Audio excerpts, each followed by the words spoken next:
And I was very happy with that as well. Gotta get that more screen time. Got him. Oops. But yeah, we should be ready for the draft any moment now. We obviously already talked about Beastmaster expected to be banned unless a team comes in with a plan against it and lets it through. But at the same time, just not do that. But I am very curious because when we saw Liquid play the first time around against Alliance, Alliance did ban out the Broodmother because they just didn't want to face it, right? And then we saw Broodmother earlier this weekend, and it actually looked quite good. But we haven't seen it yet from Quickfire. Yeah, but if anyone's able to just play it on the off lane, I mean, even in the old patch, he was playing it side lane some games, and it won. I think one of the games I remember they were forced to side lane, safe lane the Brood. He was doing great. And now, arguably, with the changes, I think side lane Brood's probably better, right? To the current Brood to the old one with the spiders early on. I mean, yeah, you've been laning against it, Brian. Like, it's some carries, you do struggle in that match. I played Gyro thinking I can just flock down these spiders once he hits 6, but the problem is the Silken Boa just makes you miss. So you take like 2/3 of your health and damage, and most spin to win. Yeah. Gyro? You mean? Oh, sorry. That's I thought Juggernaut for a second. From my no, I mean either way. Gyro only spins when he's dying. I think the only way to deal with probably done a fair bit of spinning. Yeah. You know what? I just want to say I think the only way to really deal with the hero is catch Storm Spirits in the mid lane. That was the game that it lost. So if they pick the Broodmother, I'd like to see a couple bans like that because the only issue is that nobody can occupy the lane against Brood, but you can gank Brood. So that's the solution if they choose to hold your horses. I'm holding them. I thought Samael was gonna play remote, but no, he is in Utrecht right now because I see Jabs in the background and he's in Utrecht. That's the boot camp location of Team Liquid, by the way. That's the same location. They got him locally, and I'm very happy with that because I thought that was going to maybe be a hinder playing on the ping, but no ping here. On Samael on no ping sounds pretty terrifying. Very scary. Pretty terrifying. Yeah, when he played on OG, he was on ping the entire Yeah, he was. I think at least for the majority of their games, and of course on that stack that he played recently, he was like and he was playing carry. So. I just want to say that this guy, last time I checked, was ranked like 13 in an A, and he just randoms and goes mid. Yeah, he literally just randoms. Wait, have you been playing against him in Europe? I have not played against him in Europe yet. No. I'm just saying the last time I saw him in pubs, he was just randoming and like playing Omni Knight and Enigma middle and stuff. That's what he's done. Look at this already. Pretty wild opening from Liquid. Lena Magnus opening. You don't see this. Strong lane. It's a strong lane. The shockwave into Light Strike Array. Yeah. The radius on Light Strike Array has made it much more reliable. You don't need a hard setup stun. Just a little bit of a slow is good enough. And I dealt with this lane. You empower the Lena, and she hits for an extra like 6 or 7 damage with that Fiery Soul. It racks up. Usually they'll go like the Blightstone on the Lena. Yeah, because this, as you're saying, you're sort of assuming this will be what the 3 Lena with the 4. The thing is, I say that it gives them this dual lane, but if BRAME manages to present this safe lane that says, that might do pretty well against that, then they can always rotate either of these heroes out of there. And that's why I play see either of these in the mid. You could technically be mag 2, 3, or 5. Yep. And the Lena could be 4 or 2. A lot of options. Or 5? No? It could be lane, safe lane, but Lena like always gets farm, right? Yeah. I'll be a little bit surprised if Insania played If Insania played Lena, it would basically be like second in net worth at like, 30 minutes in the game, because that's just how Insania plays Rubik and such. Second net worth on the team, not the game. An Earth Spirit coming out from BRAME and a Phoenix. Earth Spirit, of course, one for Stamana to set a very high tempo, and that does mean that Spartan is probably going to be the one playing the Phoenix. They ban out all the traditional mag synergies. 10 seconds. Might want to consider Life Stealer against the Phoenix, maybe a Troll. Yeah, both of those very strong. I mean, where does sort of the PA threat fall? PA Magnus, is that not as high? I don't think I would want PA into those 2 supports. Sure. It's like you can always pick it, right? Because PA Mag is probably the most innately broken of all the combos. But I think if you can, there's a lot of options for carry that you can pick that kind of don't get ganked by those 2 picks so far from BRAME. And PA, I think, could suffer quite early to all that magic damage.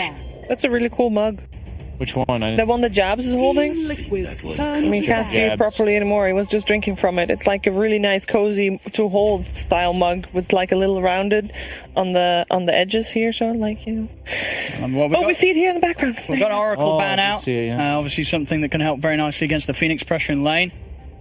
Like I said, the carriage. Actually, Liquid ban out the troll themselves. So not something they were thinking about slipping into their lineup. Seeing Sumail and Liquid outfit is just so foreign, I feel like. Team Liquid's turn. It's not that it's like there's something wrong with it. It just it's just been a while since we've seen him in a jersey. Yeah, right? really at all. Official Exactly. capacity. Hey, Yeah. Blitz, there's everyone. The whole gang's here. Yep. The duo coach squad.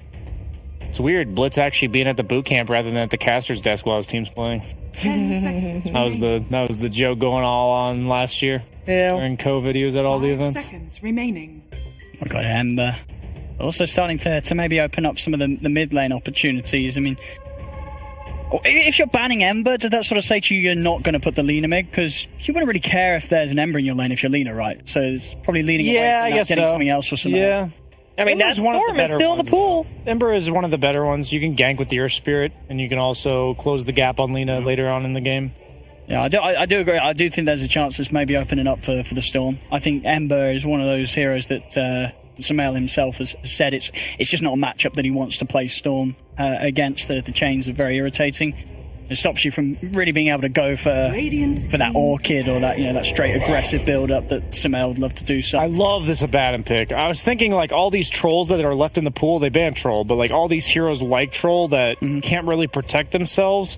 It's so good against the fire spirits, all the dots from Phoenix, all the dots from 10 your spirit. seconds remaining. It's just going to make your carry pool a lot more versatile and 5 not seconds like the game remaining. of the carry can't just get ruined is how I kind of look at this pick. It's protecting the pick from becoming useless, the later ones. So they might be able to just fourth pick their carry here if they feel comfortable. I mean, I still agree with what you're saying earlier. The life stealer being there definitely seems to be the one that sticks out the most. But with the Abaddon pick, you might pick a less defensive carry. Okay. I'm saying So Life Stealer without Abaddon would be good with like a Grimstroke or like a CM, something aggressive. But with an Abaddon, what do you want to say? I mean, something like a Gyrocopter? Yeah, honestly, you don't need a melee hero if it is a spread damage hero, like Gyro or Medusa. I don't think that's necessarily what I would look for, but Ursa comes to mind when they pick Centaur. Slark comes to mind here. He does. The Abaddon. Yeah, and you don't like the PA anymore? The Mag PA? Is that dead? I don't hate PA here. Okay. Well, now that you've got the I would Abaddon. love a hero that threatens the Centaur. I think people have underestimated the ability to actually threaten a Centaur with a carry. Because once he gets Vanguard, any hero that doesn't have a damage passive is going to literally hit for 0 damage. So you can pick PA, you're just surrendering your safe lane, which is fine. We've seen plenty of PAs just recover in the triangle. We saw that last game in the last series. I usually don't like Slark, but I would actually be down for it here. They're taking their time. Yeah, I wouldn't mind if they went sort of all in on like a draft around the PA. So make a. What about this? If they do finish up, if they want to, maybe have either the Mag or the Lina as the support mid, one of those two, and then you finish off with a Slardar on the offlane. I don't think you go Slardar against Morph. Okay. I don't think it's terrible. Morph actually kind of struggles if you have too much single target focus, meaning, Slardar minus armor, usually not that good against high armor heroes, but 5 seconds the thing is that I would rather have a hero that goes in first for this lineup than a hero that like buffs up the PA. I think you've kind of like got the PA on lock. She's protected by the Abaddon. She's buffed up by the Mag.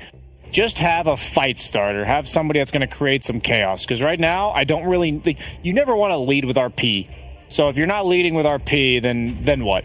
Usually the god tier RPs are set up because there's some guy that goes in, forces 3 people to focus him for a second, and then the mag RPs. They don't have that yet. Do you think it's any clearer what way Liquid's leaning with who's going to be going mid, who's going to be going offlane in terms of heroes? Like, what are they saving to last here? They're saving Sumail's hero to last? Yeah, they're saving Sumail's, man. You don't think it was just the Lina? You're not giving him Lina into Centaur. It's not like, obviously you're not laning against the Centaur. It's like the idea that as a core Lina, if they have a Centaur, they're just going to jump you with 3 heroes at the same time and kill you. So what do you want to play? You're Samil, you get 10th pick. Is it 10th pick overall? I would pick Tiny here if I were Shamil. Tiny. Sumail Tiny. We got a Razor ban. It doesn't necessarily have to be a hero that stuns, but it does. Like Razor would have been fine in the sense that it's a hero that runs in. They also could think that that's like an offlane Razor or something. I don't think mid Razor last pick really concerns me. So you're thinking that in this lineup it will be Magnus played by Koikfa? I think so. Okay. It's like a mid lane hero in the off lane. Yeah, it is. I mean, like, Yeah, I think it it's is. probably what they're gonna do. It would just be a bit surprising, because at least if you go off the public data that we've seen recently from Quake for when he's been practicing the offlane, the 4 offlaners that he's been playing are Darkseer, Slardar, Sand King, and Necrophos. That's what he's been playing in bots on the offlane. I see. So if it is, it's something that he's not been showing publicly. Okay, I don't hate Slardar. I just because he is a hero that goes in. I don't mind it. We still haven't mentioned the Brood since the start of the draft. That's still there. They don't really deal with the spiders at all. But that would mean that it will be Samil and the Lina. No, or the Magnus. Or the Magnus, I guess. Yes, sure.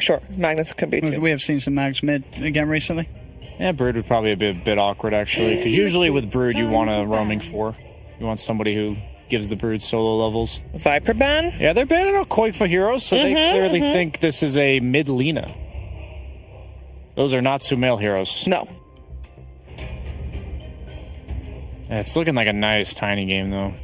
10 seconds remaining. Or, hear me out, Yeah. Sumail Mirana 5 seconds I mean, that remaining. against the Phoenix. I believe he was playing that a week ago in his pubs. Okay. Just saying, it doesn't really do the whole go in first thing, but Templar I wouldn't put it assassin. past them to just say, hey, Sumail, go and style on these. Okay, never mind. Not Mirana against TA. Never mind. That's why they banned Razor Viper. That makes a lot more sense. So what are you picking against the Viper? So you don't want to put the Lina, you Yeah. want to put the Magnus, you want to get something else? Wow, look at all these bans. Hey, by the way- Pugna Huskar also banned? Yeah, Puck is still in the pool. I don't know if it's good, but I know that TA. Liquid plays it a 5 lot. seconds remaining. It's so hard to think with the... It's going to be really obvious when they pick it. What about Invoker? Just get the Sumail Invoker out. You've got someone else to buff up the TA. You've got good catch, good setup, and a lot of these heroes are going to have a really nasty time if they get a bit of their mana burned.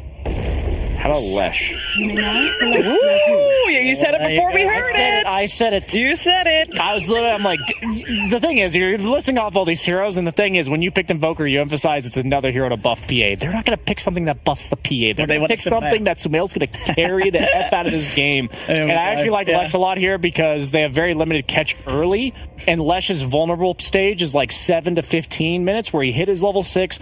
He doesn't have a defensive item and a mana item yet. And that's when you're supposed to punish this hero. If he's allowed to go farm, I think he actually does this job better than TA because he can kill the TA with a +1, but TA cannot kill him. So I love this pick. I'll do Sumail Lesh, that one TI 5. I'm ready. You think that this sealed the deal for Team Liquid? I think it's a sick Lesh pick. I think the hero's situational, but right now, like, this pick is sick.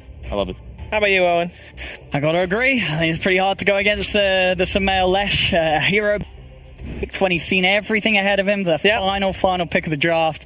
He's going to have some confidence, and as Brian says, you know, it's one of those heroes that Sumail he'll just carry the game on. So I think it could be one of those games where Liquid do nice things around him. Sumail pops off, and the Lesh it's going to be a bit of a difficulty for BRAME to deal with. But I'm looking forward to see what BRAME can bring against him.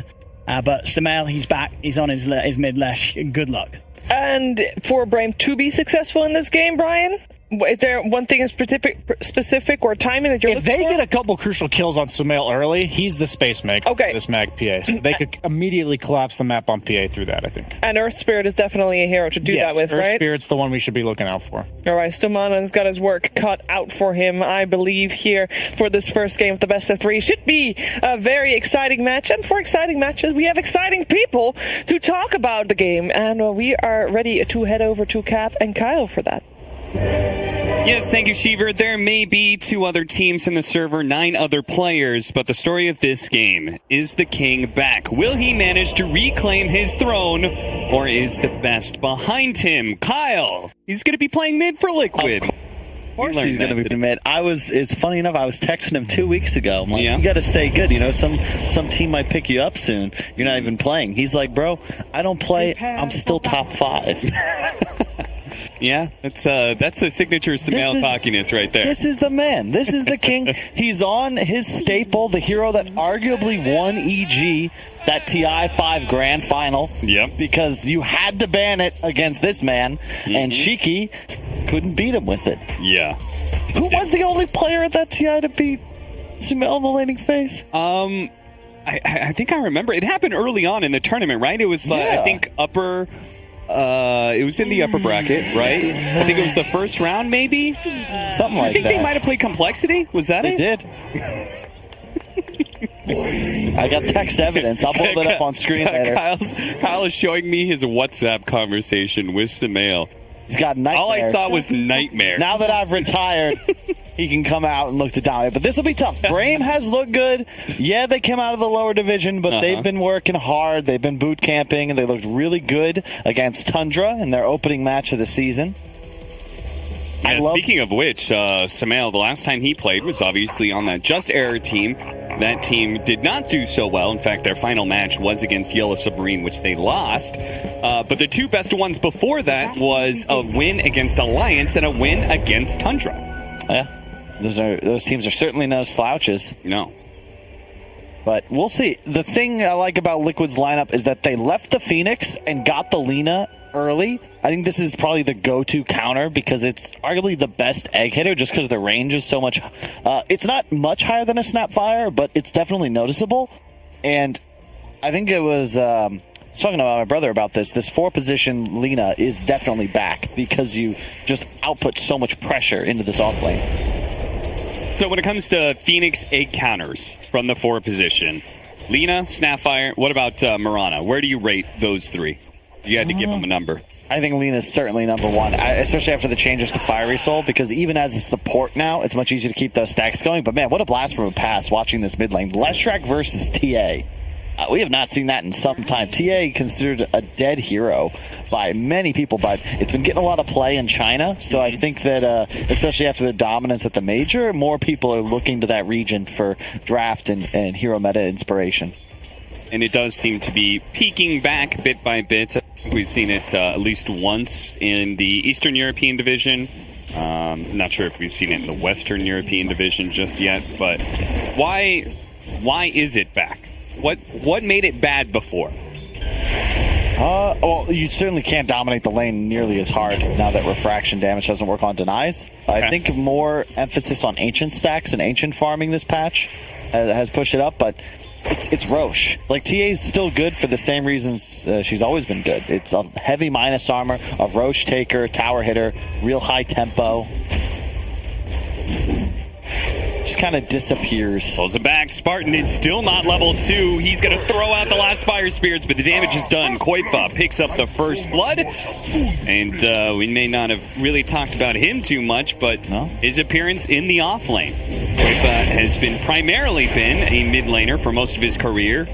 Though he has played off lane every once in a while, and obviously Liquid especially like to move people around, shuffle them about. He's I think in at least the honeymoon period, mids going off lane is kind of spooky just because their laning phase is typically much better than carries. Like, there's if you watch streams even of mid players and compare their laning to carries, like I was watching BSJ stream earlier as an example. He's missing CS under tower. You don't see this from a mid player like Koifa. They know that tower like the back of their hand. That's true. I think it's a little unfair to compare them to BSJ, but, it's fair similar enough. MMR. Skylark is going to be doing a little bit of pulling shenanigans here to try and make this lane work, because it does seem like the 5-position Ben that, speaking of BSJ, I know he loved this pick quite a lot, is being rather effective at being super disruptive to both the Eurospirit and Centaur. Yeah, Mickey is pretty much free farming, and now, they might go for a kill. We're going to try again here.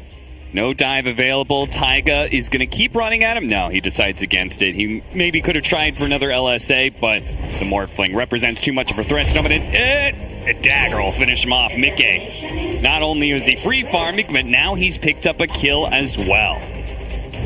Yeah, Liquid winning all 3 lanes right now. Mid is also like a straight-up disaster for Wish. He's forced to go farm his camp because Sumail's doing a great job keeping hill control. The CS is a bit deceiving because he just picked up like 9 neutrals on the easy camp. Oh no, that's enough. The skewer. He did not expect that shockwave into LSA. Definitely. He skipped in power too, which I imagine he would notice because it hasn't been cast yet. But that's a real cool decision by Koifa. That's a lot of magical burst combined with Alina. I think what's always interesting is when mid laners transfer over to one of these side lanes, they always pick up mid lane heroes anyway. You can see Koifa showing off his mid Magnus here in the side lane and doing quite well at it. The other big shift is when you see mid players go to support, like when Fada first swapped over and he was playing the same heroes he'd play core, notably Jakiro, like whenever possible. Yeah. Do you do that, Kyle? You went from mid to off lane to support. Oh! Charge on in. This time focus.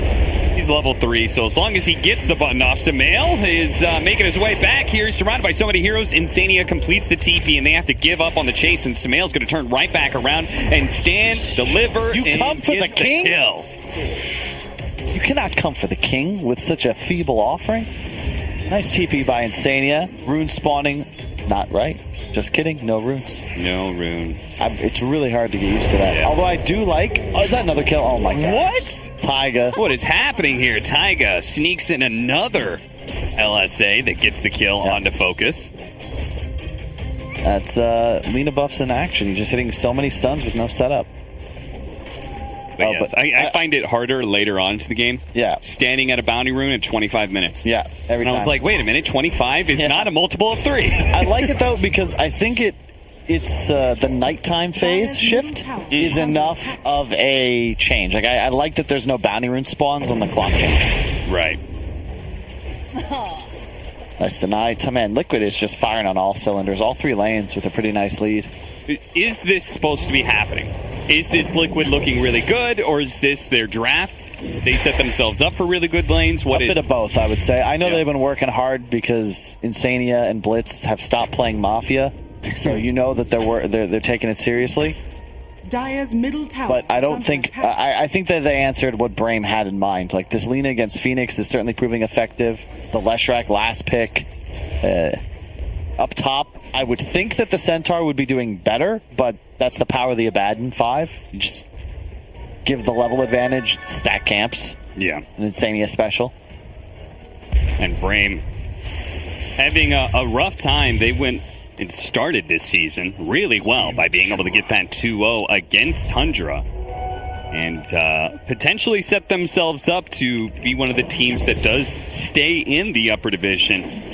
But in order to really make sure of that, they've got to take down another win against one of the bigger teams, and Liquid would certainly be potentially their best target to aim at, right? Just because new player, stand-in of all things, you're hoping that they're a bit off their game, that they're not the same Liquid that sometimes shows up and does really well. You would think Liquid is just probably the definition of inconsistent. Sometimes they look so good, you're like, damn, this team is going to win a major sometime soon. And other times, you're like, why are you giggling? I know Blitz is listening to the cast right now, and I know he hates you. Oh. he loathes people calling Liquid inconsistent, but I'm not going to disagree with you on performance. We will. I mean, we'll take feedback. You can shoot us a mail. Yeah, maybe we could show a William Lee tweet maybe later on in the show. Hey, well, shout out to the Liquid, the group, and especially the Liquid chef. You're the real MVP. You should ask for a raise and shout out because I'm jelly because they all get to watch in their big room with the TV screen. Yeah. I used to have one of those. Big difference between giant org like Liquid and BRAME, but at least BRAME has a boot camp going on. It's true. Yes, Kyle? Nothing. I just if only they had a chef. That's really what's missing. Okay. Oh. Nice rollout. And this is where the game slows down for Liquid, but they got to be content with this. Bear in mind, this is, I mean, he might have skipped in power to start the laning phase, but this is Mag PA. Like, this is unbelievably strong at scaling. They've got tons of stunlock on top of it. I love playing Mag with Lina because a 2-man RP, you get a double RP off of it because the Lina stun's always going to land. And BRAME really need more momentum their TA specifically has got to come online quick. They need that mid tower. They need Roche. I like what Wish has planned. It looks like he's going to be rushing the Blink Dagger, but I don't agree with 3 points Saya Blade if that's the route. I think that the Blink build's most effective with Max Meld at that same timing. Would you say that Insania kicked up, couldn't quite put him on top of the cliff there, but he's still going to be run down. Insania probably thinking, worth it. 3 heroes here. I still got the last hit on the ward for 135 gold, and Mickey now knows that he should probably play a bit safe. Under attack. Illusion.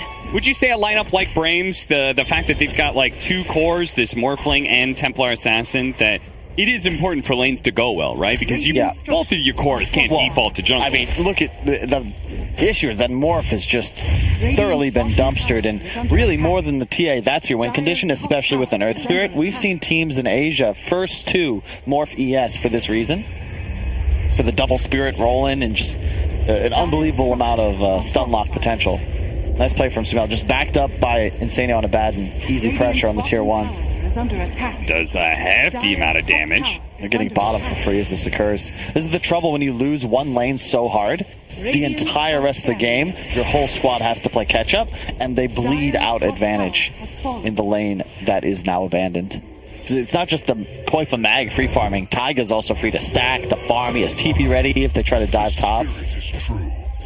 So it does mean that Brame is going to have a lot of pressure on, I think, this man right here, Skylark, the lane that did go well, and he is also the playmaker. Our TA still needs that Blink Dagger, as you were talking about. Skylark's got to be able to exert some pressure somewhere on the map. Yeah, the trouble is you saw Purge give that breakdown of why minus armor is less effective against Vanguard, but that's for the early phase of the game. This Deso timing is going to be very quick, and it actually works against you that you have this Vanguard instead of plus armor once PA's minus takes you to negatives, which it will do once he hits that talent. Silence going off, immediately removed by the Aphotic Shields, and we're getting a good old classic 3-on-3 mid lane. Both teams posturing to try and take the mid tower. That is not going to be enough, and now Spartan just goes ahead, goes for the dive, the jump in, Liquid turning around to go for the kill onto the egg, and they will manage to do so, but they lost Taiga in the process. 1-for-1 exchange with the Stampede going off, getting Wish out of that stun, but unfortunately for Stominen, Mickey shows up, a 4th member into this. Skylark's got to get out of here. He's in trouble. 1 for 2, maybe even a 3rd, but Skylark proves to be a bit too tanky. Oh, Koifa missing the RP. Wish barely managing to blink away just in time. 2 near-death experiences there for Wish, but he survives through them both. That was wild. Yeah, that would have been a huge kill. You saw Liquid. Koifa called out that he had the RP, but the blink away just in time. They repositioned to the river, expecting the skewer down. That would have been 100% an execution of the TA, but he actually saves his Centaur too by juking that, because they could have also continued. I believe Sumel was in Yul's range, would have been able to follow up with the stun quite easily, but alas, I think if the Phoenix Egg maybe let the dive swing you back just a little bit, if you get that egg off, I think that's a much more decisive fight win. And here's the TA strength, just farming the Ancients. Done very well for himself. The only camp stacked being by him.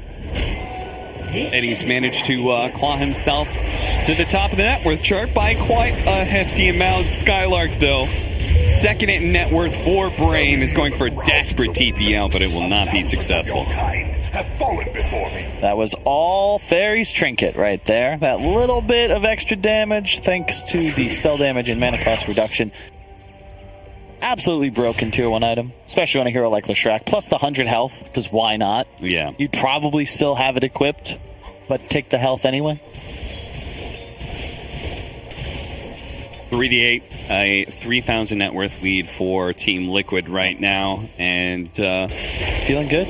Feeling good, and not too much pressure. What would you say on them? This is chill. I like the way that they're utilizing their positioning around the map. Like Insania, you know, Sumel, he hasn't played professionally in a while, so Insania's doing a good job holding his hand.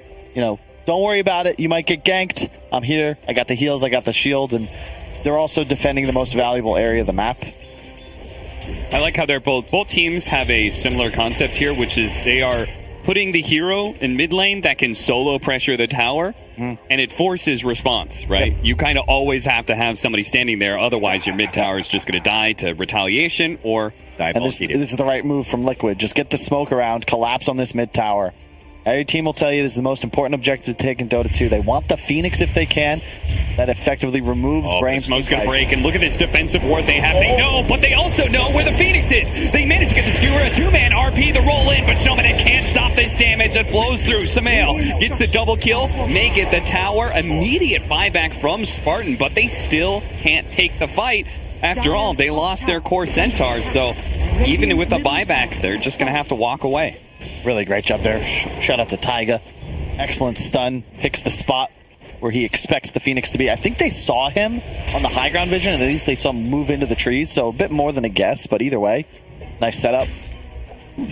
Point for then the skewer to grab the double RP, and this is the trouble, is that right now, BRAME, they don't have the team fight to answer a blink RP. There's no real counter initiation. Sure, you can roll in, but the actions from Liquid are going to happen far too quick for you to be able to make a proper defensive posturing. Like, how do you respond? There's no interrupt on the Lesh stun, which means all these heroes are dead. Way too much burst, especially with the PA going Deso. Okay, so now they've lost this mid tower. What does that give Liquid? It just opens the map. Yeah. See how aggressive they're. All of a sudden, they're in deep, and Spartan, his last shots, not quite enough. So the movement here from Insane and Smell, it's effectively the same as when they were posturing in front of their tier 1. They're still controlling the same area, but in this case, they're able to get a lot more vision and pressure, and if they farm creeps or steal creep waves, it's on enemy side, and then they take enemy jungle.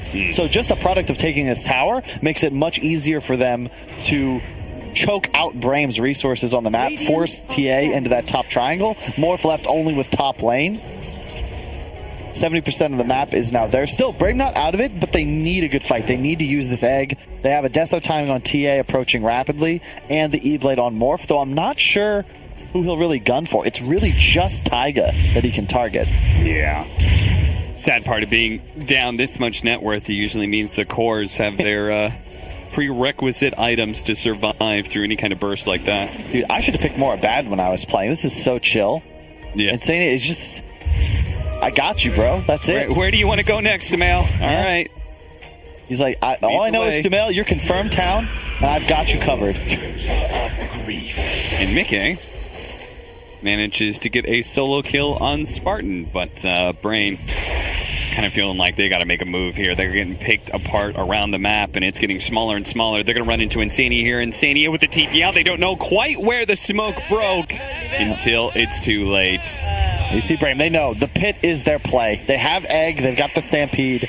And you need to fight on your terms when possible, and they can Zerg the Roach down fast enough to force a response. But it's very cautious. You can see the scan comes out. Like, Liquid are very aware of the script that this game will play out.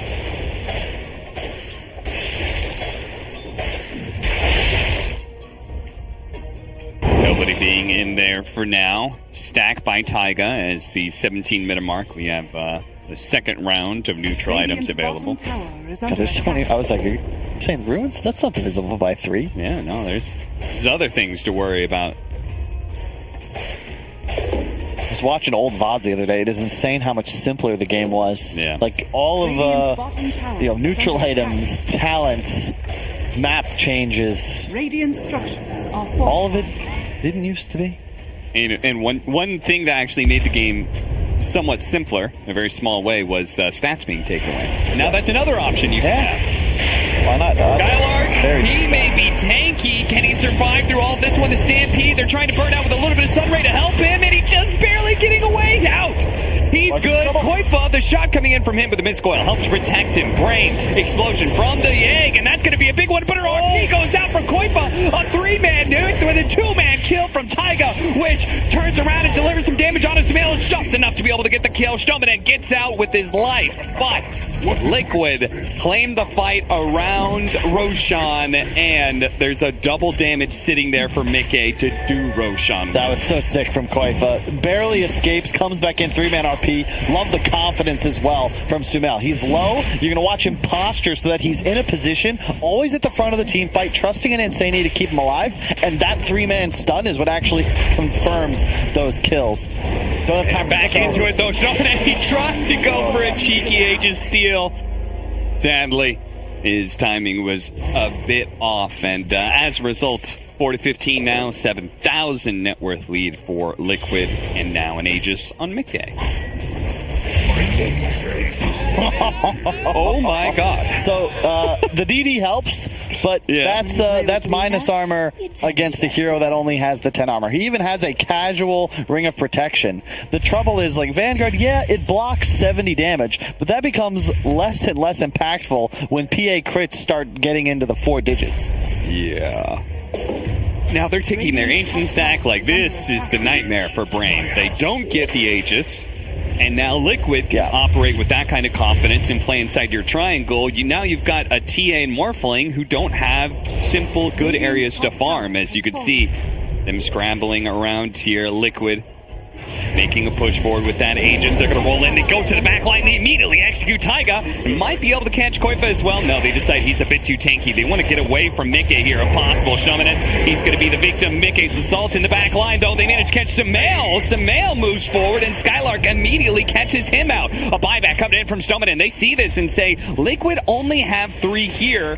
Even if it's an Aegis, maybe we can still do something. Apparently, the rest of the team disagrees, though, with Stominen's assessment. That's the second support buyback for a fight. Like, BRAME's just a little too itchy on the trigger.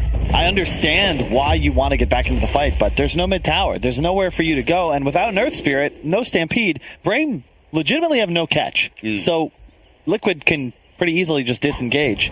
There's nobody forcing them to stay in melee range. To be fair, which would you rather have, though? A person who is a little bit too eager to use their buyback. You got to buy back. Yeah. You know, it's better to err on the side of buying back than not doing so. Even go to like the one game OG lost to TI9. You know, Ana, my bad, because he just didn't buy back on Spectre. Yeah. They throned him. Like, oops. I wish. He needs that item real badly, the BKB. So it's a good thing they got a little skirmish that sort of went their way. Found themselves a bit of map to farm on. The curious thing is this TA pick, because I don't really consider it a counter to the PA. You need an MKB, but the trouble is, as a Templar Assassin, you need Blink Deso BKB as core items every game. You can make an argument skipping Blink for like a Dragon Lance. I've seen that used in China a couple times, but it's just a weird selection. And when you fall behind, the game gets real difficult because Liquid feel no pressure and are just eating your map. And like, he's alone. Mickey's just walking in, scaring everyone, killing a Phoenix. Yeah, and he's still got 2 minutes left with the Aegis, so he can keep doing that with pretty much no recompense from BRAME. Satanic next for him, so even as his Aegis goes down, he'll still have that form of a second life. I wonder how good this Leshrac shard is. 3 stun, not 2 extra, 3 extra stuns. So you just stun on top of the PA and chill. I asked actually Sumail about both those things. I believe he said Aghanim Scepter as well. He said the Aghanim Scepter was garbage. Yes. And I think maybe it wasn't him, but somebody said the shard is good. It just requires you to either have a lot of stuns or be defending high ground. Right? Once you're able to, if you defend high ground with that shard, it's really nice. Oh no, the Yules is here. He may have silenced stuff, Sumail, but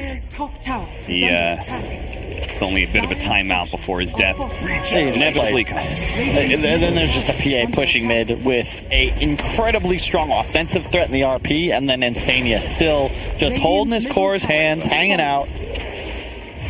Going for his very own Melk award. Needs to up those death counts, though. Yeah. Only 2. What did Melko was 0-17? I watched free to play. It's 22 is the magic number. So have you seen, because free to play just got on Netflix, and it is insane to see how dumb everybody is. yeah. Like, and it's also crazy how many people, a decade ago, they made this documentary, and yet Cinderin, Misery, Dendy, Fear, like these guys are all still here and still playing. Yeah. Well, except for Cinderin, but he's playing. He's playing. I'm a subscriber. 8-month badge. What happened 8 months ago? I lost a bet. Oh. Spartan. Oh, this guy needs level 12 real bad. Oh, God. Oh, God. Get out of there, Spartan. He throws fire spirits. Oh, no, Spartan, no. What did you expect? I love it. I love the Shadow Amulet with the Sunray still going. They'll never find me. And the Liquid are just hunting now. They smell blood in the water. Constant map rotations. And they move so quick, too. Oh, we don't need to see it again. Half his health 15-11 gone crit. just from Cleaves. Panics. Dives away, throws damage on the creeps, hoping to be able to kill the wave. But it doesn't, like Kyle, it doesn't look to me like Liquid is necessarily going to go high ground. I don't feel they need Roche for that. They're just chilling. This is how you got to close out a game nowadays, though. Like, going high ground, especially with the ease of buybacking, got cheaper last patch. Just no point. Just chill. Get Aegis. Get yourself level 20 on as many heroes as you can. The second Roche with the free shard, I think, is just huge. Yeah, it definitely feels like we're trying to make part of the reason Roshan is getting more and more items to give away is basically saying, hey, look at all this stuff you got. Yeah. Maybe you should try hitting high ground with it. It forces you to fight around the pit as well. It's another reason I think you've seen so much PA, so much Slardar's coming back. This minus armor concept might not work on buildings necessarily, but on Roche. Which it's a good be able to try and split push a lane.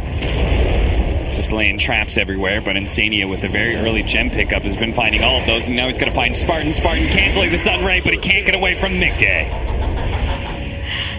Taigo, what happened to you? What happened? Yeah. Wish must have tapped yeah, Focus gave him the old shotgun. Well, they have a BKB on TA. That's helpful.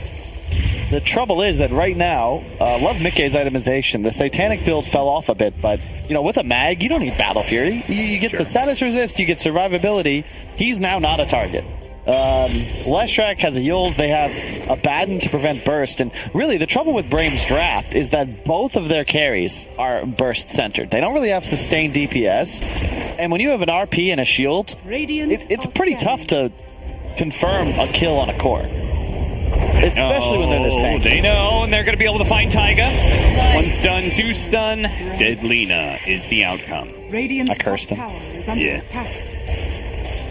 The other side of the map, Liquid will take a final tier 2. I assume. Maybe not. Maybe they're a little scared. Playing it safe. Sumel's coming into the top wave, though. So they're probably just going to wait for him. You don't want to be too aggressive. Roshan is spawning in 5 seconds, so a throw here would be catastrophic. Yeah, good opportunity for BRAME to be able to take this game back. You got to take some risks here, and maybe it's a good opportunity for them to 5-man just kind of run at Liquid and see what happened. Wish is very low on mana, though. He's got to be cautious here. Yeah. He's got enough for a refraction, not even a meld. He has the shard. Did we talk about that yet? No. It is not great. It replaced, there was a talent that increased your trap count, if I'm not mistaken. Yeah. They put it on the shard. It also silences now based on the trap duration. I don't know how effective that'll be here. I know Waga, under no circumstances, goes anything but Axe. Skylar charging through. They're going to go for it. The RP locks down 2, and Focus is sitting on the side here, having a hard time putting the damage onto Leshrac. The Bloodstone just healed him back up the fall. 1600 damage crit from Mickey. Takes out Wish. Spartan's going to fall as well. They're hunting the last man. That was a 3-man RP, Cap. Yeah. I didn't see them. They're stacked so hard on top of each other, and then, yeah, that's it, yeah. Yeah. GG. That's the trouble with the PA. You have a BKB, so what? You're still going to get RP'd. If they don't get the mag, they're done for, and there we go. The King returns undefeated. It's a start. I'm not going to hail him as being back and truly the king of mid lane until we see him and the rest of Liquid against some of the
Team Liquid's turn to ban.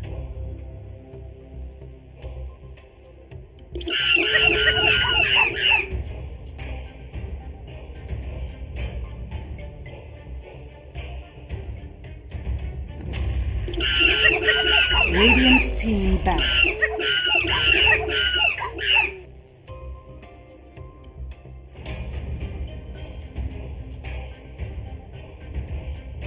Team Liquid's turn to ban.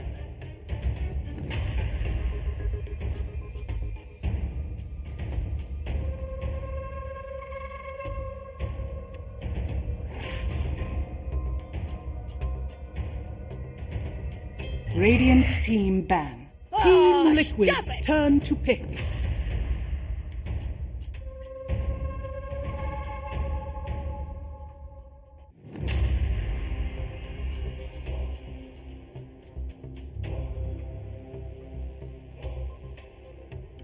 Radiant team pick. Radiant team pick. Lena.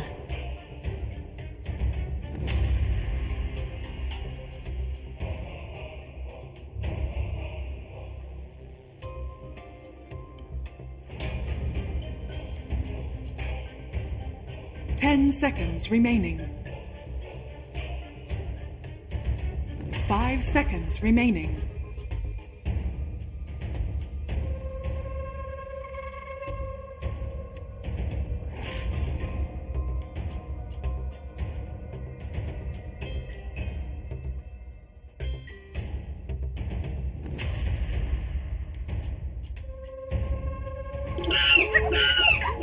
Team Liquid's turn to pick.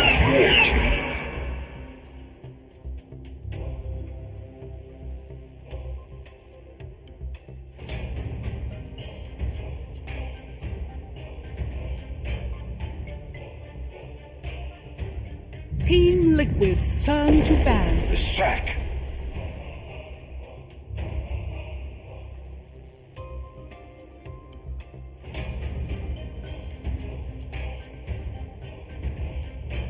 Game 2 between BRAME and Liquid coming your way here. DreamLeague Season 15 powered by Intel. First game went the way of Team Liquid and they had overall last pick. This time around the tables in that regard have turned because BRAME will have the overall last pick. We got them back on the Radiant side. We got Team Liquid on the Dire side. And we got OD Pixel and BSJ on my right side. Well, I guess my right side, your left side. And we're ready for the draft at this one. Curious to see what we're going to get. You're on my left side. Yeah, I was just say, I think you reversed that. I think everyone knew. Everyone knew what I meant. It's fine. We're in the draft. We're 2 picks in. We got another center leaner, but Lesh is back, and this time he's not afraid. The king is ready to slap it out as a second pick. I don't like it nearly as much as I did the first game. I think they might even put this Lena mid against the Lesh. One of the reasons I thought Lesh kind of was more situational this patch was because he fares so poorly against Lena, who had been gathering rising stock in the mid lane, not only as a 4, but I'd be fine if they left it as a 4 as well. Let's see how Liquid attempts to handle their opening from last game, right? Because we were talking about what carry do you pick? So Liquid, you're going to tell us now, if the other team has Lena, what would you do? And where did they expect it to go? Because BRAME, I mean, I'm sure that Stormanen can play it too. They banned Huskar, so they're thinking still Huskar could be like a carry Lesh for Mickey.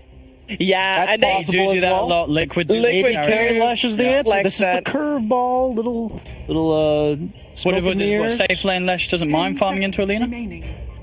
I would have to imagine it's similar to we were talking about like a Wraith King where you recover.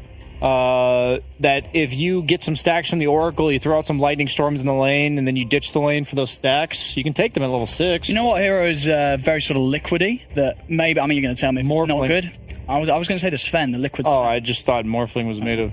But you know what I mean? Liquid Love the Sven, is that not a hero that you could see being able to farm into against Alina's pressure in the lane? Yeah, I think if you have a roaming 4, then Sven would be better. Okay. Because the best way to deal with Lena is that she's super squishy. So you stun her with the Sven, you hit her with like a Tusk or an Earth Spirit or something, and you can catch up after rough lane, right? Yeah, exactly. But the thing is that I think when you pick Sven, you don't mind going to the jungle, but you don't want to be like losing and going to the jungle. Okay. You want to be like, okay, I'm okay with this lane. I'm level 5, but I'm good to go. I'm out of here. And does Warcry not do enough for you in the lane to sort of withstand the harassment from the It's like usually most of the damage you're taking, you're already stunned by Lina. So I think you'll be using the Warcry to make sure you don't take any more damage, which kind of sucks. So, like I said, the thing I love about Liquid's drafting is that the way they play their side lane, since they do mix up their heroes so much, they pick like wonky safe laners, but it's with like specific criteria that has to be met. So when I say to Sven, like, you have a roaming 4, they'll pick it. But if they don't have that roaming 4, they're not going to give Sven that really awkward lane. But I would not count out the safe lane Lesh here. I think it's a strong possibility if Liquid has like a sick mid pick to end the draft. Mid Lesh is, or safe lane Lesh is one of the few mid laners that can legit carry the game with damage output. Sure. And for the most part, if you were to have Sumail in your team, you would feel happier sort of letting him have his hero being one of the later reveals. Yeah, and it would have to be like a mixed damage mid laner though. You don't want two Leshraks. You don't want like a Leshrac Storm. I don't think that would be a good combo. Then they just build a couple hoods or a pipe or something, and suddenly your damage output's pretty underwhelming. And when you see Lesh and you think there is the chance that it might be, being prioritized as a position 1. Is there still space in the meta for the anti-mage? We're seeing a lot of teams still try and make it work. It seemed not too impressive. Is Lesh one of those carries that still makes it legit to play against? Yes and no, because the thing is that you're really good in a vacuum versus Lesh, but you're also very bad if the opponent's able to group up and take high ground super early in the game, which Lesh is really good at doing. Like, even with just one Aegis, Lesh can usually go high ground. So, it's a volatile matchup one way or the other. I wouldn't be afraid to pick it, but you have to be prepared for the fact that Liquid might just be hitting your tier 3s at 15 minutes into the game. Is there any other cheese you should be worried about? BRAME is taking quite a long time to think about this last ban before the next pick phase. The fact that they banned PA says like so much. Like, they just don't want to lose to the same thing. Yeah. And I don't think the PA was necessarily the problem there. What was everything else around it? Yeah, like I think that could have, like, I'm not saying PA was weak, but I think, a lot of carries would have been able to flourish in the situation Liquid drafted themselves last game. All right, we got the PL as the last ban coming out from BRAME. PL Oracle, not really a combo. No. I don't think they're expecting this. Liquid's gonna swap this Lesh to safe lane. I'm ready. Look at this. They even prepared. Like, they banned out Jug Lifestealer. Those are actually Leshrac's worst carry matchups because you just never do anything to those guys. Yeah. Well, we've got the Gyro coming through. Was, I believe, the carry that Focus played in one of the games against Tundra. Where they did exceptionally well. Had, of course, a great 2 games against Tundra. I don't love Gyro into Oracle just because you throw out the rock. This is like mid game. You throw out the rocket. You throw out the call down on top of the guy that gets rocket, and Oracle just pushes W on that guy. And absolutely. You're going to need something else that's going to be able to jump the Oracle. I feel, if you want to play like that. Ooh, that's it. Taiga probably. Yeah, Taiga special coming out. Okay. So they're going the Wisp Gyro. We've seen it do okay, but it hasn't been like, oh wow, they got IO Gyro, they're gonna probably win the game. It's been an okay strat, but it's not like mind-blowing good, I feel. I don't know what you draft in lane against it, though. I'm not actually sure. In terms of Quakefoot's hero pool. You have the Enchantress 4. Yep. Where do they go? Okay. Wow. Well, screw everything I said about the Lich. All right, they just go for the Spectre. It's a really nice Blade Mill game. Any chance that can the Lesh be flexed enough to go to the offlane and have Quake for play it, or does that not feel good? Like, could you run that? You could absolutely do that, yeah. The thing is, I'm surprised if BRAME doesn't just lane the Lina versus Lesh. That is a very favored Lina matchup. And it's not a terrible Lina game, all things considered. Like, you do kill the Enchantress. Yeah. You're a little afraid of Spectre hyper late game, but maybe maybe Team Liquid's just very confident that BRAME is just going to be cookie cutter with the picks so far. They clearly think Ember is good against these ranged mid laners like the Lesh. Like, they banned it when they had Lina. 10 seconds Banned it remaining. when they have Lesh. 5 seconds remaining. I never thought of Ember as a very good hero this patch. That's a very weird ban to me, because not only is it like mediocre in lane versus Lesh, but it also, you have the Oracle to purge the shield, you have the Enchantress to purge the shield. I'd be curious to ask them about that one. See what Liquid are scared of here. I mean, we're still expecting what... I mean, you think the Lina will go mid at the moment and they're still yet to pick their final support hero? The thing is, it's like, I think they could do that, but I don't think they're going to do that. They got overall 10th pick. Is there anything that is better against Leshrac than the Lina that they could still go for? Puck was nice. Would have been. Queen of Pain stands out to me as another hero that I would like a lot. It's mixed damage. It's the Oracle. You have the pure damage coming out, which is really nice. You can't protect from that. We got the Sand King. So that'll probably be Quake for, as I said, this is one of the 4 offlaners that he's been practicing recently in his pubs. Yeah. If it's a hero that he feels comfortable playing with in the mid lane, I think Queen of Pain would be nice. They just go TA again. I don't know, man. They're playing the same matchup mid. They just willingly picked Lesh into you last game, and you're giving him the same matchup. Yeah. What do you think BRAME feel is different this time that makes them confident enough to stick with the TA against the Lesh this game? I mean, what's changed? It just has to be comfort zone, man. There's really... I don't see an actual reason strategically why you would pick TA again here. You have a very greedy draft. Liquid has a very greedy draft, but TA doesn't really punish the greed of these heroes. So I think Liquid will get away with their greed, and I think with Spectre, their greed will be superior. So, I don't know, maybe I'm underestimating IO Gyro, but the Oracle's really cool with the Spectre because the way Blade Mail and Dispersion works, they don't count for damage mitigation. So if you have the Oracle Fate's Edict on you and you're taking 0 damage, you're still dishing out damage with your Blade Mail and Dispersion. So it's a cool synergy. I think Liquid's got it late, and both teams will get the farm they need. Okay, how are you on? I'm a little happier to see them bring out like the Gyro IO. I think this is something that BRAME are very strong with. But I've got to agree with Brian. I think the first 2 picks that Liquid came out with, you see the whole of the draft. I mean, you would have been happy slipping either of these heroes through as the end. The Oracle's going to be able to counter so much coming out from BRAME. And I don't see any reason why Samael's going to be any more unhappy here compared to when he picked the Lesh last game. And if this time round, we saw last game with the backup of the Abaddon, the saves coming out, arguably with the Oracle, the saves are going to be even better. Yeah. So I think Samael's set up for just as good, if not a better game than he was in game 1, and he had a great time there. Are you a tiny bit sad that he's playing the same hero? Sure. I mean, we all want to see. Right? We want to see everything that Samael has to offer. I'm sure we'll get the chance over the series. Yeah. But obviously for Liquid, they're sticking with what's good. Comes out early in the draft. I think he's going to have just as good, if not a better game. All right. Well, let's see if BRAME can force out that 3rd game, or if Liquid is going to take this as a clean 2-0. We're heading over to our commentary duo of Kat and Kyle. To be honest, game 1 was not that close, and BRAME, they seem to have taken the same kind of lineup they had before, made some tweaks, which I do think the tweaks are good. Yeah, but do they think it was close? Because it didn't look very close. And I don't know about this TA hero. Yeah, it's not the secret S tier mid that we've all been waiting for. And we'll see. But certainly going to need a better laning phase. Well, if it says anything about BRAME, it means that they feel like the winning formula against Liquid here was not that far off. Whether it was the slight tweaks in the draft, maybe they feel like it was more execution-based. I mean, a lot of that game 1 did come down to the laning phase going so poorly, right? Sure, but I just finished rewatching Breaking Bad, and a couple of mistakes in your formula, you end up with something very far from what you intended. I was also checking, do you know Sumail is just fresh 22 years old? I feel like he's been around for 7 years, but...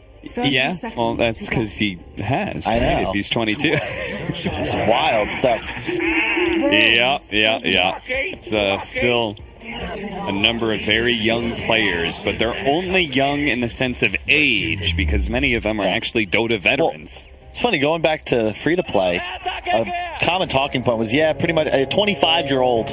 You won't make it in esports. But so far... The battle I wouldn't say that's true. All the same captains pretty much still grinding away. Although admittedly playing 5 positions for the most part. True. They're, I think new top-tier captains are a bit rare to come by, right? Mm-hmm. It's very much an experience thing for sure. Sumail missing the block. It's going to go all the way into the tower. Maybe that's a little bit more than Wish wanted for himself. We'll see. Yeah, the thing is, TA, if you don't get denied, you get that early level 2. It is actually quite nice because you can pressure under tower. And you're better at last hitting under tower than a Leshrac is, right? Because for sure. Fraction. So maybe it is exactly what he wants. Is the lane's going to push under tower, and Sumail's going to be hard pressed to try and get those last hits. Of course, he gets all of them and keeps lane control with it. Radiant's courier has been killed. Losing the courier does keep his life intact. Spartan is going to be playing against the Enchantress Sand King. So one of the switches that we did have in this game is the fact that BRAME took the lead. Yep. What are your feelings on the Sand King hero? Because it's back. It's being picked for mid, for offlane. I am not a believer still, personally. I think that it's rather dependent on your 4 and your mid. Because I do believe that Sand King, he's sometimes a very underwhelming hero, and you would not... For example, actually, let's just talk about Liquid straight up here. Koifa, Sand King versus Boxy Sand King. I wouldn't want Boxy to be playing Sand King. I would want something that scales a bit better, right? Because that's kind of offlaner that Boxy is. But Koifa being more of a solid player that, you know, doesn't have high variances in play, right? I'm okay with him playing something like Sand King that isn't going to carry team fights, but will always be there to us. He'll get a stun off. Yeah. Let the rest of the guys handle everything else. This bottom lane, Enchantress, rough. This hero, it's so weird how things get removed slowly. Like, you remember how all these mechanics that did bonus damage on denies got phased out? Like, first it was Kunkka's Tidebringer, but they left it on Refraction, then that got removed. Same deal with the creep. Chen can't take big creeps, level 1. Doom can't eat big creeps. They're really trying, but Mickey, he managed to dodge the LSA. Snowman, is he going to die first? He gets the last shot in. The first blood goes to him. Insania will get the counter kill, but it doesn't matter. They've lost their carry, and they've given up first blood. Can you explain that to me? Why Enchantress is the only hero that can take big creeps? Because you can only do so for a limited amount of time, and they have nerfed the duration. Yeah. So Ice Frog, because, you know, I think Ice Frog likes to have variety in there. So it's like, oh, you get to have a hard creep right away, but you can only have it for so long. But so you could be very strong, but for a very long period of time. You can re-enchant it, though. No comment. Okay. We'll see how it plays out, though, because this is already down bottom. They get the kill on Insania, but bot lane, they're doing a ton of pressure. Double stun out from Koifa. A lot of damage on focus as Taiga continues to throw shot after shot. And manages to get the impetus right as Spartan goes for the tether away for the added damage. I do think that Enchantress is kind of broken in this patch. I think it's being underrated by other teams. You know, what's kind of broke is Mickey up top with only 6 CS against the Centaur lane, going much better than the PA did. It makes sense. The Oracle, much worse in these early levels. You don't really sustain your core the same way an Abaddon does. Nice proc the caustic, but I think you guys... Yeah, Koifa, he is going to get run down here. Now, he did have one Fairy Fire, and they missed. Taiga killed it with, I think, some assistance from the attacks of that Creep Archer. And they're going to go for the double stun again. The Gyrocopter is going to go down first, and Spartan trying to get behind the tower. Koifa goes in for the tower dive, gets the kill, uses the Sandstorm to dodge the last couple of tower shots in there as well. 2 kills for the bottom lane of Liquid. This Lina 4 position, man, is pretty sick. It's just the stun build. It's so much easier to hit, and this is the dream for Skylark. He's got a Ring of Health. He's just going to start running at Mickey. And unfortunately for him, Spectre's not really the greatest recovery hero. You don't farm jungle very fast. You're not able to clear stacks efficiently. This is just going to be a rough game.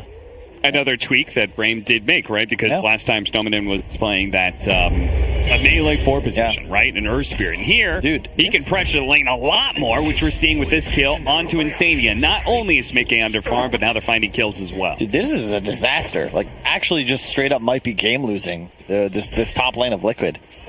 Like, 7-0 on your... Like, 29 and 15 on Centaur. Skylark is not even going to go Vanguard, it looks like. He's going to rush Phase Boots. I love that idea.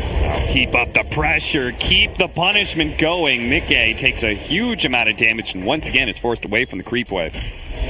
You can't. It's oh my god. Okay, for Insania, They don't have the hoof stomp, so Insania. Oh, stop it! He really wanted that, and he tried to dive the tower for it. He still turns around and still gets plenty of damage onto Mickey. If anything, Mickey's gonna die instead. All right, this is getting ridiculous now. it's too much damage, Cap. 180 plus the strength bonus. And they're going in for the dive. Dude, BRAME, they want to keep this punishment going. Insania hiding in the trees here, but the Lina will cut down the trees to make sure that the support is going to be found here. And I believe Mickey actually had to wait a few seconds just to be able to TP out. That's how quick this is all happening. So, bottom lane, the communication should be, hey guys, we're owning. Please be safe. No more getting double stunned by a Sand King. Just chill. Same goes for Wish mid lane. Look to see him be a bit more conservative. He's doing well. Under attack. Outlaning Sumail ever so slightly. Who's going to move bottom. I like this move from Sumail because you have to put pressure into a lane. You cannot mess with the Centaur. So go after the enemy carry, maybe try to get a tower kill. Group up with your Sand King stun around the catapult. And if the heroes do not present themselves for killing, then Sumail will take the tower. And now they're going to hunt. They're still there. Go find them. They think they TP'd out. But where would they have gone? That's the thing. It's so early. Yeah, mid lane. Gonna go ahead and drop a sentry to make sure that the Sand King is safe. Oh, they pinged it. They saw the smoke. They know something's happening here. Curious to see, will BRAME look to fight it? Probably not. Just keep hiding. Your Centaur's doing so much work up top. 2-level advantage on the Spectre.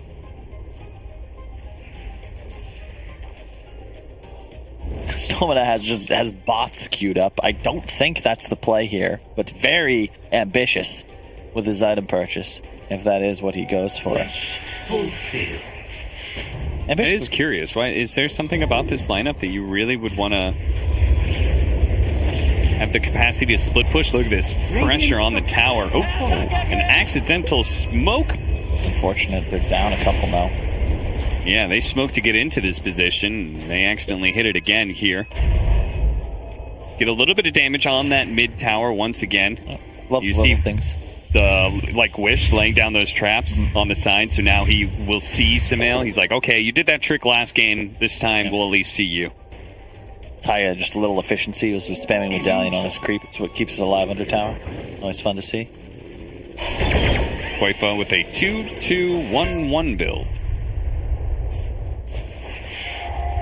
It's the Sand King special.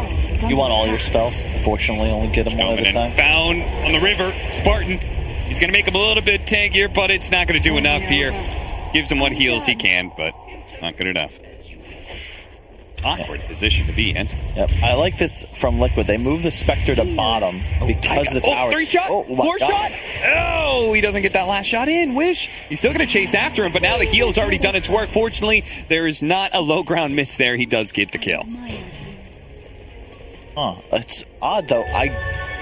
Skylark coming mid is very strange. I would have loved to see him just continue pushing top. Like, kill that tower, then move out of the lane. But he's just jungling now, and it feels like BRAME are not pressing their advantage the way that they need to. Mickey's game was ruined. Now he's free to static farm bottom. They've already killed tower. And we talk about Spectre can't recover. This is how you recover. You plant yourself in a lane, you static farm the wave, and it's the gyrocopter now that's forced to just sit there and watch. There's nothing he can do. He's sitting in front of his tower with a full wand. But there's no pressure happening from BRAME here. Now they're going to look to maybe go mid, but Sumail's the strongest hero on Liquid. He's the one with the creep clearing potential. This is not where you want your Centaur. I think in some ways the adjustment from Liquid here with the Sand King, I mean, that's a tower defender in its own right. Do you think maybe he felt like he just couldn't? Well, sure, but I think Koifa rotated after he had left. And it was just like, oh, free wave up here. I just don't think BRAME are capitalizing on this window they had. That gold lead, it was only like 1-2K, but that's pretty significant 6 minutes in. Yeah. Now you smoke, but at best you're going to get a kill here. Now there's a blade mail up. This is getting spooky. Oracle will be ready to teleport. The at best here is a Spectre kill. A massive kill if they can get it. But as you said, Blade Mail, 17 charges of Magic Wand, and a tower that's not too far away. They're going to go for it. They do manage to get on top of him with the Stampede, outputting all that damage. Look at Focus's health just dropping as he throws the Rocket Barrage onto the Spectre. Fortunately, they get the kill, though. It's a massive pickup. You can't afford to lose mid lane, though. Wish, he's already had his refraction burned away by the hits coming in from the Enchantress and her creep. Fortunately, both sides do have a saving support. Spartan shows up and gives Wish a helping hand in dealing with the troll. This is going to be a really cool game to watch progress. It's all going to be about how much impact does Insania have in team fights. Leshrack's one of my favorite heroes against Wisp, also very strong against TA, but it's a very scary situation because Lesh has to be in the fight. You've got to have your W run in, ult up, charge forward. The only way you can do that is if Insania is prepared to back you up if you've got stuns coming in. If at any point BRAME just say, hey, let's click this Leshrack, if he doesn't get saved, like that's where the whole game is decided. Lesh alive, so much damage. You kill him off, suddenly Liquid's lineup feels a bit flat. Now, BRAME did just have to give up their mid tower in part because Skylark's positioning was here in this bottom lane, and he can be found here. They do know where he's at. Spectre popping the ultimate to be able to find the Centaur, knowing that he didn't have a TP up for a bit. 1,000 of your kind have fallen before. Nice kill.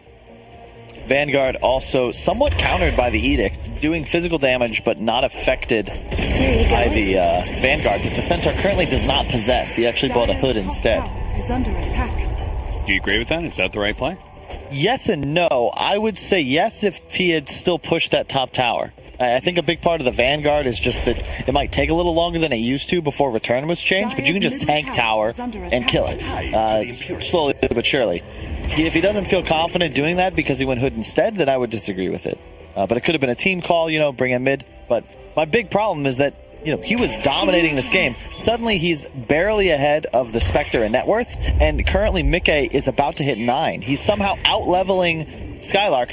Bear in mind, he was 6.5 on Centaur to level 4 on Mickey at a point. They're going to use the Stampede to catch up to Taiga here, but it feels kind of bad for BRAME. It's going to take a while to get this kill, but I think it's also not the kill they wanted with a smoke. Definitely not. Look at it's the dead part of the map, too. They're in their own triangle. You get that kill, but Liquid just like, yeah, sure, whatever, man. We have our entire side of the map. Everybody's farming. Koifa, I think, is closing in on... Oh, he has this blink. Okay, so this mid-tower fight is going to be spooky for BRAME. They don't have any BKBs coming up soon. Their timing should be better than the previous game, however. They're not just going to lose 100% if it gets late enough, although Spectre certainly will outcarry a Gyro at some point. But they'd love to be able to make a play with the reload. Get initiation from Skylark. He should have a blink shortly. 1,000 gold. Koifa has him beat in that regard. Once again, Liquid with way more camp stacked than their opponents.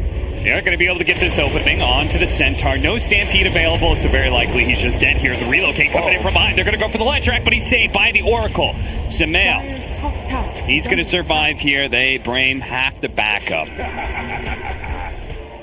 Meanwhile, Mickey just farming away. Doesn't even have Haunt ready. And Taiga as well. Just like, you guys seem fine. Taiga should have an idea. Look at that, the way he's tanked up. Medallion, hat, Vitality Booster, and a Raindrop. That is the most HP efficient build I've seen on an Enchantress. Mm-hmm. Love the Raindrop too. And that is the name of the game now, folks. It was thanks to the addition of the backpack. The meta has caught up, but it is all about having gold-efficient items nowadays, not slot-efficient. Everybody's got slots galore. Just buy what you need, be 6-slotted ASAP. Big fan of the fluffy hat. Nice kill there on Koifa. Wish picks up a double damage. They kill Liquid's big tower defender, and now they have an opportunity to finally take a tower themselves, unless Liquid want to be able to mass rotate, but I kind of doubt it. I don't think it's happening. Structures are fortified. Radiant. Skylark just needs his blink. They've got one on Wish. Then it's just a pick off into the Roche pit if they can pull it off. You hit an LSA from that range. Damn, Ether Lens, man. Oh, yeah. It's a crazy item sometimes. All right, so they've got the Maelstrom for focus, so maybe he can start getting a lead on this Spectre. Yeah, so far, it's really so good for BRAME. It feels much better than it did previously. Got a real shot. We're gonna have great. Deso now. One of the ways the game did fall apart for BRAME last time, the laning phase went poorly, yes, but they also lost the first Roshan. And that is something that we're going to be coming up on real soon here with the TA picking up a Deso. Focus. It's going to be spotted here. Spartan, he's going to have to go for a relocate out, but the Gyrocopter is already dead. The damage was too much. It wasn't even close. He died in like 2 seconds. That is, Agi treads Gyro. Maelstrom first. There's not much viability. So Mel TPing out.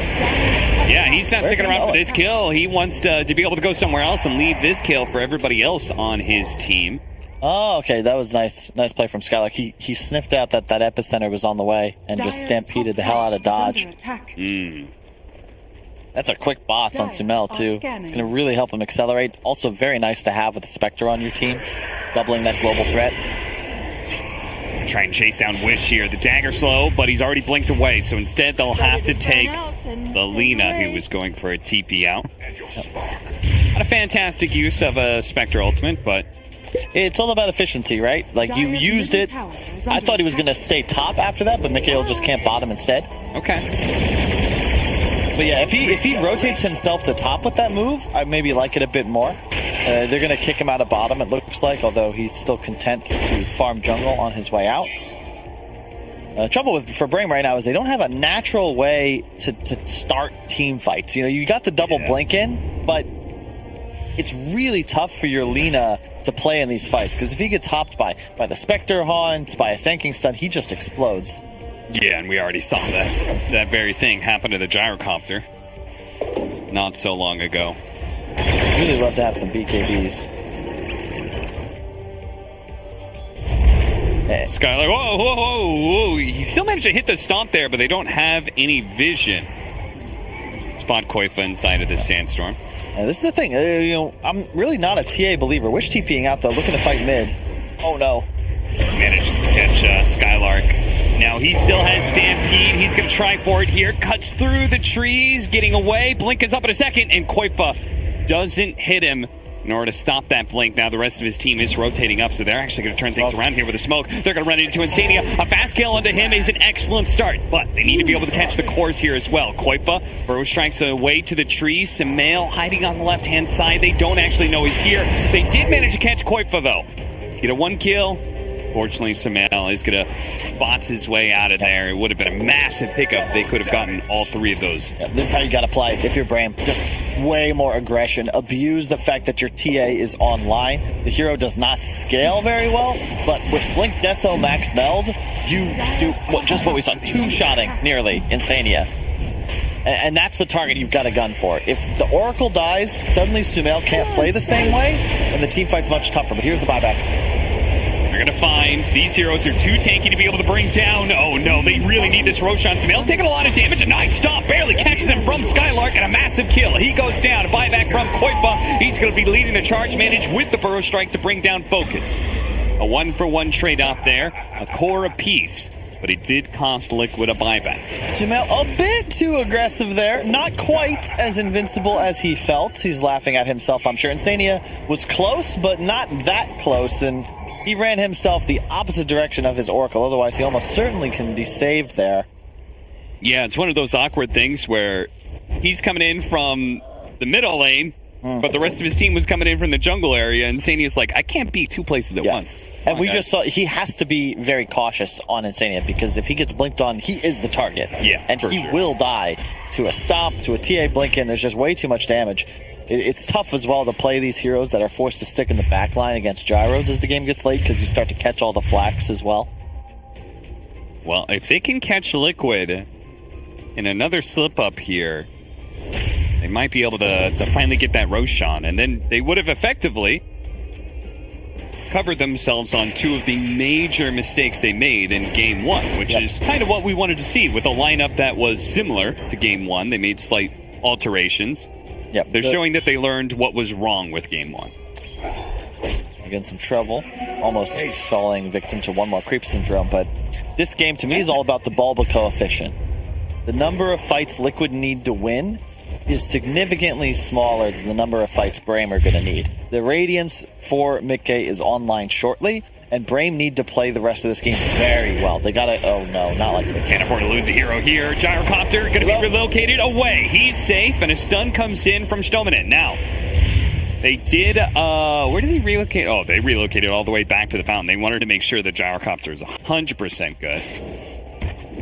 Now is the time to make a move. The thing is, they have the mech, but they don't have BKBs. They really want to have those up. TA in 500 gold, Gyro in 900 gold. So it's almost there. Once they have those, they can think about perhaps forcing a fight in Roshan. But it's just going to be real tricky because they will be playing into the Radiance at that point. No Haunt for 120 seconds, though. I think you want to press here, even before the BKBs. Get a pick-off, get a fight, get Roche. Look to take tower after. Yeah, they managed to get that Radiance, and they have the Solar Crest on the Enchantress. Mickey starts becoming a really viable... Oh, yeah, and he's got a Nether Shawl, too. Of course he does. BRAME, they have to recognize their strength, Cap, because right now they're playing like they're behind, like there's some timing upcoming. Maybe pick up like this would be really good. Wish. Okay. He didn't quite blink down to the low ground, so it's a big concern. They're going to go for this mid tower before they try and take Roshan. Feeling like this real estate is important.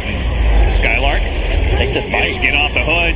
He's taking a lot of damage here. He's going to be healed up by the Io. Now a stun, a Centaur stun left-hand side by the Enchantress onto Wish. Wish is kind of stalled up right now. And there you gotta go here, folks. You can't just stand in front of tower against the lineup like Liquids. The impetuses, the stagger and radiance spam, the Leshak lightning. You wanna immediately engage, double blink, drop everything. Well, maybe this is a better way to do it, right? They're gonna coax Liquid out of the tower area by going for Roshan. And they know there's no buyback on Koifa. They did catch Sumail here, and this is the exact same position before. Skylark not jumping quite yet. Now his Blink Dagger being canceled. They're going to slow him down with the TA traps. BRAME seeming very reluctant to go for this one, and soon Koifa is going to be back up. Just 7 seconds. At this point, BRAME, they've missed their opportunity. Yeah, they're getting poked. Liquid, very savvy. You can tell experienced calls. They're just poking. You're not trying to fight in the pit. You're not panicking. You just distract them, posture, buy some time. BRAME, I think when they watch this replay, are going to be kicking themselves a little bit because that was the opportunity. Like, that's a 4-on-5. Liquid showed up at the tower. You know there's no Sand King. It is 100% 4-on-5, and they don't even get a blink off offensively. That entire engagement. Yeah. Now Liquid is 5, can look to be aggressive themselves. They've got their initiator too, which makes this fight a whole lot easier for them to take. They're going to go forward. Nice two-man stomp from Skylark. He sees an opportunity, but intercepted. Wish. He's going to find himself stunned. Wish does manage to get off his BKB, but perhaps it's a bit too late. Focus right in the middle of him with his own BKB is delivering out some serious damage and brings down Mickey. A really nice fight for them so far as Taiga almost goes down to Laguna Blade. Fortunately, Heal's going to be able to keep him back up. Koifa jumping himself away, but Sumail's not going to be as lucky. Stuck by the river. The last shot from Wish isn't quite enough. He's got the HP. He's got the Solar Crest. It's Sammy and Tina out right in front of them. No way. What? How did he get out of there? Skylark will finally find the jump to take down Taiga. Taiga healed and healed and healed through that, but eventually goes down. So, man, like I was saying, Cap, what a great move by BRAME to not take that fight until both of their BKBs were online. Waiting for their timing. The patience from BRAME. Your analysis never misses, Kyle. Man, BRAME, I mean, I felt like that was a moment right there. Wish getting stunned. I was like, oh no, his damage got delayed. But it didn't matter. Their double BKBs, as you correctly predicted, were huge in being able to win the fight. Playing it smart. It looked over them like, oh god, not like this. They gave them their 5th hero, Haunt back up, but yeah. With double BKB, suddenly Liquid's lineup has no damage. And Stone was you threw it to where he was moving, but I think he was trying to hit Tiger, right? I think he was trying to hit that deer, and then he was like, "Oh no, nobody has a stun." Splitting the uprights. Some people get paid for that. Wish, huge. Scotty queued up though. for the regen reduction, I suppose. I don't know if that's... It's nice to stick to the Spectre, too, and the Lesh. Okay. I mean, they do have a lot of heal coming in, no doubt, right? Because of Oracle, because of... I'm presuming Sumail is going to go Bloodstone, right? Yep, that's already on the way. Has the Essence Ring, too. Essence Ring, okay. Dire are scanning. So I kind of see it. It makes him a lot tankier, so he's not... There's no chance of him being burrow struck into, oh, I'm just dead. Well, less of a chance. Speaking of, an Aghanim Scepter. Aether Lens straight Ags for Stoneman, and he's almost... he's going to put out some pure damage. That is really pretty nice. sick.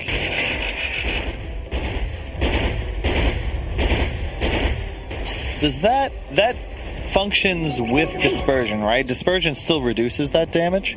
Yeah. I guess just to pierce the BKB then of Sumail, but he's not really got that queued up. Dire's bottom tower is under Good against the Ant, I suppose. You can burst the Oracle. Makes it. It's to burst somebody. Yeah. Radiant's top tower is under attack. Dire's bottom tower is under attack. So it's just sometimes it's like, oh wow, what a game-breaking item. Yeah, I keep trying to have this discussion about neutral items and whether or not they're, we like them in the green room, but Brian always just brings up Hearthstone and pseudo RNG and how it's actually good. You gotta have better deck building. I will say that I kind of like neutral items. I find them fun, but I would not be surprised if one day they were removed and we'd look back on them and be like, man, that was crazy time. Why'd we ever allow that? Yeah. Could see it. Whoever's going to get out of here scot-free.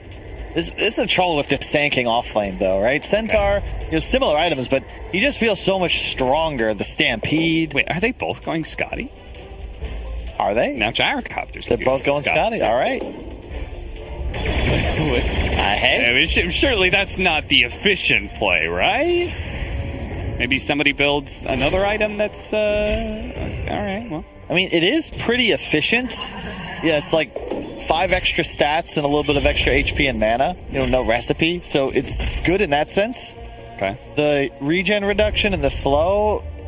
I mean, I guess BRAME, they just think, we're going to win a fight in the duration of our BKBs. So we just want to be able to run forward and stick onto somebody. Dire's bottom tower is under attack. Tier 3 neutral items coming out. Titan Sliver, Enchanted Quiver, Quickening Charm, all pretty value items. Ceremonial favorite. Illusion. It's up there. Anything anything that involves status resist, I consider S tier. Okay. If Sanj I'm just saying Titan Sliver is a better status resistance item, but yeah. Okay, true. But it's not an aura. It's only for the individual. Like if Sanj and Yasha is a must-buy item for every carry for 25% status resist, and AoE minus 10% has got to be good. Koifa. They try and catch him here, but I believe he's going to be so far away by the time that little missile catches up to him. He even dodged it with the Yules. I feel like we just saw this. Yes, the seems at bottom. Indeed. Yeah. A DD, Aegis Fading on TA. Wish very strong. Still thinking about his item choice. I really want to be sure he picks something up before the next fight. This is one of my pet peeves. Is you have the slot, all this gold, invest. Because his net worth advantage, yeah, it's huge. But if Sumail has spent his money, and he has, this really isn't a lead at all. Dominant, he's going to be found here playing in the jungle where the rest of his team is already abandoned. BRAME had already backed out of that one a long time ago. Done a great service. Let's see. Wish is still thinking about it. At 5k gold now. What will he buy? Scotty still seems to be the answer. Radiant's middle. I mean, what would other options be? Something like a Daedalus or something? No. But that's so burst heavy against an Oracle, right? Yeah. That seems kind of like... And I feel like they don't have a super reliable way to catch this Oracle. In some ways, I think they have to just accept the fact that he's going to get off his ultimate. Yeah. Butterfly doesn't help you. Maybe you'd really love to have an AC, but it's kind of tough. TA itemization gets weird. You can really only go one of two ways. Either all in for the jump, or go for the more sustained damage route, which he has chosen with the Scotty. Gyro will also be going for one. Nope, just kidding. Okay, cool. Yeah, Gyro swapped it to an Ags. I think this is the right choice. Ags super value when you have a Wisp on lineup. There's so many stuns on the side of Liquid. Having that side gunner going is quite helpful. There next for him as well. So. Yeah. So and there are a lot of instances. Sandstorm, Diabolic Edict, there's Radiance, there's a lot of instances of small, constant damage that proc the active. That's a good point. It's one of the counters to heroes like Darkseer or Leshrac, Spectre even. Just guaranteed Mjolnir procs galore.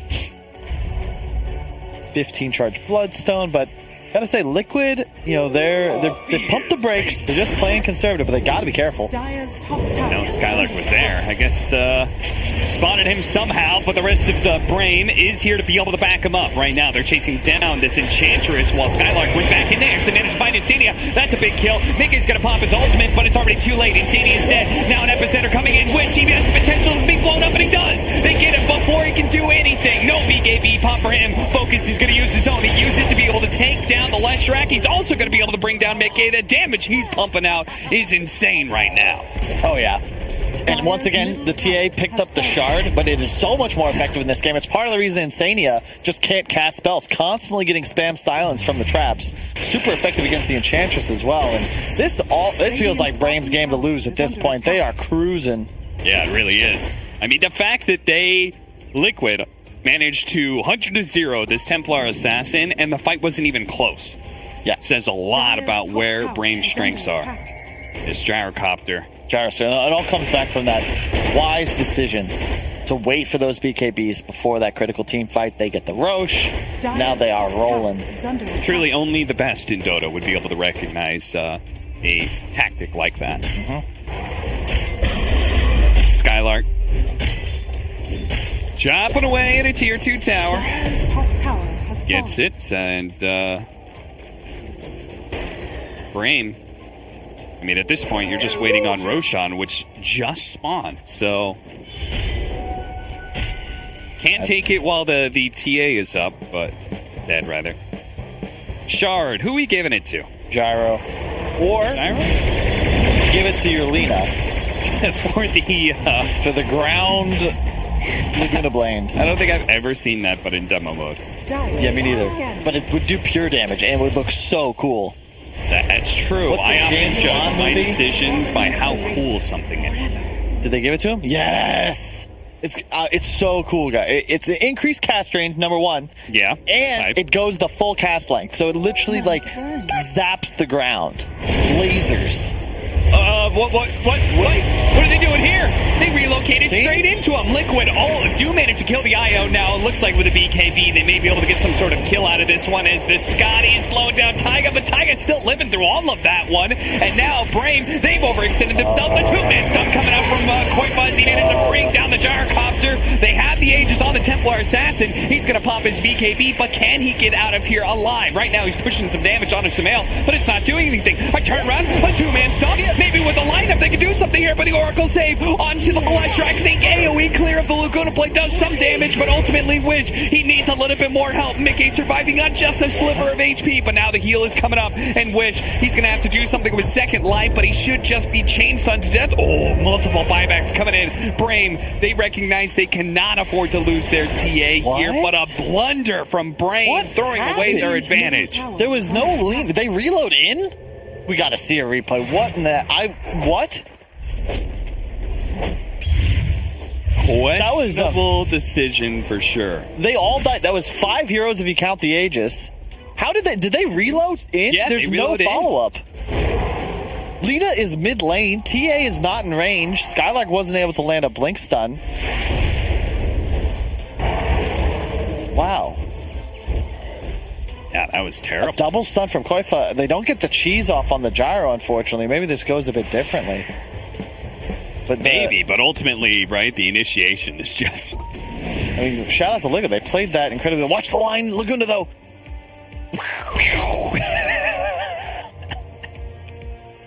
It's too bad it didn't kill anybody.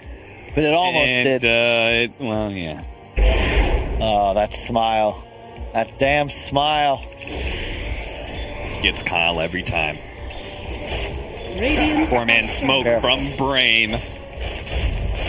As I'm sure, no doubt, they recognize. Oh, Skylark, his smoke broke.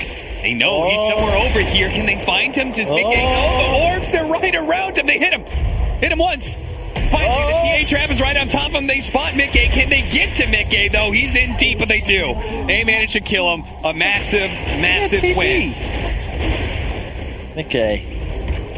He wanted to sit around so he could cut the wave behind them, but BRAME were not having that. They went foresting. Well, in some ways, that may forgive BRAME for that earlier team fight blunder. Dire's bottom No, Cap. The trouble is that the Centaur and the Lina bought back, and they represented a chunk of the advantage. You know, that removes the Centaur Ags from your next fight. That is a big pickup.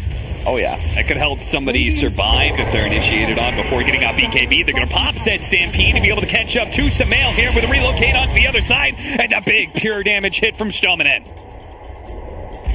Not having any of that. That is a massive 999 pure damage. Yeah. I dig it. Radiant's top tower. And it's time to push, right? Both cores dead. Mickey has a buyback. Sumail does not. I like the choice. Sumail was thinking Sanj Kaya, now looking at a halberd. The disarm active against both of these cores is great, and there we go. My man Wish is about to finish his Daedalus. There is no evasion just yet picked up. Yeah, the Radiance Burn might annoy him, but if he's BKB'd, he can shred through anybody with a nice crit. And there's something to said about the new Blink items. Yeah. They do add a second big peak for many of these cores that rely on Blink daggers, right? Your Wraith Kings, your Templar Assassins. Yeah. It's a big help to heroes like Wraith King and TA, because it would feel like they would fall off a little bit, whereas now, as you said, you know, they can be stronger. That 5 to 10k net worth lead always feels like one until we get into the super late game when Spectre might start to turn the tide. But for now, you got to be feeling good as BRAME only a 5 kill lead, but they should know how strong their position is. They just consider where Liquid is playing right now, just kind of hiding in base. They spot, nice ward, they're going to see Wish. They might look to roll out, but it's tough. All these traps. I can't believe this ward is still alive. BRAME invaded the triangle and didn't take that high ground ward away. They're going to pop Stampede, I think Skylark is calling, guys, you got to get out of there. We have shown 2 heroes top lane. They're running at you. Oh, Mickey just realized he got a Trickster Cloak. So that's a built-in 20% evasion. Yeah. Neither resistance is really big as well. Yep. So the game will start to spin a bit. If Sumail can finish his halberd, the evasion on Mickey, double evasion on cores, is super effective when neither enemy core has an MKB. They have an Oracle behind them as well. In which case, Wish may end up regretting his Daedalus pickup. Soon, Ascati is complete on Mickey. Big timings coming out. BRAME would really love to get the initiation, but I like what Liquid's doing. They're just spending their gold. Yeah, Scotty's massive, because now he can jump straight onto the IO, right? And he's hitting everybody with it, so you're really going to slow down the regen factor of someone like Focus, who's currently being targeted right now, but they do manage to get a relocate over to the side. They're trying to go for Mickey. Mickey is able to take a brunt of the damage, no problem. Taiga a little bit squishier here. They play to the outside. Koipa ready to go back in. Now the BKB's gone. He goes straight for Wish. They manage to hit him with a stomp, interrupting that. The Laguna Blade just took out Koipa, but they don't have a save for Focus. Focus is going to end up going down, and Wish, without the gyrocopter and the Centaur to play the front lines, they're just going to have the full-out retreat here. A blink away from Skylark. Does he have a TP to be able to get out of here? They're currently tunneling through the trees. No TP. Oh, dear, Skylark. Yeah, that was just... You can't set it up better for Liquid. They had vision, knew where BRAME were in the vicinity. They had just purchased big items, Halberd on the Lesh, Scotty on the Spectre, and they forced BKBs for the Haunt. Previously, that was a good trade for BRAME. They'd fight through it. But because of that initial back-off, when the BKBs fail on the course, they feed. Koifa can come in with a stun, the Lesh follow up, they have Yules, and Spectre's just too tanky. You've got to be able to get on a target as BRAME while your cores are BKB'd. If you cannot do that, you are not going to win the fight. Oh my god, what? That is such a gross item build from Taiga. Yeah, seriously. It's like Vanguard, Solar Crest, Hurricane Pike. Now he's going an Aghanim Scepter, so he has some additional survivability in some way. Also good stats. He also went fully defensive on the talents. I think part of the reason Ench is just so strong in this role. The magic resist, extra heal, and the untouchable slow. So other reason, 265 attack slow? Yeah, if you're not BKB'd, I thought the Shard was good for these kind of builds. Slightly surprised Taiga didn't go that route as well. Either way. 100% win rate on the other one. What's the sample size, though? Oh, yeah, it's going to be like one game. Hey, now we have an Aghanim Scepter. Speaking of damage reduction. Aghanim Scepter for Centaur. BRAME is hanging in. 40 minutes in. 21-17. So now maybe we can just pop Stampede for the Spectre ultimate. Hold on to our BKBs, but it still seems like initiation is all important. Oh, for sure. Now. You have to find Insania. Paladin has a refresher.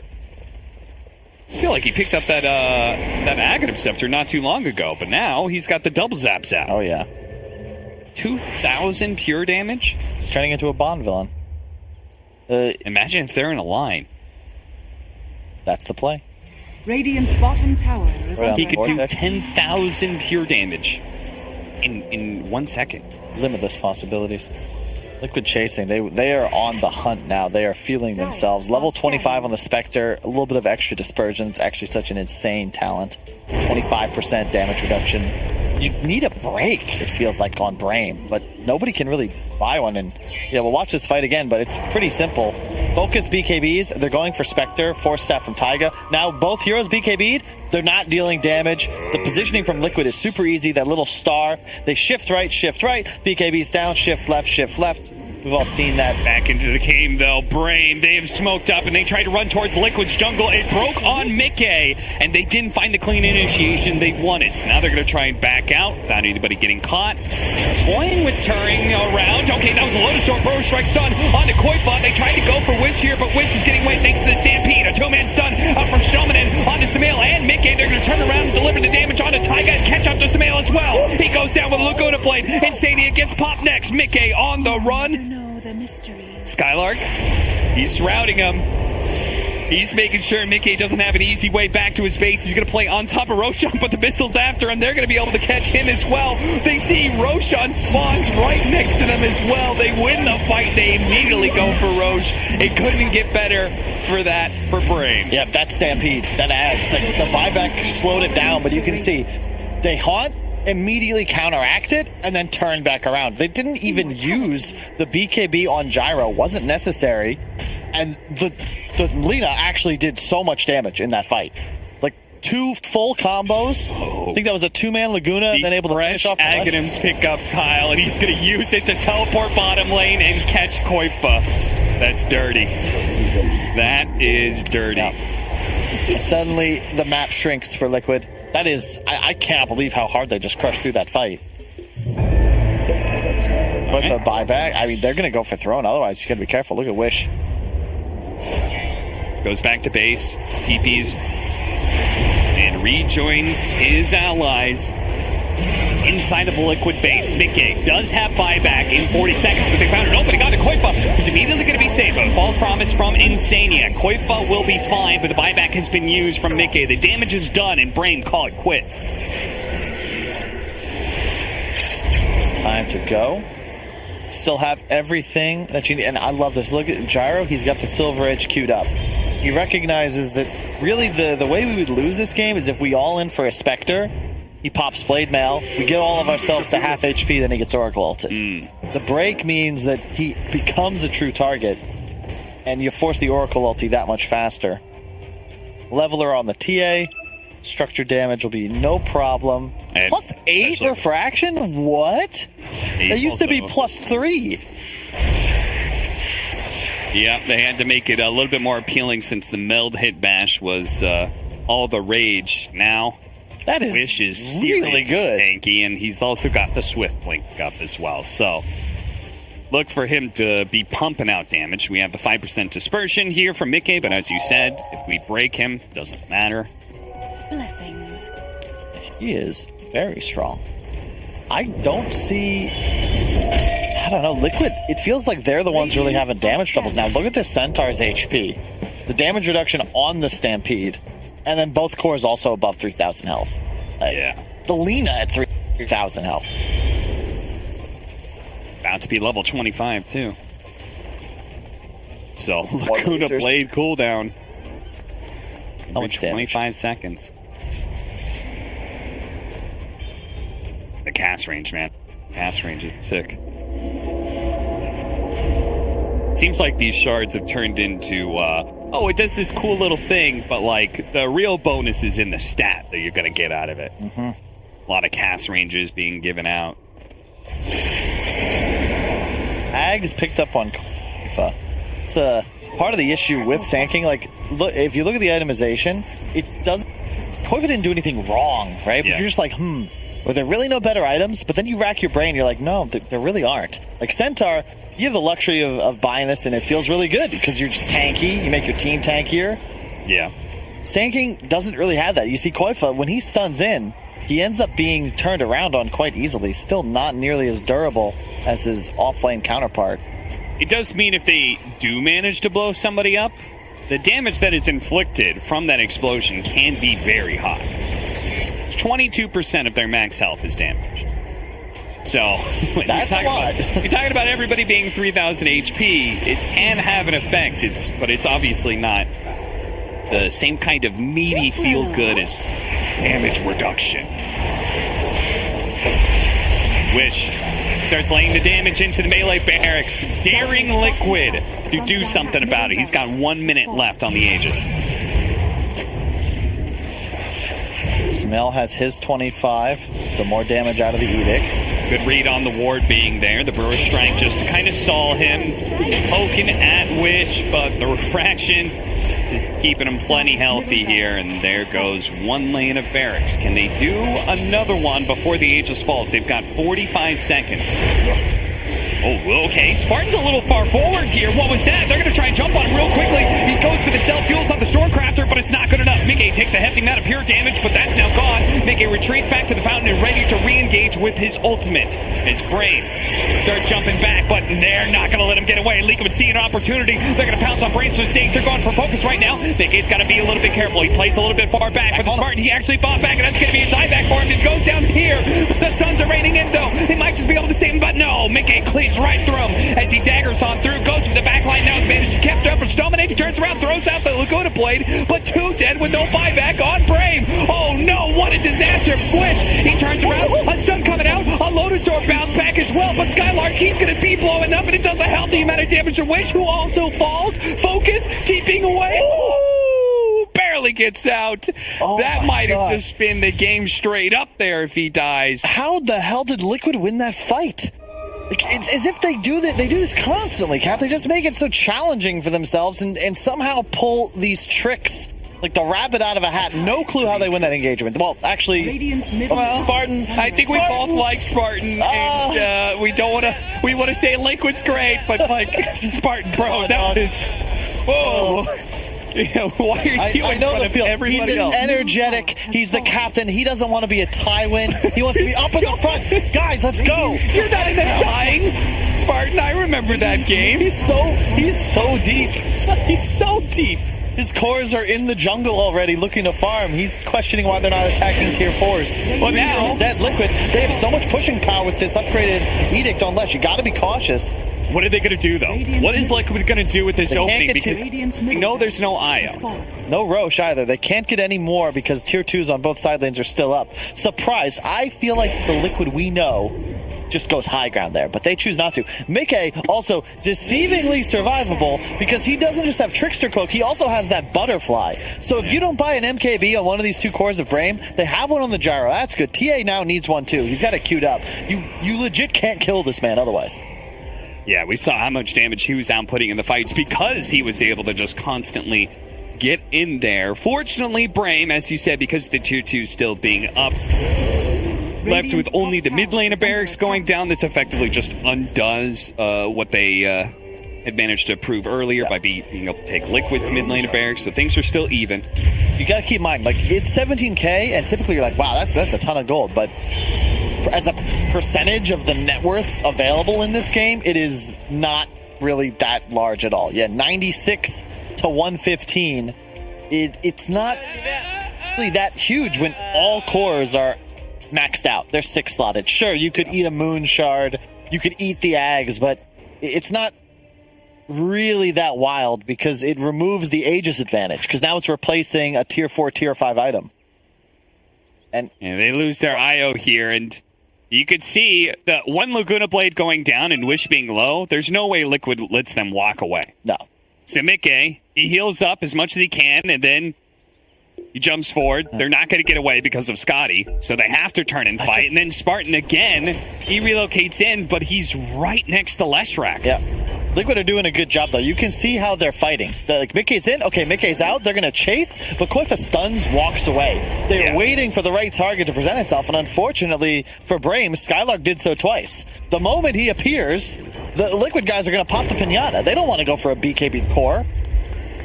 Trying to get anybody but. However, Sumail did buy back. They got a Rax for it, but it means that Liquid have to be very cautious. A smoked BRAME on the way. Aghanim Scepter complete for Sumail. So now he's got that nihilism, which makes the enemy team ethereal. They're going to be able to take down Taiga. He's going to go up here in an opening onto more as Insania has already been caught. He pops the ultimate on himself and uses the blink to try and get away, but the damage might be too overwhelming. Or if anything, maybe Sumail needs it. Laguna Blade takes him out. And Oracle still pops. The missiles are chasing after Koifa, but they will not have 2 heroes for 2 minutes. And BRAME, you can see Mickey, he's dead. He's like pushing out whatever creeps he can right now because he knows BRAME could just end the game if they manage to get through backdoor protection. He's going to go ahead and pop his ultimate, jump to the other side of things, try and make the great escape here. I think this is game, Cap. There's 2 dead. They might not know Ench doesn't have buyback, but they're 100% Sumail just did. So you just march down mid. Mickey did what he could to try and delay them. BRAME is here now, and they've got 80 seconds to work with. Skylark finds the first opening. It's going to be on Koifa. Koifa using the Eul Scepter on himself. Maybe trying to blink away. Mickey playing the front lines best he can. There's Spartan. He shows up to give a little boost here to focus. They start pushing down Mickey. He's taking a lot of damage, and Koifa is going to go down first, but he did have the buyback. The tier 4's already gone. And if anything, BRAME, they can just ignore Mickey. They're going to go straight for the throat at half health. Focus. He's just moving around, and that's going to be it. They're going to manage to take this one against Liquid. It was a bit of a back and forth. But ultimately, BRAME, they made the adjustments, they learned from game 1, and they take down Liquid here in game 2. And I guess Skylark, the mastermind at the end of the day, he baits Liquid into a false sense of security, and Liquid leave their base, and BRAME just smoke and run at him. Taiga dies. Looked like Liquid got caught looking, we might want to get next, but well played to Skylark. Immediately pops Sensor ult, finds the next target with Wish, and as soon as Sumail dies, that's just GG. Can't get out of your base without buyback. Come on, King. Even a King makes mistakes. It's been a while.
Team Liquid's turn to ban.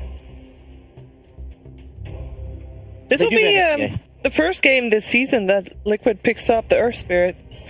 I mean, Tiger was probably still is one of the best of the business Yeah, in it. true. I'm excited to see sort of the change of a pace because we've just had 2 games from Liquid where both times around 10 they seconds had a very remaining. defensive 5. We're going to see a bit more aggression, or, potentially from seconds Insania remaining. with him on the Grim Stroke this game round.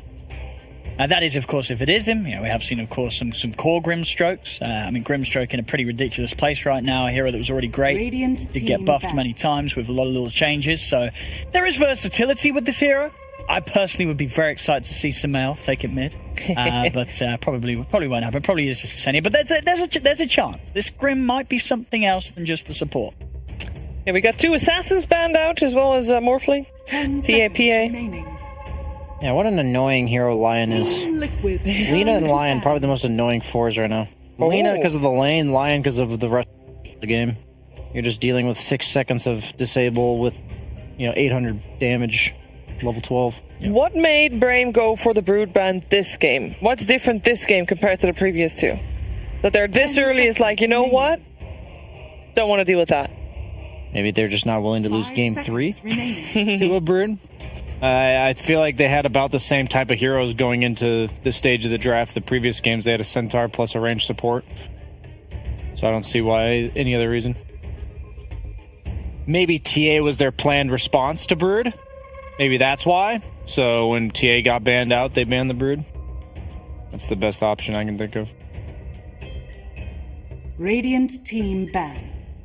Wonder why they leaned away from Mag now for Liquid. Like why they thought it was for the 1 game and that's it. It looked really powerful. It did. Quake played it really well. Maybe they think it needs Lina to work. Yeah. Could be. We do have still, of course, 10 got seconds enough later to remaining. go. So perhaps this game will make a comeback. Yeah, Mag Earth Spirit 5 not nearly as seconds scary remaining. as a Mag Lina. I think there's quite a bit of a chance that they might think about getting the Darkseer this game for Quake. Was one of the ones I'd who be was down. playing a lot in the pubs. Excellent with the lead in from Earth Spirit. I'm down for a Sven Darkseer. Yeah. Because you got Sven to work with the Grimstroke. Lanes pretty well against the Lion Centaur, I think. And then, the Darkseer synergy. That's a classic. Darkseer Sven. Radiant team pick. I'm actually so ready for that exact combo right now. It would be very Liquid. Team Liquid's turn to pick. Juggernaut. Oh, and we'll be here dealing comes with the Sven, Juggernaut. baby, right into that jug. Warcry for that Omni Slash. Get in there. Mickey's like licking his chops. He's like, I was picking Sven last patch, baby. I'm ready. I mean, what else would he 10 want to play seconds against remaining. Spectre? Good. Against the Juggernaut. Spectre. Sorry, against the 5 Juggernaut. First is an seconds option too, remaining. but I think with Grimstroke and you're against Lion, you'd rather have a stun Yeah. on your carry.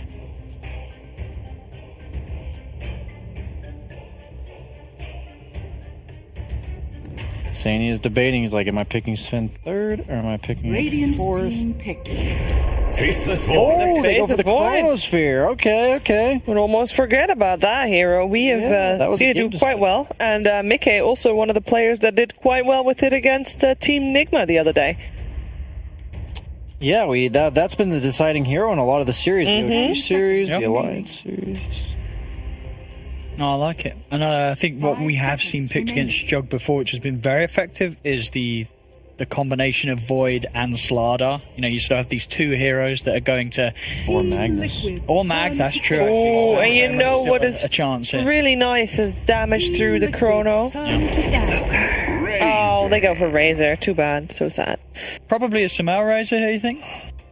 No, it's Lane Quake. into It's Jug. Quake. It's Quake for Razor. Okay. Yeah, because you have a lane that should give you really no issues, and generally Radiant speaking, you team want a ranged offlaner with Earth Spirit. All right. You don't want to go double melee. So we were talking about going for the amping up of the Void, but they've opted to make Jug's game harder to play, Yeah. And which is another route. I think against the Oracle, of course, Darkseer is never going to feel good, and any sort of those buffs, as you said, also. Yeah, that Oracle take- might have been a preemptive Darkseer thing. Yeah. It seemed like Liquid were prepared for that because that Razor was very quickly picked up, so we're ready to sort of go for something else, or just weren't thinking about Darkseer at all. 5 seconds. Yeah, I'm just a bit concerned for Liquid because Centaur's pretty good against everything they have other than Chrono. Like, all these other heroes, they have, like, slows and, like, temporary lockdown that with the Stampede can disengage. Like, Razor, I don't think conceptually is very nice against Centaur. You have a lot of burst damage coming out from BRAME. They don't have any saves on Liquid. Yeah, I'm just a bit concerned if the lanes don't go well for Liquid that they would actually struggle to ever get the fights that they want. Like, they have a lot of skirmish potential, so as long as the lanes go fine, they should be good to get it off. But they actually banned the Tinker. Now, that would have been an interesting pick. Team Liquid's turn to yeah, the Invoker's still banned. So you want something else to throw into the Chronosphere? Death Prophet? No, Death Prophet. DP's kind of a dead hero.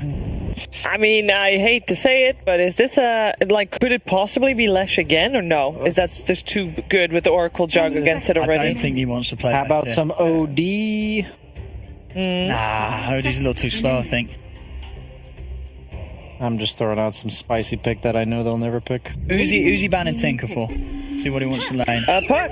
Puck.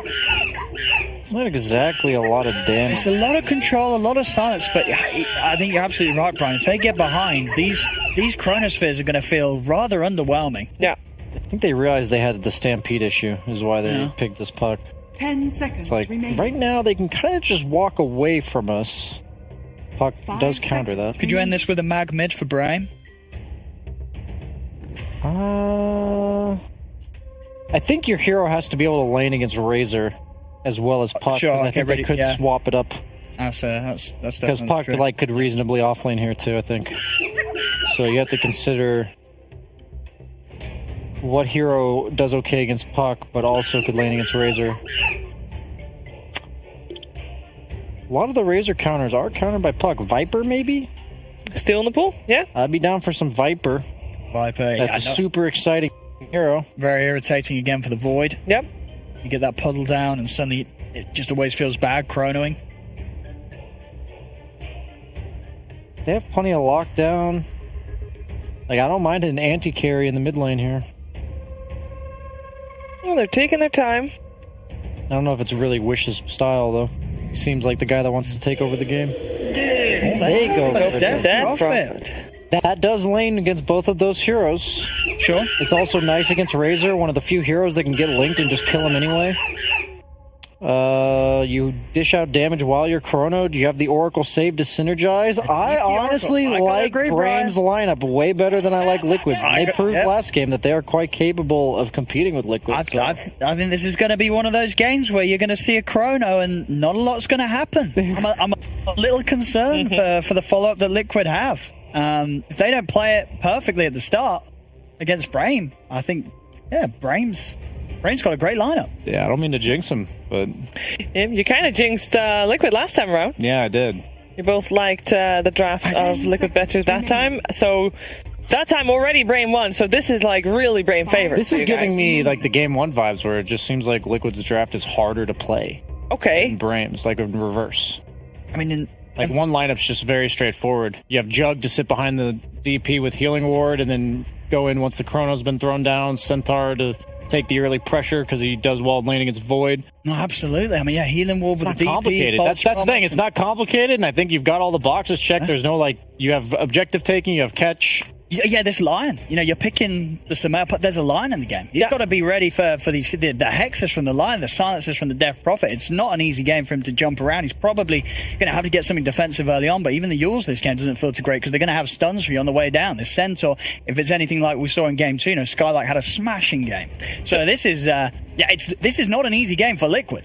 Is the pressure on Sumail, on his puck, to perform and basically set a good tempo, or is the Void it's pressure on Sumail to shut down the Death Prophet's early momentum, and then it's pressure on the Void to get that one good chrono. At 7 minutes in, I'm talking like the chrono that shuts down the initial momentum. Yes, yeah.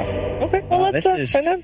This is gonna be a great game. It's gonna be a great game, and I think BRAME's gonna do. I think they're geared up. Yeah, as much as I doubted them going into the series. There's no place for doubters here. We're going to have a fantastic game. As far as my panel is concerned, we're going to head over to Cap and Kyle for it. Well, I do hope we have a good game. After all, it's game 3 between Liquid and BRAME. After BRAME did indeed prove that they can bring down Liquid at least once. Let's see if they can do it again. Kyle, you believe their draft? Seems like our panel certainly did. I think so. On paper, it definitely looks like they have all the answers. Void best answered by Hex Mechanics. They've got one. And then also a hard save for the Chronosphere to target.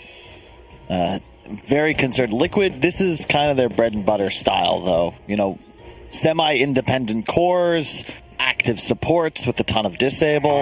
They can outplay BRAME, no question, but the Void's damage in Chrono is limited. There's no steroid for him, and the team fight and sustain of BRAME is quite strong. You know, when I saw the first 3 picks of Liquid, I really thought they were going to go for an Invoker.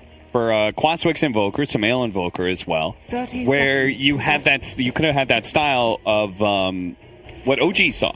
Right, where they just gave a bunch of buffs. I believe they had both Grimstroke and Invoker in that situation, where they gave him Alacrity and they gave him Inkswell, and he just went in and went ham. Instead, they didn't get any more steroids. For Void. This is going to be way more of the one-man show. Sumail on his puck should have a decent time against the Death Prophet mid, but I think he's going to have an incredible time for him to take the swing. Going to go ahead. He already stealing away so much damage away from Focus. They're going to chase him down. Yeah, Sumail, he's going to get the last couple of shots in. That should be enough, indeed. First blood. And Koifa barely managing to dodge death there. Shnomanen's going to be run down as well. There's going to be 2 kills. Fortunately, Spartan was able to get that kill onto Koifa. He's out in no man's land. They make sure to give the kill on Shnomanen to Mike. Yep, really well done. Immediate TPs to top lane, catching the creeps. Works out quite well for Liquid, especially since First Blood went to Sumail. Did he? Oh, and he rushed a null, didn't he? Yeah, I like that decision a lot. No need to get a fast bottle. Get the extra stats. And there it is. Spartan getting the kill on the off lane. Koifa. Once again, we're going to see Koifa playing a mid laner in the off lane position. Something that I'm sure we're going to get more and more accustomed to. Starting the game with the fluffy hat. Yeah, it's interesting. I dig that, because you're not dying to right clicks, right? It'll be the Oracle burst damage with the spin. So now you just link during spin and you're going to be quite strong. I can dig it. Good Spartan challenging Koifa. He knows that the Razor needs to be able to stick on top of the Juggernaut and feel comfortable doing so in order to win this lane. And Spartan just always making sure Koifa is a bit low on health. Trying to secure these last hits. They're going to actually go for an aggressive kill onto Koifa here. Koifa starts taking away the damage. It's going to go into the tower range of a Koifa. Is he dead? Oh, the last shot comes in from Spartan. Fortunately, the long range, the Purifying Flames is able to secure the kill. I think you'll take that if you're Koifa, though. You get all these creeps coming into tower as you respawn. You got all the mana of Oracle, so Spartan's really no longer a hero in this lane unless he gets regen. Yeah, jumping over for the water runes. Wish will take the one on the other side. Yeah, be careful though. Sumail's looking to orbit. A little late on that dodge there, my man. Still coming back in the swing of things. Meanwhile, we on the other side of things, Skylark, the offlaner for BRAME, is that Centaur for the 3rd game. Hey, something understated from that last game was, keep in mind, Mike on Spectre got absolutely destroyed in lane. Yep. And if there's anything I think Liquid change here, it's making sure that they'll have a better time in the safe lane. Yeah, Spartan going to die. It's a product of having not nearly enough mana or HP to sustain. But, that was a 6-0 Spectre to 27-15 Centaur. So that really didn't... it was as bad for Liquid as possible, really. This is already looking much more promising. 3-minute runes. A nice ward, though, placed. You can see they're going to spot the rotation of the Earth Spirit. This is very prescient. Whenever you're playing against an active mid, and, the one down there by Brown. Yeah, that one. That's when you have an active 4 position roaming, you need this defensive ward more than you need high ground vision. Thank you, my beauties. Spartan shows himself, and immediately Taiga tries to go for the roll, but misses. Ends up in tower range, too, so that's a little awkward. Battling it out, Mickey. Giving the inks well. He is going to be stomped here. He's got 12 magic stick charges, so he can certainly keep fighting.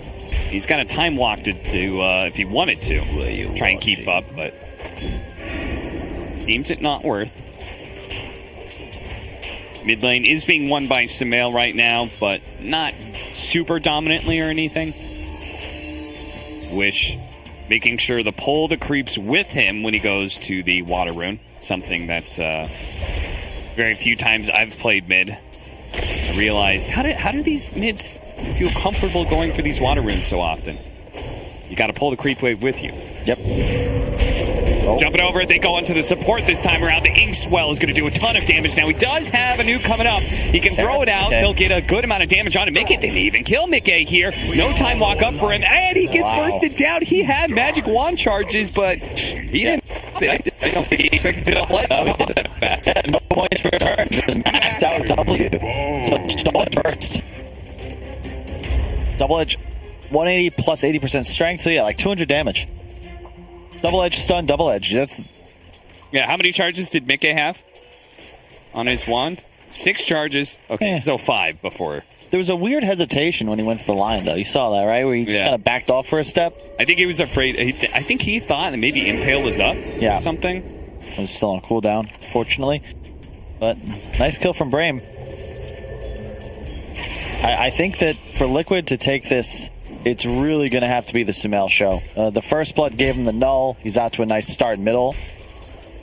But will he be able to get kills? Coil's ready. He will be going for that Witchblade build that Yopaj has popularized. Do you feel like you see a difference in Liquid and how they play or anything like that? Oh yeah, I mean Sumail's standing in for Boxy, so. Oh, okay. Thank you, Kyle. That's very. Radiant I mean, as a whole, is Liquid playing different because they have Sumail in this mid role and Koifa in the offlane? Or do you feel like it's still the same general Liquid game plan as they're going to be running down Skylark? It doesn't feel like anything's changed. Okay. I think that maybe the Razor would have been more of a Boxy hero, but other than that, I'd say it's pretty standard. You see Koifa keeping his distance because he knows the Lions around here as well. So does a nice job of that. Really good read.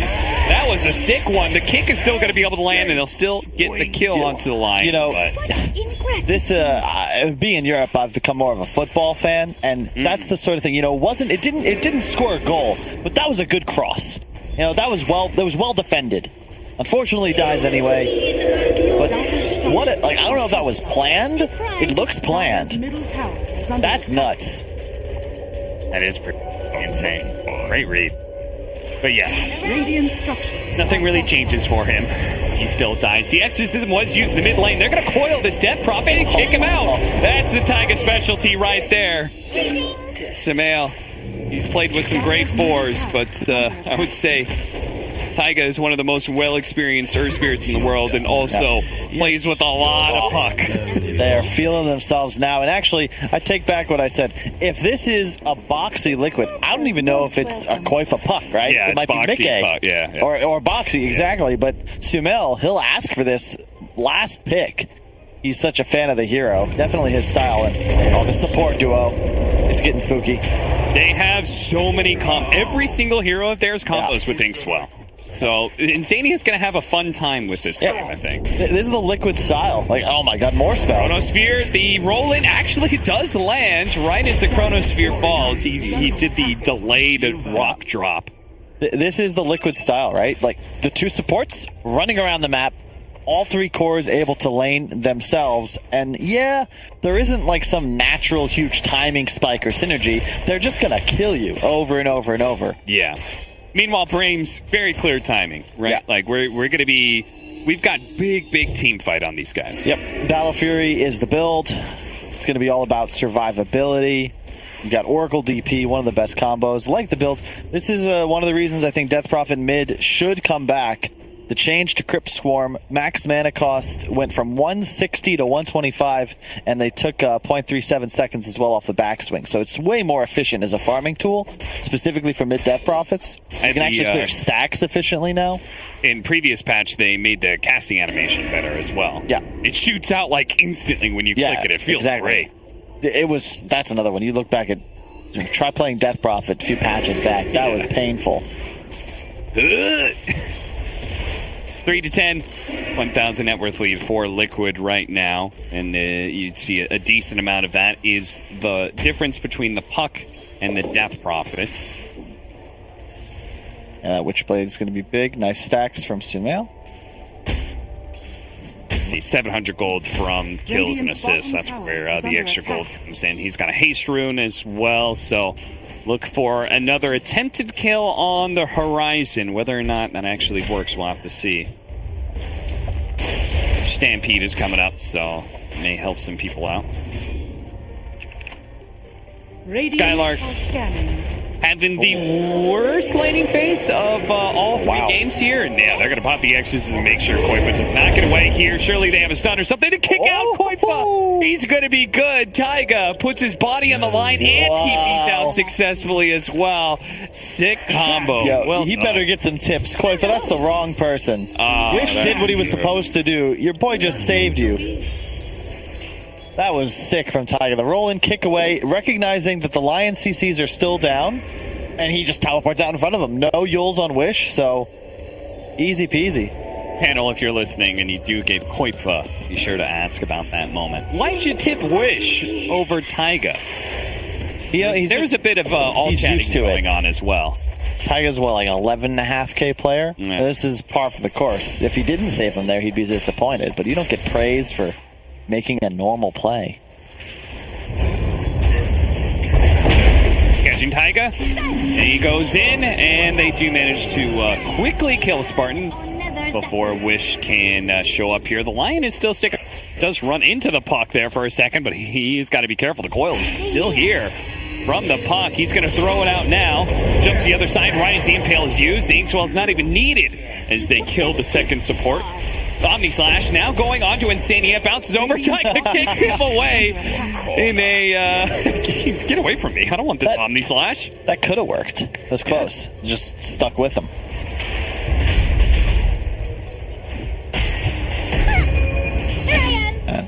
Sumail is certainly feeling himself. That's a very early Witchblade timing, and the one downside of the support duo is that you pretty much just feed a Puck. You know, you get coiled, you get clicked, you're gonna die. Radiant's top tower is under attack.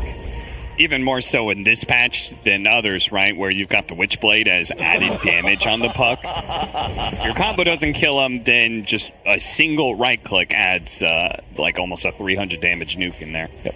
Thing to note though is that the Mickey Void went for a Mask of Madness, whereas Focus is rushing a Battle Fury. So yeah, it's a gold lead for Liquid, but they're investing in the now. BRAME looking later for their power spike. So for you to judge Liquid's game as being like successful, you would need them to like take some towers soon or something like that, right? If you're investing in the now, you want to see now outcomes. The trouble is that their draft really doesn't take towers naturally. It's about, we'll get 3-4 kills. Yeah. We'll click the tower as 5. That's their MO. Yeah, they essentially have to kill and kill and kill. And maybe get a tower. You see that reflected in just the kill score, 4 and 12. Yule's Scepter for the Death Prophet, that'll be really big. BRAME stacking more than they were the previous 2 games. They're actually kind of keeping pace with Liquid. Stomina is also just newly hit 6. Zania, they're going to spot him. The silence goes out first. Now the Inkswell, Taiga. Oh, the Stampede away. Run.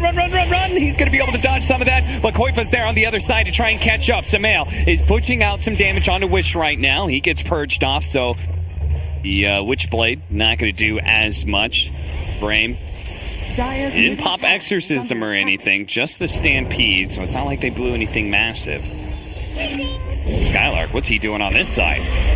They've got a Chronosphere if they want to try and keep him in place. Allies are making their way over. But Mickey, he doesn't feel the need to. They've got the coil. That's good enough. Sumail now with a blink dagger. Thought he was considering buying bots. Seen Abed do that a few times. Just play map control, but taking the more active route.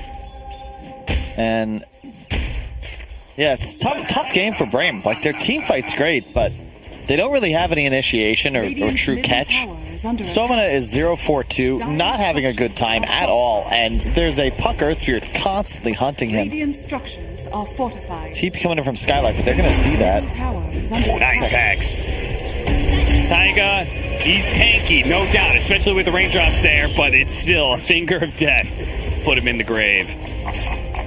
We got him. Ladies and gentlemen, we got him, and we got a Battle Fury, too. So that's complete for the Juggernaut. Their big tower's still up. So this timing, not too bad. Not too bad for BRAME at all. An immediate Triple Ancient stack, that always does feel good. The big downside is just that, again, they'll have the Blink on Centaur. That's up next. 50 gold away. Just how do you take fights? That's the big concern. Oh, whoa. Jesus, the male's here with the double damage. That's why Mickey pulls the trigger in an instant. And now, okay, purging off the double damage. That'll certainly help you out here, but Skylark is in some trouble. He gets run down by the Taiga Koifa combination. Stovedin does manage to get the hacks onto Sumail. He's getting low, but Spartan, he's not able to do quite enough damage, and Wish doesn't want to be able to break the coil. Koifa's going to be able to ink swell himself out of here. The coil, it finally fades, so Wish can back up with a freshly healed up Death Prophet. But unfortunately, he can't stick on to anybody. They lose the mid tower in the process. Kyle, this is getting real dark and gloomy now for BRAME. Liquid playing their draft. All right. We definitely got to ask him. I feel like there's history between Koifa and Wish or something. There's something going on here for sure. Did they tip him in the last game? When we were talking about the Taiga tip? Yeah. That's the last time they tipped him, but I don't remember tipping in the previous game now. Neither do I. Huh. This is the heat map you love to see. Just an extension of the mid lane. Sumail asserting dominance across his domain. Now with bots about to be en route. Liquid, the slaughter will not stop. This is the game plan. Control enemy jungle, control vision, and just kill these BRAME supports specifically. It is near impossible to play Lion at this stage because you just can't live. Anything on top of you, you're forced to spam spells just to buy a little bit of space. A Juggernaut with the Battle Fury Rush, you can't help. You're just farming for a couple more items before you really want to get involved. At least level 2 Omni Slash is a necessity. Bottom lane here. It's the Finger of Death. It's not quite up. He needs 15 seconds. If they had it, they could try and go for this kill. It'd still be a bit difficult. He's got 1,500 HP, closer to 1,700 when he moves over to Strength. I like the build a lot. I think if he goes Battle Fury, he can't be nearly as active. That kill on Jug certainly doesn't happen. Yeah. The Maelstrom into the Sanj for the status resist. You really don't die as Void in this game if you just live through that stun lock. Oh, Mickey's going to come back. Now they can go. Skylark spotted for a moment. They've already thrown up the stun. Impale follow-up and the Finger of Death. Is it enough? Yeah, they got him. They got him indeed. The Hex was there at the end. So a big kill that BRAME was very, very patient to be able to get. But the rest of Liquid, they want revenge, and they have immediately found Wish. No hope for him to get out of this one alive. Focus does manage to bring down Insanity with the Omni Slash. He's got to spin TP out, though, to survive. Very odd. Wish had a Yules up that entire time, just didn't cast it. Might not have saved him, but it could have helped. Coil by himself, Sumail reading the Impale incoming. Managed to phase shift that, but nothing will really come of his initiation. Skylark actually kind of wants to go back in. He's got the heal from the Oracle anyway. Yeah, you can see the Liquid situation is definitely solid, but BRAME are very much in this game. Liquid, like, they have to be in this position if they want to win. Yeah. They need a significant kill lead. They need map control because they don't have any natural method of ending the game. There's no huge spike. It's just our heroes will get farm, we'll kill you, we'll buy more items. Meanwhile, BRAME, the BKB window on Death Prophet, Juggernaut getting more levels of Omni Slash and continuing to scale faster because of that Battle Fury purchase. He's neck and neck with Mickey, has now surpassed him. We'll look to see him expand on that lead. Insania, depending on your perspective, either wrong place, wrong time, or right place, right time. He breaks the 4-man smoke, but he does lose his life and his ward. Radiant's bottom tower is under attack. Probably saves Mickey there, though. So we'll call it worth. Whenever I see a 5-position die alone, they broke a smoke, they placed a ward, you know what? Worth. Value. You wish you didn't lose your ward, but... Yeah, the ward hurts. They love you. The ward hurts. They're thinking about mid. They do have the kill potential. All right, so Kyle, speaking of this draft specifically, you're saying Liquid, they need a way to be able to find more objectives. The biggest one is Roshan. How are they able to do that? Because their lineup kill the enemy team. You just kill them over. Okay. Just kill them, lol. That has seemed to be the Game 3 Liquid strat a lot of the time, is just, Aiden and I have spoke many times, rule number 1 of Dota 2 drafting, gotta have stuns. Last game, not enough stuns. Was that not a Han rule? That was, it was a Han rule. It goes back in that game. You gotta have stuns. Don't not have stuns. Inkswell may not want to be able to step to Koifa. He is getting low, though. The X's are doing a lot of damage. They do manage to bring him down. Liquid, they did not have enough to back him up, or maybe they didn't expect BRAME, all 5 of them, to be at this bottom tier 2. But BRAME is saying, no, you're not taking any tier 2s for free. Well, Liquid, they don't have the team fight. They have the skirmish. You can't go on a Death Prophet when you don't see the Oracle, especially if his ult's already running. Doesn't matter how much you lock him down, those ghosts are still going to be dealing damage. Now, what if the Exorcism is gone? What if you initiate on somebody else the silence into the Inkswell stun and a 3-man Chronosphere? That's going to be a lot. The Juggernaut is still survived thanks to the Fate Edict, but now a Bash comes in at the right time and turnaround stun. A 2-man stun with the Omni Slice, allowed to be able to go off. It's bouncing over, but ultimately he dies without getting a kill. Earth Spirit's low, though, and it looks like Wish should be able to pick up that one, but the Coil is going to make sure the Centaur's not going anywhere. Mickey rushing in to the left with Samael joining him with the Inkswell stun on the 2. They've locked them both down with the support dead. It's just Wish. He bought back for that, right? Or did he? No. Okay. But he did not have Exorcism, so that's how Liquid do it, right? They bait Koifa. Did Koifa buy back? No, he just respawned. Okay, just respawned. So it was just 4 on 5, pretty much. Yeah, but they wait for bait the Exorcism by throwing a body at it, and a great chrono from Mickey. You see him immediately identify, oh, I got Oracle too, and they kill off Oracle first. Jug gets Omni off, but wasn't able to spit. Didn't drop Healing Ward during it. Yeah, he got so low. He was just like, I have to get off this Omni Slash, and that was that. He had no HP when he came back. Yeah, Stona did not get off his finger either. Does have the Philly Stone though, so should have Blink up shortly. But so far, it's just the Sumail show. 904, Ags on the way, 500 gold off. He is feeling himself, and at this level of farm, especially with that Arcane Rune bottle, like he can just straight up take over this game at this point. And you said Liquid, their lineup just comes down to kill. Skylark, we spotted him. He's over there. Mickey's going to jump to the other side, but the damage has already been done. He's been caught by the coil. So you can see Stoneman. He just says, my Centaur is dead. I'm going to make sure I stay alive. Liquid, they finally may have killed enough to be able to take a tier 2. And they are in a very strong position now. Koifa has his BKB. Mickey again finding the cloak, man. That is such a good item in a game like this, or the shawl. When you already have so much base armor, thanks to being an agility hero, a free 25% magic resist is pretty nuts. Combine that with the status resistance he has from the Sange, he can very fearlessly just time walk in like he did against that Centaur. He seemed to not care at all if there was a line. It's all super fit. You have bashes or magic damage, and the Maelstrom procs. So even a little bit of spell amp's not bad. Radiant's bottom tower True. is under attack. SNY complete now for the Juggernaut. The problem is Liquid's getting enough kills that the Void is staying ahead of the Juggernaut despite the Battle Fury build. Yep. It's the Sumail, well, the puck factor. The fact that they got so many kills to start. There's the BKB on the DP, but Liquid, their strength in this game is pace. All right.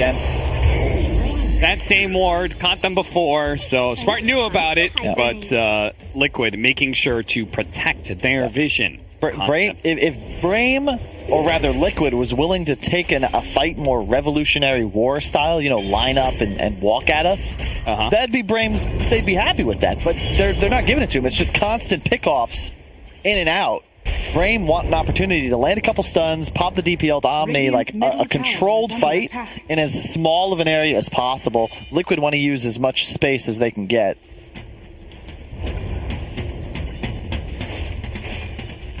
That guerrilla warfare becomes more and more deadly as BRAME become more desperate to be able to get out on the map and be able to find some farm somewhere. Right now it feels like the triangle is the only place that's safe for them.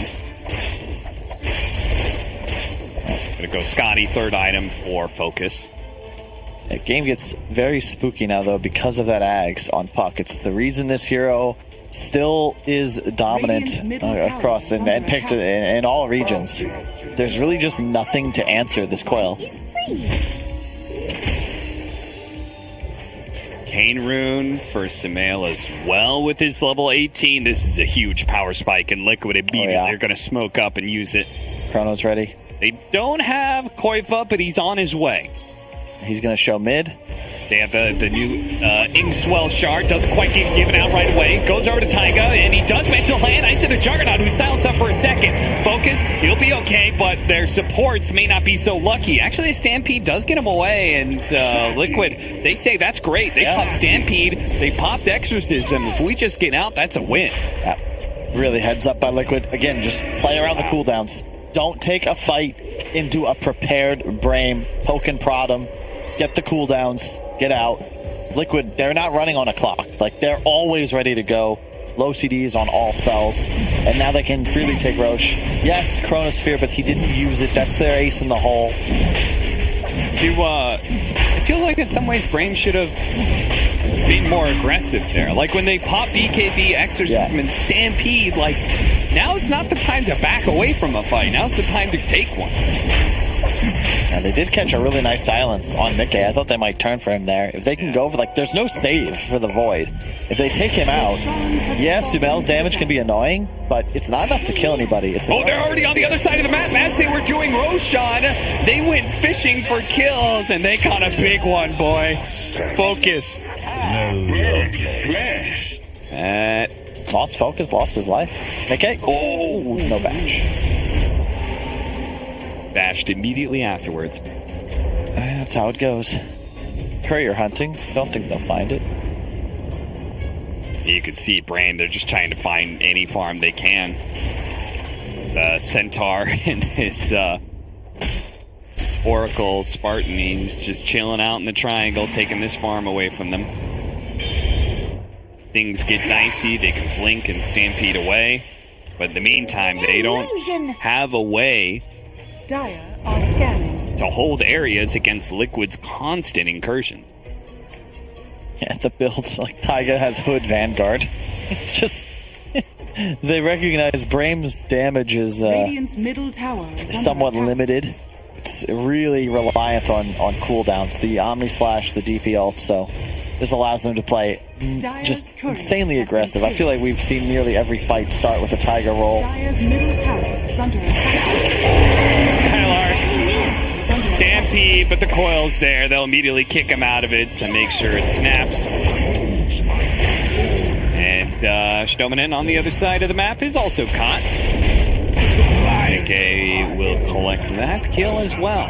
So another 2 freebies for Liquid as they now sitting at 13,000 net worth lead. They've got the outpost. They've got the rest of these tier 2s to take. You can see the smiles on Cam too. They're feeling themselves. Definitely feeling confident. They still are just holding on to this Chrono. Aegis as well on Mickey. So now it's just a matter of collecting towers.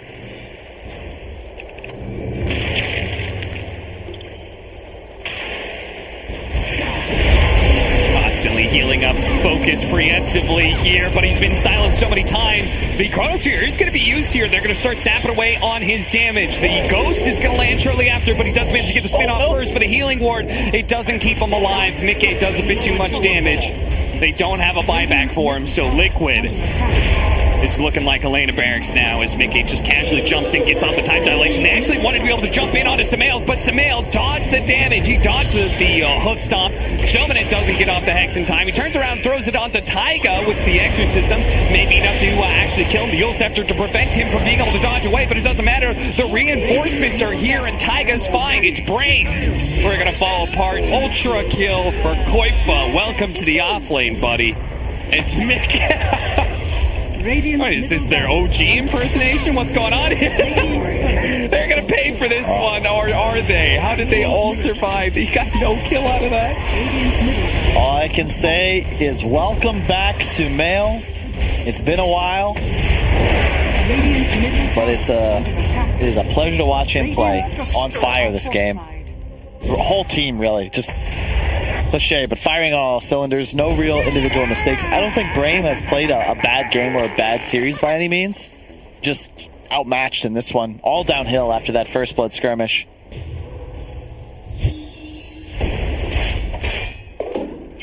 Now, the downside, TA, much more active, way more threat. You have to play around a Death Prophet much differently, and Wish definitely was kind of controlling the tempo in the previous two, but here, just when you fall, when your team's behind on a Death Prophet, I just don't really know what you can do. Still have this mid-tier 1 standing even.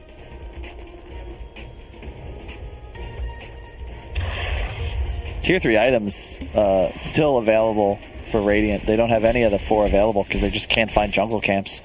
Give the gem to Mickey.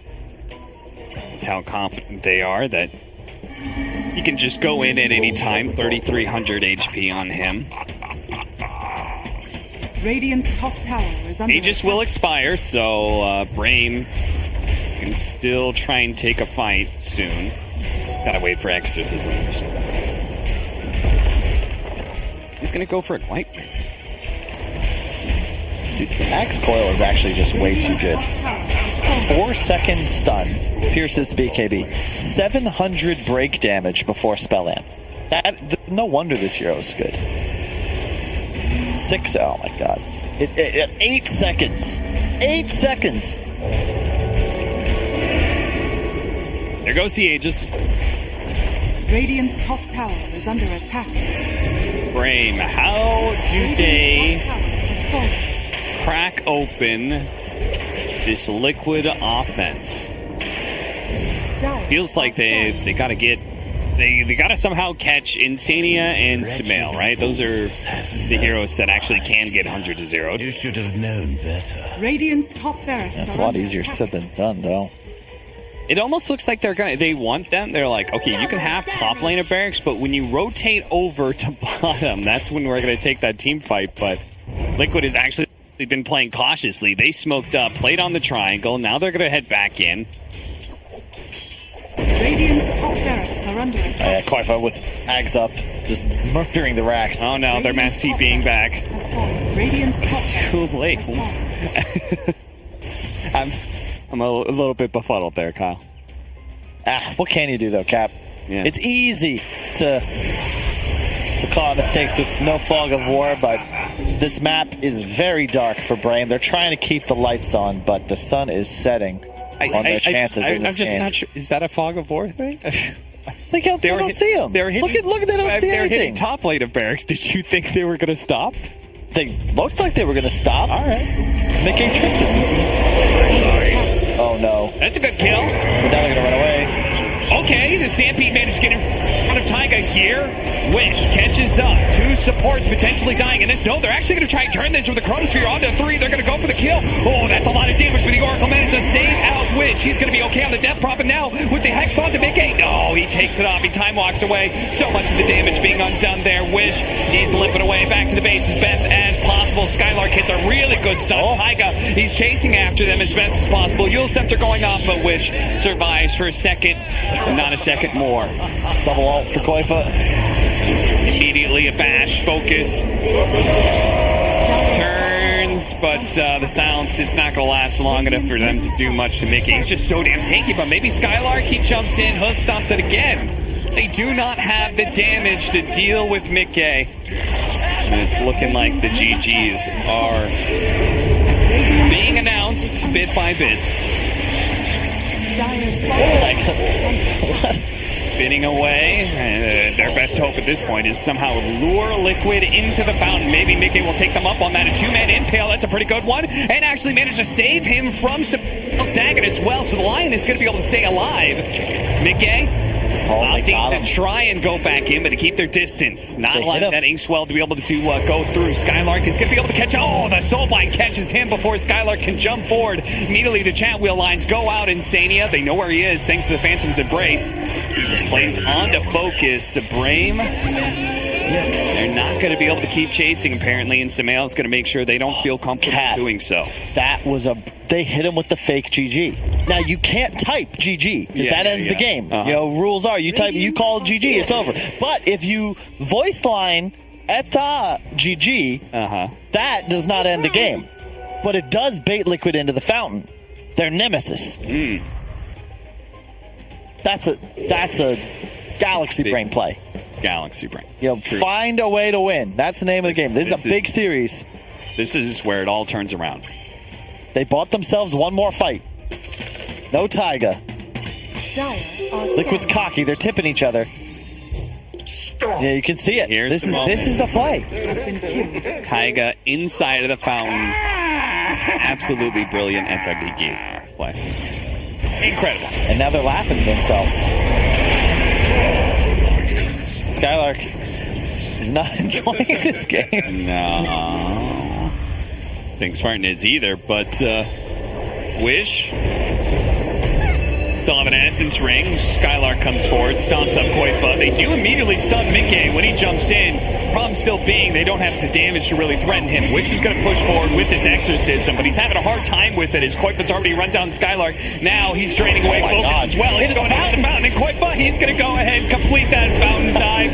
Gets him in the end. His celebratory chronosphere, and GG is finally forced as Liquid will take it 2-1. They do drop that one game, but ultimately Samael on his way back ends the series, his first series back 15-0-16. Not bad. Not bad. I think he can do better. I was expecting more from him. Those aren't exactly Jordan numbers. More, maybe Kyrie level, but not quite what he'd hoped for. But well played. 44-13. That was a lot of slaughtering. We said Liquid, they had to get kills to win the game, and they spent effectively the entire time doing just that. Yeah, it is fun to be able to see some of the legends coming back. We have Anna coming back now, Samael as well, and it does bode well for Liquid. We were concerned how losing Boxy was going to affect them, but it seems like they're able to keep pushing on and with a 2-1 against BRAME. They do push on forwards and get a big W here on the board today in their first series where Samael is standing in for Boxy. We're going to break it down and talk to one of the winners, and we're fingers crossed for Samael here, but we'll find out after the break who we're talking to.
5 seconds remaining.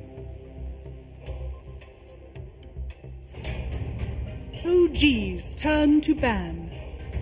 Radiant team ban.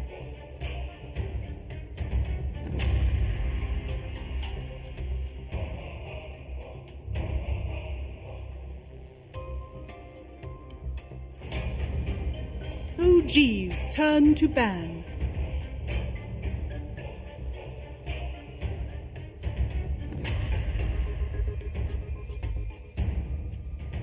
Radiant team ban.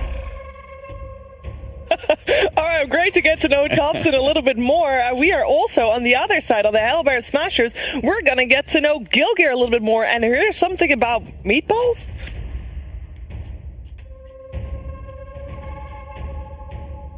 Seconds remaining. Turn to pick. Radiant team pick. Lion.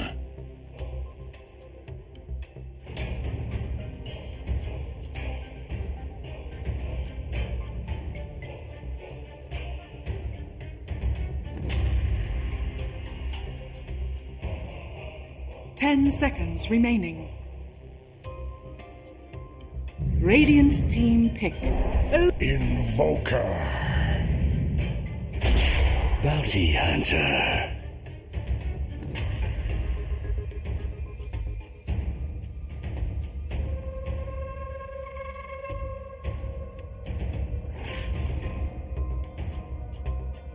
Ten seconds remaining. 5 seconds remaining.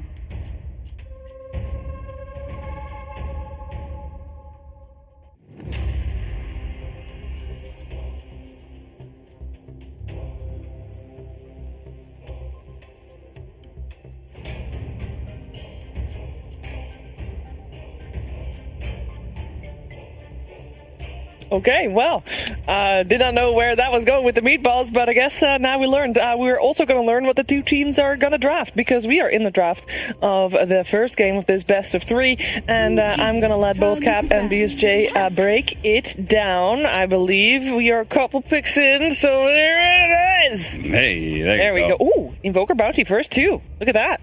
This is a Hellbear Smashers draft. I've never seen one. Stormer special. Yeah. And Snipe and Courier special. Yeah, and the game where they picked Invoker first, and when they played against Team Secret, that was the game that they won. They ended up losing 2-1, but the one game that they did win, it was that first phase pick Invoker. Feels like with the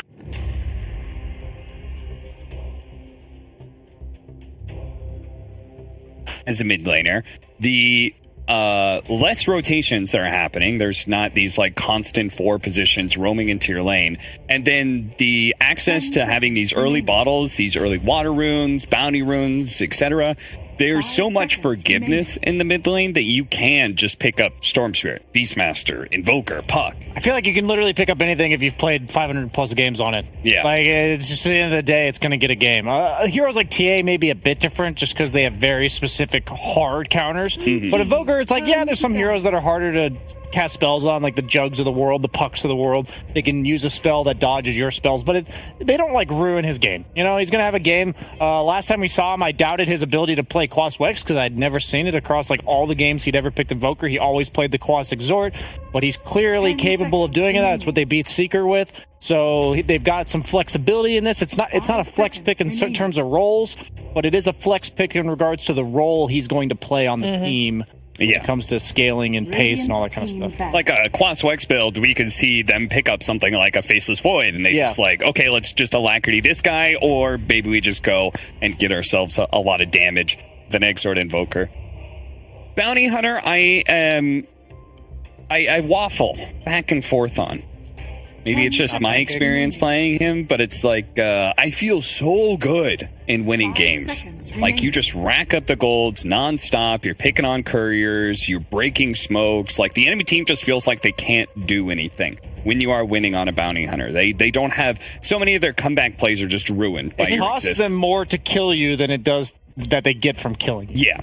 Yeah. The detection and all the, like, they have to find 3 heroes to get you, especially after you get the shard. Yeah. But if you lose your lanes and you're on the losing side of things, well, Bounty Hunter doesn't usually give you anything that actually allows you to win team fights, right? Like most of what he attributes into team fights is information and items, right? Yeah. Like he's getting so much extra gold, and everybody's getting extra gold, that you have items to be able to help you. You have a solar crest when they only have a medallion, as an example. But so yeah, I kind of waffle back and forth. I feel like it's very important to win at least one of your lanes, if not two, with the bounty hunter. Yeah, he seems like a hero that's very niche in that regard, not because because he is so polarizing in regards to his performance, but also it just takes very specific scenarios that enable him. I think most notably an offlaner that is independent. Timber's already getting banned out. He's like the number one for me.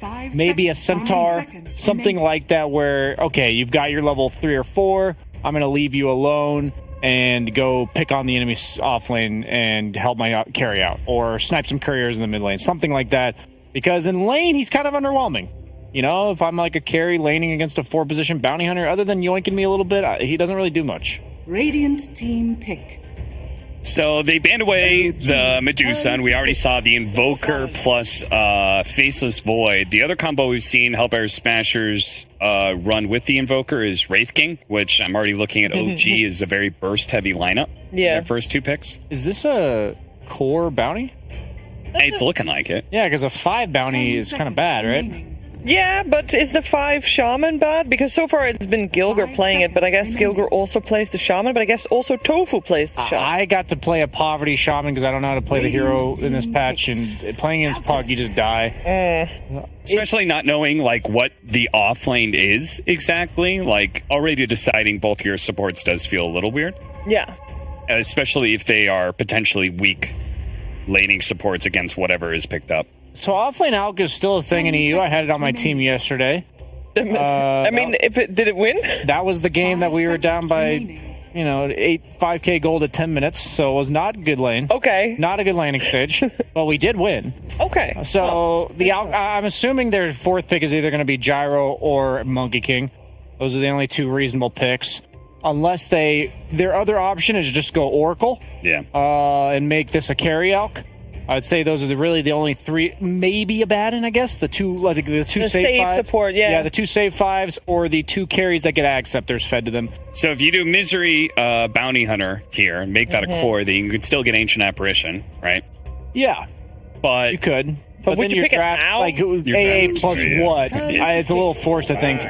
I would actually be upset if they had picked AA. I think they'd be they'd be out drafting themselves. Yeah, I think Puck would own that game. Yeah, I think Monkey King has to be the pick here.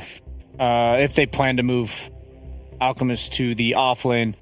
Looks like a 5 bounty or a 5 shaman. I would assume it's 5 bounty because Shaman Axe sounds a lot stronger than Bounty Axe. Yeah, Axe right now is a pretty formidable offliner, just because he gets the Battle Hunger early on, and you just throw it on the opposing support, and your 4 position battles them. They can't do anything about it. They have to retreat because they're naturally taking more damage because of Battle Hunger, and then very, very quickly the lane becomes 2v1. Where the enemy support he feels like he can't do anything, and then just together you harass the carry. Axe used to have bad base stats. If you compare him to like a year and a half ago, he had like 5 less damage and 20 less move speed. And we saw with Death Prophet last patch what happens when you just give hero base stats, and that's kind of what Axe has done for him. Now, I am not a huge fan of this unless this is like a support Alk. Meaning, like, if it's an offlane Alk with the sole purpose of feeding an Axe to somebody, I don't like Slark with it because Axe does not enable Slark to farm faster. It makes him a stronger fighter, which is great and all, but pretty much every carry in the game with a free Axe can fight. So I usually prefer the ones that accelerate their carry to get more and more items. So I don't know. I think Slark's nice against Bounty Shaman. It's not amazing against Axe because the call is not purgeable by Dark Pact. Yeah, if anything, if he catches you right as you pop Dark Pact, farming a creep wave or something, he catches you with a blink blade mail, then you're gonna... It's gone a bit better because they gave Slark the level 15 lifesteal talent, so you take that every time you're against Axe, then you also build S&Y, which amps up the lifesteal talent, gives you some status resistance. In the past, there was absolutely no play. Slark was hard countered by Axe. Now it's kind of like whoever's ahead. Yeah. Really is fine. Well, for Hellbear Smashers, this is also probably quite the question mark because all 4 heroes on the side of OG, they have not played yet this season. So there's not a lot of information to go off of, considering, I guess with Ana back, it changes up your heroes as well. This is the perfect type of game for Slark, now that I think about it. Slark hates 5-manning. He hates it. He never wants to be in team fights like all these games we've been seeing so far, where it's just straight up, balling down lanes at 9 minutes into the games. There is absolutely zero team fight on like both these teams. There's like some AoE spells, like the Coil and Invoker spells, but there's no like Mars, Tide, Phoenix, that kind of stuff. Is it still something you want to see on the teams, or are you okay with that? I think OG is very okay with it so far. I think Hellbear Smashers needs to give themselves either a strong independent carry like the Ace Wraith King, which allows them to constantly make moves on their own terms, or to give themselves like the Faceless Void that was already banned out. Bloodseeker would be a perfect example. The hero that just says, F you, Slark. You can't Dark Pact and ult away from this. Chrono Rupture. Thinking of what else is... Chrono Rupture, both banned. Yes. Sure. Thinking of what else is in the game. PL's already banned. That's a great matchup against Slark. Maybe they'll go... You know what? There has been a Division 2 team that has tried Bounty Hunter out as carry. It owned. Absolutely owned. No, it didn't. I know.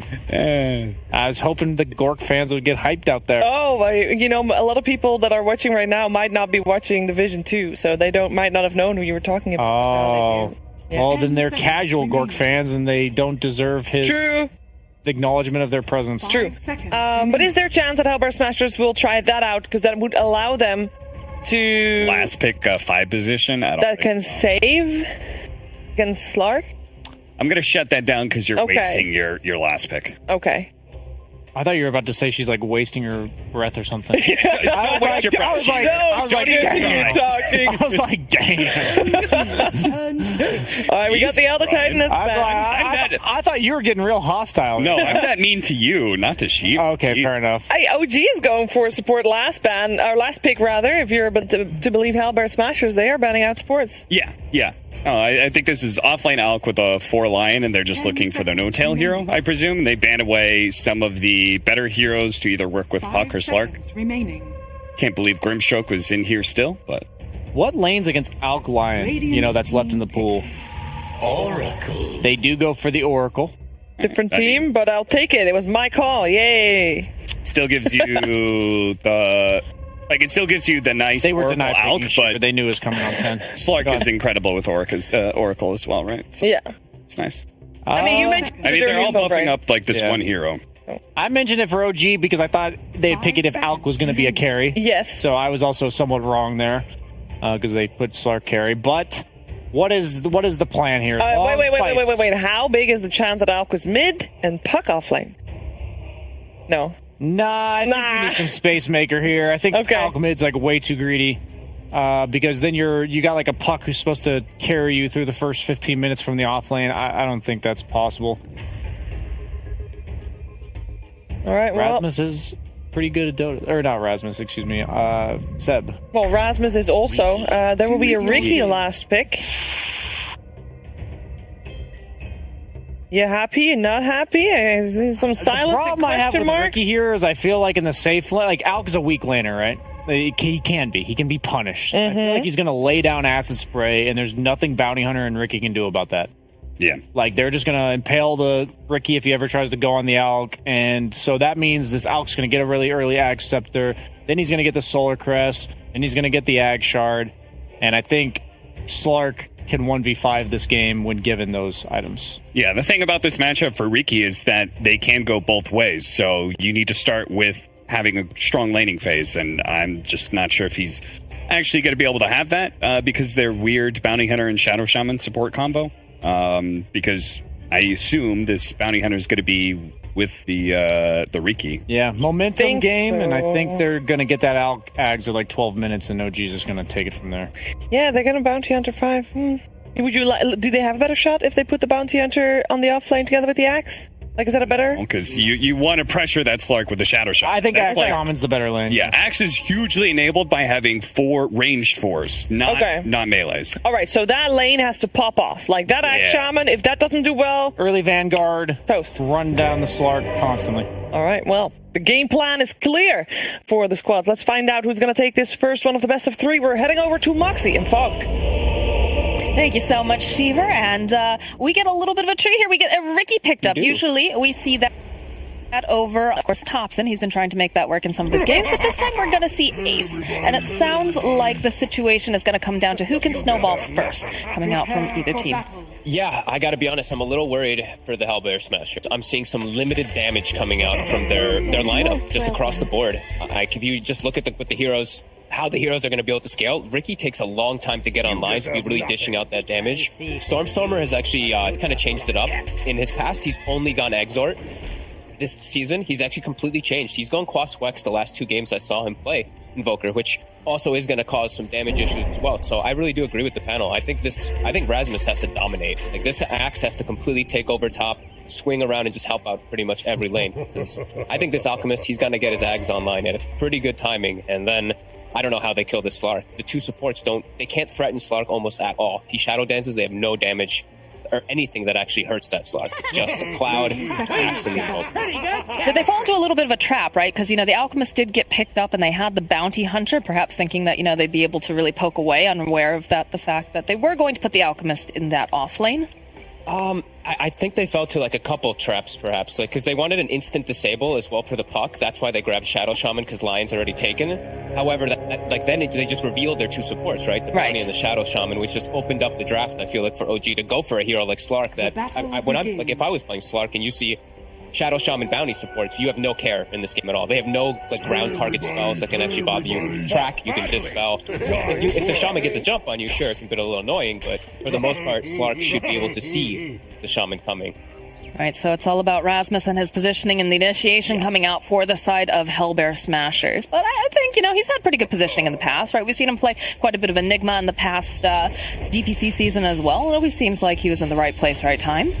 Yeah, he's been impressive too, with his Axe and stuff. These 2 have been very strong. And this lane can't dominate. Versus a Slark, it's not the easiest matchup. They do at least have Oracle. I think that's one that can maybe change the matchup, because he can just dispel hunger. But yeah, these 2, it's going to be the key for Smashers.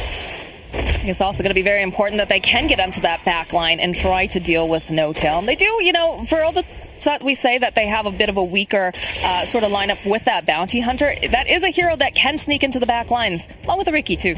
Thanks for that. Absolutely, yeah. These 2, they could trip stuff up. Like Ricky versus Slark, also the Cloud is always something we do have to pay attention for, and Cloud versus Puck. That's why they grabbed it, right? It does have those clear indications of why it's good. If they can actually get it off the mark before OG is just online. They're going to get online so quick with this Alk, it looks like he's going to have a pretty free lane. It's double melee. They can't actually slow down an Alchemist. And you can see the amount of damage that Tofu was already taken just from approaching that creep wave and trying to put out the harass. So it's going to be a little bit rough here coming out for the side of Hellbears. But OG probably going to have themselves a very nice time down in the bottom lane. Yeah. And it's honestly, Bounty and Ricky as melee heroes, they're quite good versus Asses, right? But they're melee heroes, so it's going to be painful anyway. Even though they are 7 armor heroes, they don't get hurt as much from the reduction. They're melee, and there's a Lion behind. He just uses it that much stronger. Mid? Just a little. A bit of trades here. Yeah, casual tornado tossed out. How active are we going to see Stormstormer? Because in the past, we've seen him be pretty, I don't want to say sedentary, but he doesn't really move around that much. Does he have to be more active now with the way that this patch is working? Yeah, and I think that's why we're seeing him transition to Quas Wex. That last season, he only went Exort. I think his whole career, he's really mostly played Exort in 90% of the games. I think, it's because of that reasoning that he's going to have to make much more moves around the map. And I feel like, you have to versus Puck. This is not an easy lane for an Invoker. Nothing personal. And it's definitely one of the heroes that, the Puck Dream Call does have a very low cooldown. He's going to be very active. And if he gets any sort of rune of opportunity, he is going to be making rotations and causing problems. But Stormstormer will rotate and pick up the water runes here. Puck does have his bottle as well, but already gotten all those water runes. He's got to deny them out. There's no way to force the wave in as an Invoker always, so you just see Thompson, he's just pushing the wave in onto him. Invoker has to use Tornado to secure those range creeps, otherwise he's going to get them denied. It's a tough matchup, just always. Well, he's trying his best here right now. Currently, Puck sitting at 15-3, and the Invoker 11-2. And Tofu has to be careful. He's taking a lot of harass here, but he is, of course, making a little bit of space for Ace to be able to approach the creep wave, because this is rough down here. Yeah, it is. At least he's getting a little bit of farm. He's getting all these wand charges on the Ricky. He's not getting pressured himself, but he's not slowing down Alchemist. Whenever you see that offlane Alchemist, if you're not killing him, that means you're heavily losing the efficiency game. They're just getting way more gold on the map than you are, just even off of this early start. I mean, I suppose on the flip side, right, so the Alchemist is having a great time in his lane, but also, you know, up here in the top lane, Rasmus is getting his CS. He seems to be doing fairly well. Is that enough to kind of offset, or is it just because it's an Alchemist by nature? He is, of course, going to, you know, accelerate faster, that it's still a really big problem here. They need to get some kills up top, and they will now find a grab at least onto No Tail. Don't have the follow-up call, but they do have some... They might be able to. Gonna get the deny now. Gilgir will secure the first blood. So yeah, to answer, it's good that Rasmus is doing this. It's good that he's slowing down Slark, but they need to get kills. They need to threaten up here. So that's a great move for them right now. You can see Stormstormer picked up some of those raindrops on his Invoker as well, expecting a lot of magical harass, of course. Bottom lane, a little bit of pressure here onto Seb. Probably not as much as they'd like, but, you know, Ace is going to be able to hit those creeps. Yeah, they're just throwing out some slight harassment. I see that Ace is going for early items. He's just going for Orbital Corrosion, so they do want to try to push this Alchemist out pretty soon. They don't want him just be sitting down here. I'm checking to see if there's any stacks at the ready. I thought maybe Saksa would have been backing up to do that, but not just yet. We have one stack over on the side of Hellbears. Yeah. That one over there, it's already been cleared out, but, you know, that's still very helpful for Rasmus. Bottom lane, a couple trades, a couple little hits here. Again, no hard committals just yet. Everybody seems to want to just sit back and ensure that they can get their farm on. Rasmus is starting to get to the point where he really wants to bully as much as possible. Vanguard's almost out. So Vanguard, and then I feel like maybe even like cut creep waves, start just really looking to pressure, take tower as best as possible. You need to get an advantage in this game pretty early on. You don't want this Alchemist Slark just starting to do Alchemist things. So even if it's an offlane Alchemist, it's a different type of Alchemist game. I know the whole Cinderin saying, but... Sure. Yeah. Steps a bit far. Just a little bit here. They should be able to get the taunt off, and that's another kill that they will collect here in the top lane. They're doing exactly what you said that they needed to do, but Seb in the bottom lane taking a lot of harass. Saksa also having some difficulties here. They should be able to clean up. Maybe one more hit trick straight come out. Oh, no, he's going to be able to survive. He's got a salve as well.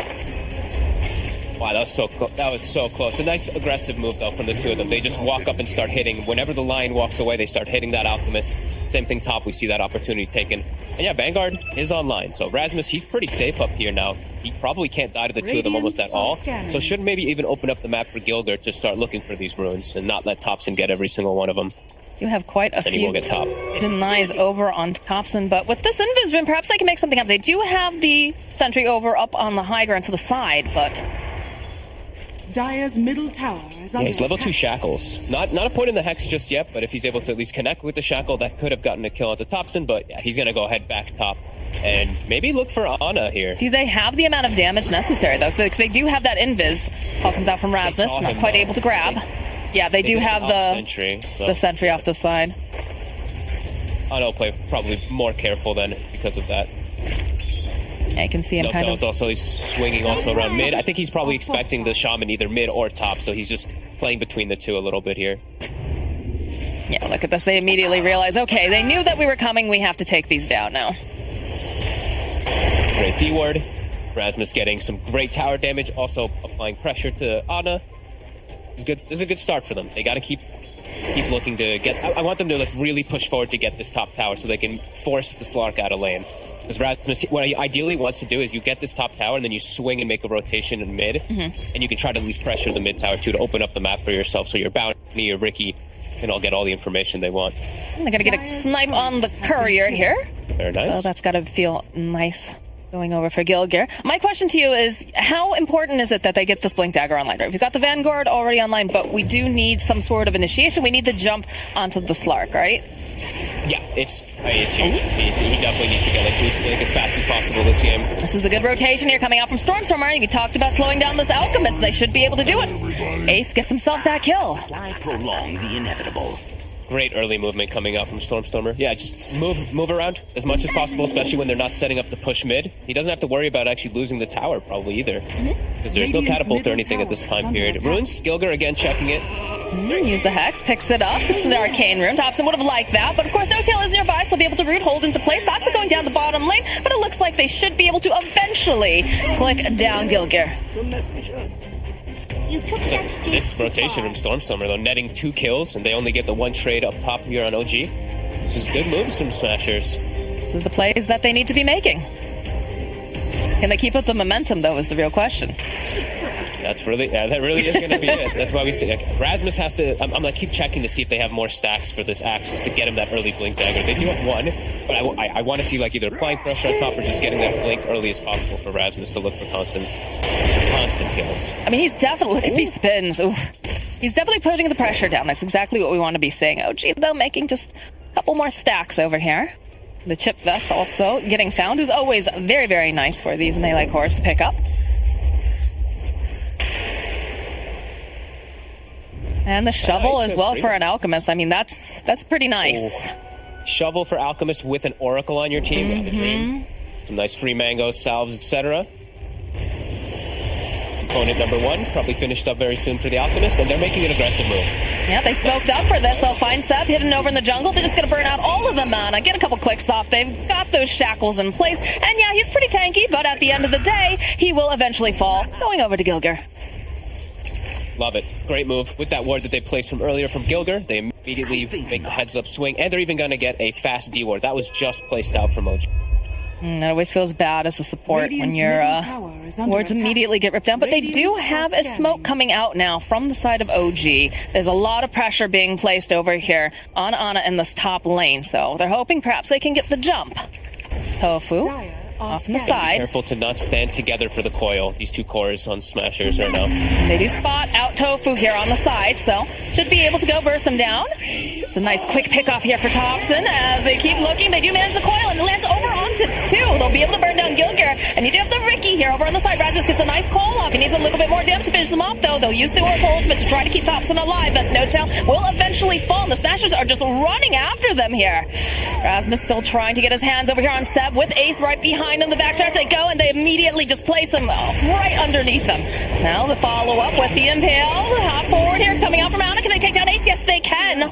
As now Rasmus, he's hexed up. He was hoping he could find something else. Stormstormer's here, though. So is Tofu. They've got the track off. They can spot Ana over here on the side. Do they try to make the play? They're going to try with the EMP Tornado. Another hit. Down will go Ana. More teleports coming out. They're still wanting to skirmish here. Filling Thompson bottle so he can keep his presence up top to look for the fight. Rasmus. The track. Ace gets the hex off immediately. Follow with the shackles. Good hit here from Sax to just buy them a little bit more time. Save Thompson. No Tail's healing him up over on the back lines. I love the 5v5s in the top lane. It's my favorite part of Dota.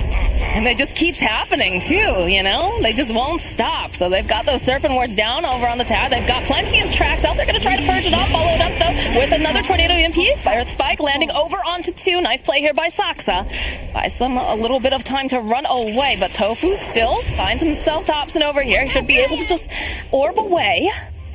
But the aggression now is so real coming out from the side of Hellbear Smashers, and it's exactly what you want to see. Absolutely, just bringing the fight to them. Rasmus almost has Blink done now off of this. He didn't end up dying. He actually stayed alive during the whole thing. So his timing will be good, and they can continue to make this aggressive move. Now they can sandwich mid. They took that top tower. Now they have a lot more openness as OG. You know, the greed. It is a very greedy draft, so they know that they can fight versus on Smashers.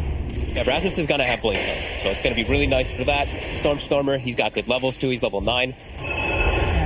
Rasmus has got to pop off here, but with that early Blink dagger, it'll be nice. Ace and Ana here duking it out in the bottom lane. Tofu gets a nice snipe on the courier. It's coming back, so it wasn't carrying anything, I believe. But there it is. There's the Blink for the axe. And now things get a little bit scarier for the side of OG. Look how fast he's TPing too. Rasmus is already expecting a play to happen bottom. He TPs, sends his courier already preemptively to himself on the tier 2, grabs the Blink. He's going to look for a swing over to help out Ace. They know that this is the next move that OG wants to play around. Dire's top tower is under attack. Running over to actually meet Stormstormer, it looks like. The pressure. Smoke up. Yeah, they're going to try to make a pinstring move. They're just going to mix Thompson over here. They're still making their way. They know Anna's down here. No tail. Tofu. They have the dust, though. They're going to try to make a play. Jump over onto Tofu. They'll be able to root him into place. Trying to get this follow-up here. Nice call here coming up from Rasmus. He's able to just blow up Anna. And now Ace, he's hungry. He finds himself no tail. Tricks the trick, gets dropped, and they use the Dream Coil over on the back lines. Tofu goes down. Nice Earth Spike here from Soxa. We'll buy him just a little bit more time, and he's trying to juke around in the trees. It looks like they haven't quite found him. They're still trying to hunt. And eventually, though, Rasmus will find him with the dunk. And look at this. Beautiful here. Gilgir drops those Serpent Wards, and they can press on with another objective. Great moves coming out. He's looking for seizing the opportunity of targets, and now he even finds an ancient stack too. Rasmus on point with his moves. 3-0-4. This is really good right now for Smashers. They're really bringing that pressure to this greed of OG. Big tower they get to deny. Perhaps I'm going to be able to make it out here, though. He does have the Waning Rift. He's all tracked up, though. They've got a lot of damage here. I'm not sure if he's going to make it out alive. Does have that other orb, though. Looks like he's going to be able to survive. Oh, never mind! Rasmus from behind enemy lines. Acts like that, indeed. That one has to... Oh, I want to see... Let me see Rasmus' camera. Did he pop off and all with that? That one had to have been a good one. Dire's structures are fortified. I love when you get those type of swing arounds. And now it's no puck, so immediately swinging to mid with all 5 heroes, or 4. They can now also look to take down this tower. They're really punishing that greed. Sabi, he's about to have the Ags done. So it's going to enable quite a bit of a power spike here for OG, especially for that Slark who's feeling kind of weak. That's going to change him a lot. This efficiency just looks so incredibly good. Tornado over here, over onto Ana. He's going to immediately leash up over onto Stormstormer. They've got the track up. Tofu hunting on the back lines. Does manage to find No Tail. Ends up losing that courier. Tofu's being a real nuisance, though. Just a little bit of information that he's given. That's kind of what caused Rasmus to even jump the Slark down bottom, right? The bounty hunter giving that information for his team. And actually doing a lot more than I thought he'd be able to do as a 5-position bounty, I gotta be honest. I mean, I think a lot of us were very surprised that he's been as effective as he is, right? Oh, we do have the Ags completed now for Seb. So that's coming online here. Yeah, so our Slark now is a totally different beast. He was pretty far behind on net worth. Now he's top net worth, and look at his stats. He got the Echo Saber first. Now he's 2,200 HP on the Slark. It's just very different for the next fight. Wild is under attack.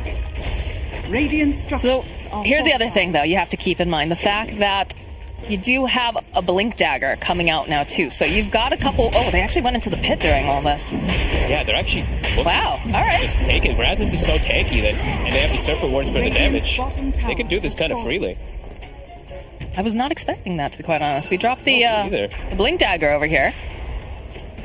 They got Ricky with Diffusal, too. So if the fight comes to them, like this, Ricky's now actually quite strong. Oh, look at this. He's keeping it on the courier. They won't realize that he's got it just yet. I love seeing that. Goes down. Ace. It's so early that he has it, too. Like, that could really catch OG off guard. The Shadow Shaman being so big just from some little tracks and little fights. It's now top. Rasmus, he's got Blink up in 3. Oh gosh, yeah, they'll open up Tornado EMP. No Tail, though, hiding in the tree line. He's going to try to protect him immediately. Call comes out, and they go and they get the Oracle ultimate. Got plenty of damage here this time, so Ricky jumping onto the back lines. They're trying to keep the Oracle alive, and they do manage to follow up with a beautiful Dream Coil. The Aegis does expire. Seb joining in with everyone else here, but he has to be careful. They'll follow up. The finger comes out. Down goes Ace, and the pounce is out here from Ana as he's just forcing his way through. Here over onto Stormstorm, but they don't quite have that detection over on the side, though. You can see Rasmus doing whatever he can. Does manage to get the kill over onto No Tail. They're still chasing after Stormstorm. They haven't quite managed to get their hands on him, though. They have the vision. Eventually, the orb will collect. Soxa ticking down over here to the battle. Hunger eventually falls. Rasmus, though, he's trying. He's got that blade mail. He's giving the spins out. Seb making his way over here. The pounds forward again. Coming out. And Rasmus, he's just surviving for so long. Eventually, though, they finally managed to take him out. Oh man, and we see the real play, the real display of the power of the Slark with all those Tofu? Seb? Tofu? He's got him. I can't believe he stuck around. You know there's a bounty hunter in this game. The 5-position bounty kills the 3-position alchemist. I don't think he does. Ooh, pounce again. Gilgir turns around. He's gonna just try to buy a little bit of time, waiting for the rest of his team to show up. Not gonna be able to really do anything more than that, but he does survive. crazy fight, and I think now they have to really be a little more careful on smashers just to get on No-Tail. You can't let him get the ulti off. They have to get either a cloud, some type of disable, or something onto him, because they threw everything onto the Slark to kill him, right? They used Tornado, they used Axe Call, they used Ricky Cloud, but they did not pay attention to where the Oracle's positioned. He gets the full save off, and that kind of turns the whole fight pretty quickly. Unable to just constantly reset in and out of the fight over and over again. There it is. There's that crit. Another fight breaking out as they do manage to find the Oracle. This time they're going to take them out first. There's the Hex, the track, everything over here as they shackle this right into place. The leap forward, though, coming out from Ana, and they have a nice recoil as well, but he's taking so much damage as Gilgir does eventually fall. They have a Hex up onto the back line. This line swirling around in place, though, as Erasmus following up. Can they get the final hit off? Yes, they will. Here, as they take down Thompson, they'll take down Saksa, and it's a triple kill for Ace. Plus the gem. The gem, like, No-Tail had a gem on him. They just went out and killed him with like 2-3 swings and they get a gem. That's massive, especially with their lineup. They're Ricky Bounty Hunter. Now they take out all those sentries, any of them that are purchased up to close the map too. That is a huge window and some nice spell casting coming up from Stormstormer. The Ice Wall at the end, real clutch.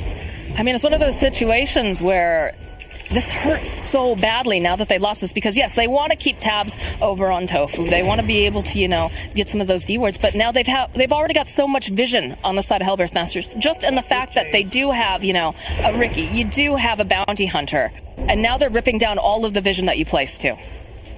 Yeah, did they even keep it, or did they send? I think they just send it back to base. I think you're like, you know what? Do we even need it? Do we even need gem? Maybe we'll bring it only if we have some positions where we need to deward, but they don't need a gem burst. So Jisoo, put it back at the base. Forget about it for some time. Be very happy that you just stole 1,000 gold from the enemy team.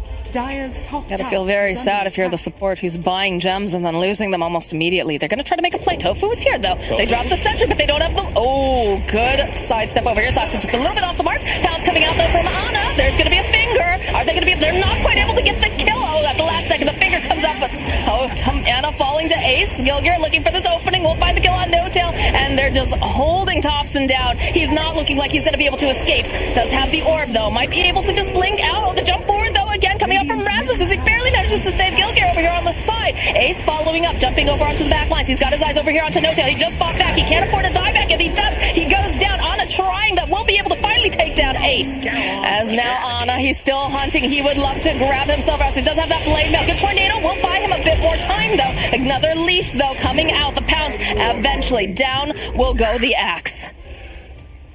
Oh man, long duration fight for the Slark ends up being too successful. Look at his essence shift stats. Oh my god.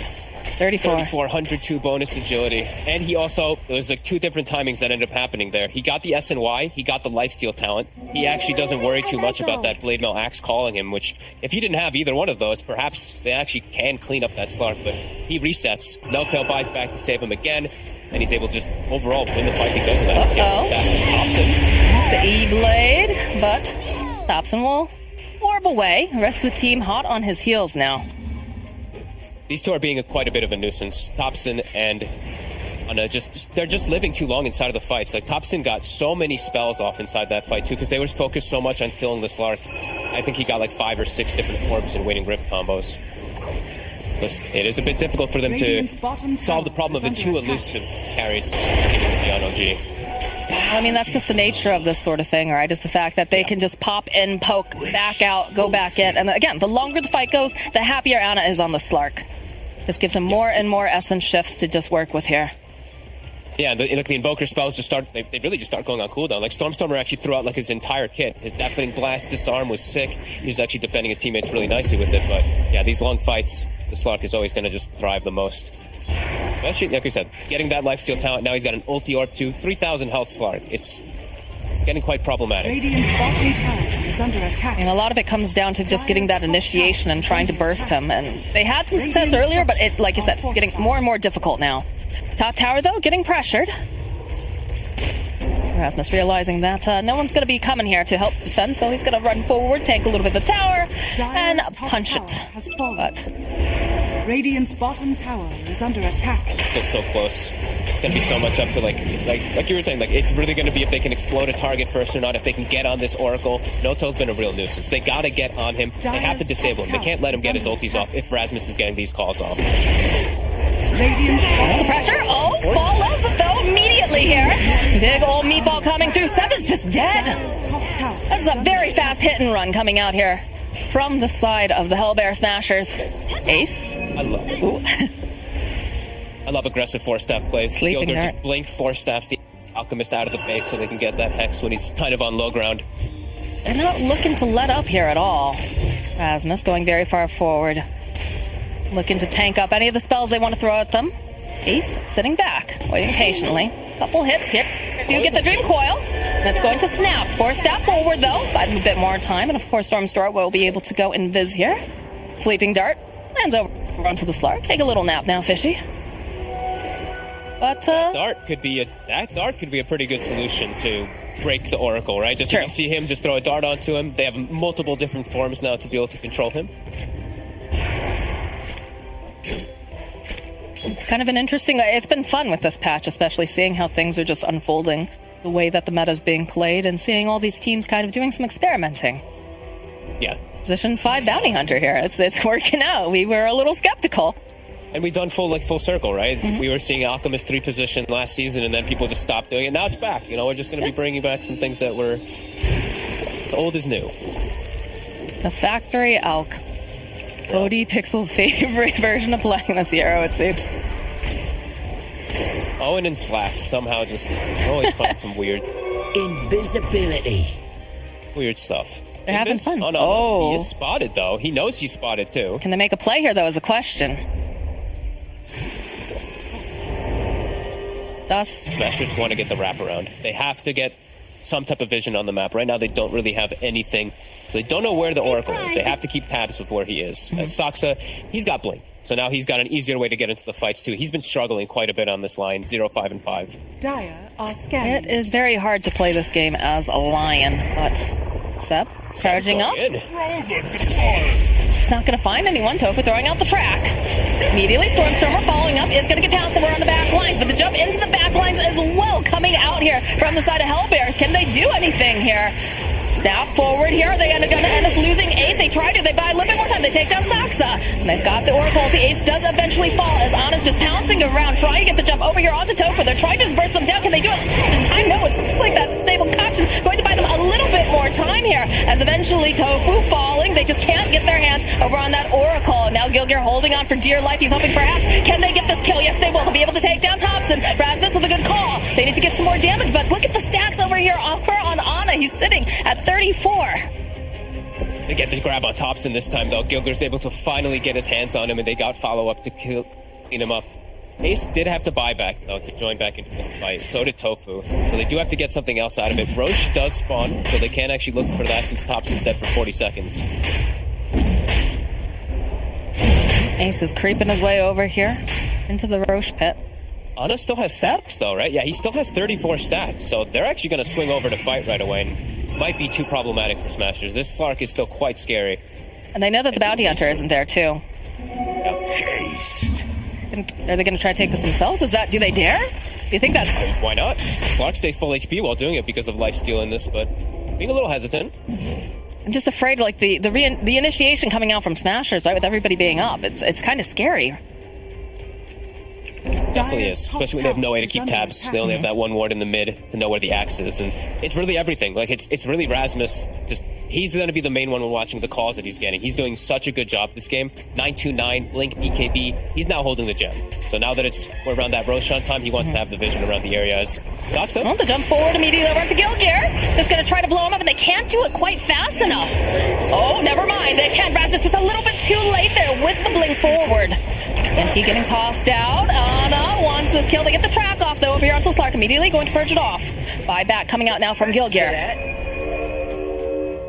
This OG takes over the triangle. Gilgear sitting on the low ground. Anna on the hunt. I hear a Dream Coil over on 2 on the back lines. They find Rasmus. They find Stormstormer. The jump forward, though. They're trying to get rid of No-Tail as fast as possible. And he's going to actually use his ulti on himself here. So he'll turn back around on... He's got his eyes over here on Ace. He's trying to just take him out, and he's not going to be able to quite do it because Rasmus is able to drag Anna back. He's got the tricks of the trade going in again. Will survive. They drop the wards over on the side. This is not looking great for Gilgear, though, because Anna has his eyes over on the prize. Still not able to take down Saksa, not able to take down No-Tail. As Ana hunting on the back lines, Rasmus running for his life. Tofu should be able to notice here. It's not going to quite land that pounce. Thompson was considering going for this little bit of a dive. As soon as OG sees the axe, you can see how they just immediately go for him. They know that if this axe isn't getting a good call to start the fight, then OG's got a great way of access. And it was 3 buybacks that Smashers has used in these last few moments. This Shadow Shaman's dead for these whole 40 seconds. So Ricky, if he died, which he almost did, he would have been dead for 70 or so. So Smashers had to be pretty careful inside that fight. That's why they back away. And Thompson, he's actually just toying with Stormer. Since this Invoker doesn't have BKB, Thompson's literally just resetting on top of him over and over again, making his life so much more difficult to actually connect spells. Look at this. Look at the way they're just running at Stormer. Does have a sentry ward down. Ana hoping he could get his little fishy hands on him, but it's a little bit too slow there. Well, this is nice. Ace has a DD. Doesn't have his BKB though, so he can get chain stunned and die. Does have to be cautious. Again, it's so much on Rasmus here. It is. Oh, it's Thompson playing with the axe. The Hex comes out. Ana joining in. Now he just wants to get rid of this axe. He doesn't want to get locked down. His BKB does come out over on the back lines. Ace trying to make a play over onto Seb. Not going to be able to quite do it. Dream Coil does get used, but it doesn't end up connecting on anyone over here. Big whiff there from Thompson. They could have probably gotten at least one of those kills there. Sleeping Dart on the Slark. Look at Soxa though. His positioning right behind in case anybody tries to jump on him. They're going to immediately be answered, as Rasmus does have to back off though. He has no BKB for 50 seconds, so OG probably feel like they can make their way out without that axe being on the map for now. And Ana, I think that's his next item finished up. Yeah, full Scotty now. 3,500 HP on the Slark. I'll send in one of the Forge Spirits, try to get some vision. Stormer doing everything he can here. He's thrown out all of his spells, just trying to interrupt this Roche, trying to slow them down, trying to get any information killed here. Force forward, follow. There's the tornado. Ana's still very, very healthy though inside this pit. They go and they drop the Serpent Wards too. Okay. Maybe a bit premature here, because now they're gonna sit back. Ana just farming up. Still down. Rasmus can't go for 8 seconds. He knows this too. They do get a nice wrap around Tofu, but now he's spotted. Yeah, he gets forced down, low ground, Pounce comes out, Hex, and everything here should be able to just eliminate this bounty hunter. So Roshan comes out of his pit. He wants to know what all the noise is about here, Fog. Oh, the noise is that Tofu's dead for a very long time. Now they have a 4v5 fight. And they don't have Serpent Wards. They're throwing spells to scout. Looking very, very difficult to pop out of the pit here, coming out from Ana. Hoping to get the jump, Thompson over the back lines, but did he go just perhaps a little bit too far because they do have that call. They use the Dream Call. They're perfectly happy to stand there as they take down Thompson. They're going to go right back in. The Roche gets taken by the Radiant. They have to pick it up quickly. Okay, it's going to be Ana who picks it up. Immediately followed up here, Gilgear trying to hold him into play. Stormer running out. They'll end up losing Gilgear. Pounces are out though. Can they get Stormstormer in time? Rasmus is already BKB TP'd out. He's hunting. They have the gem. He wants this so badly. Just doesn't quite have the pads. He's a little bit too far from the mark, but Stormstormer, he's got his dancing shoes on. He's going to try to just hide. He's going so deep into the base. Eventually though, Ana hunts down his prey. Rasmus though is here. Does have the call. Will try to drag him back. I'm not sure about this, friend. You might just end up dying to Ana as he's leashed. The Blade Mail does a bit. The tower also trying its best. Seb also trying to dive past these towers to also give a little hands. They have a tier 2 up in mid, Fogged. He's just accumulating stacks. That's what he's telling you. He knows it's not a risk. All these heroes, they did use buyback earlier, so he knew he could go for these type of dive plays. And oh man, it's just a tough fight for Smashers to really get into at all. When they have to throw all these spells just to scout out the health of the Roche, and then they get jumped on initially themselves, and the Axe has to wait for BKB. It's awkward. It really is for Smashers. As Thompson, he dies, but it's almost like he kind of baited them over there a little bit to finish off that Roche. Made a little bit of space. Again, they do have the gem over here on the Slark. Blade Mail from Rasmus. The force forward with the Hex. He's going to throw out one of those big old sun strikes. It barely does anything, though, sidestepping around this tornado. Ace trying to find the angle. Can't quite figure out how to get in there. Does have the alacrity. They're waiting for Rasmus to get another jump off. More tracks being placed. No tail. They have their eyes on him. And just traps being thrown out for days. Yeah, they're trying. It's hard. Sleeping Dart. Gonna heal up Slark. Wait patiently, and it's gonna hop into the back tree line here. Get spotted here by the Forge Spirits. he's so safe with this Oracle behind. Like, they have to somehow get to no-tail, but it's so hard. Hobson's just waiting, covering him. It's just Ana really showing his face. Every single spell that they can use on this guy. And all right, there it is. 3-man Dream Coil coming out from top. So he leaps into the back lines. Ana to follow up as well. And again, we get that whole nice hit here coming out from the Oracle. No-tail, though, sitting very, very low.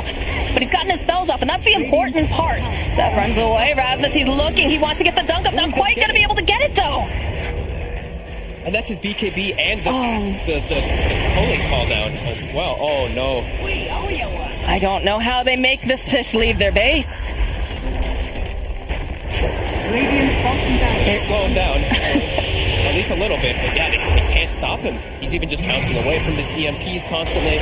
They get the Hex off. Well, it was going a little bit far here, though. They do have to be careful. They've got the call here coming out, and the finger not quite enough to finish off Gilgear here. Although Ana, he wants it. He goes right in. Can they lock him down for long enough? No, they can't. Again, that fountain diving coming out from the side of OG. He is separated from the rest of the team, but he will be back in a flash because he's right over here on the back lines. I hear a call going out. Cataclysm comes through. Soxa goes down. They finally get their hands on No-Tail and finally get that kill, but now they have to force out the rest of them, and it's just looking so difficult. The Bounty Hunter now going to buy back. Rasmus getting another call, drawing back here over onto Ana, over on the back line, so they do manage to go, and they'll be able to take down Ace. They don't have all that damage that they desperately need. Another pounce here from Ana is just chasing after them. Still has the vision over here on Stormer.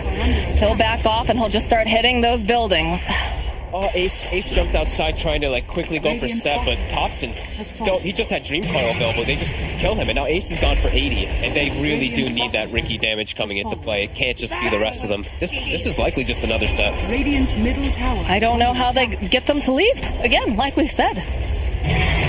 Yeah, they killed No-Tail the once, and No-Tail just buys back and runs all the way back over. Radiant's middle barracks are under attack. Too much for them to deal with.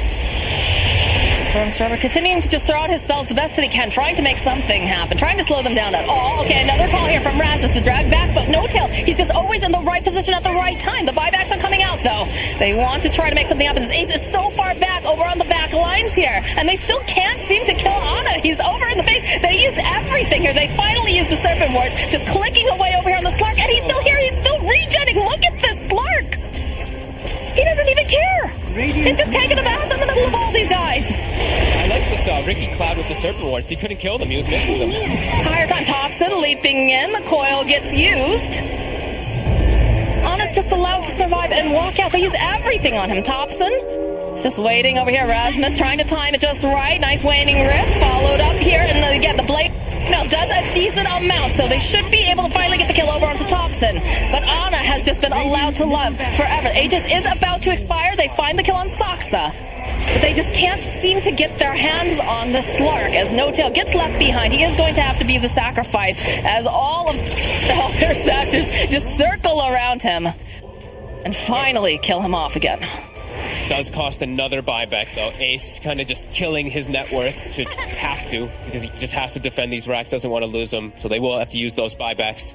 But Ana, OG, they do take the timer. They know that Aegis is going to be going on. He does escape nice and safely and swing around and pick up some bounty runes for his Alchemist to get bonus gold. So Smashers, they do hold, but it's expensive. I'm just concerned that you watched as Stormer throw out literally every single spell that he possibly could in that fight. And just No-Tail's positioning was so good. They have plenty of ways to buff up the Slark, right? You've got, the fact that they've got the Solar Crest. You've also got a Vlad's, and he's already got that lifesteal.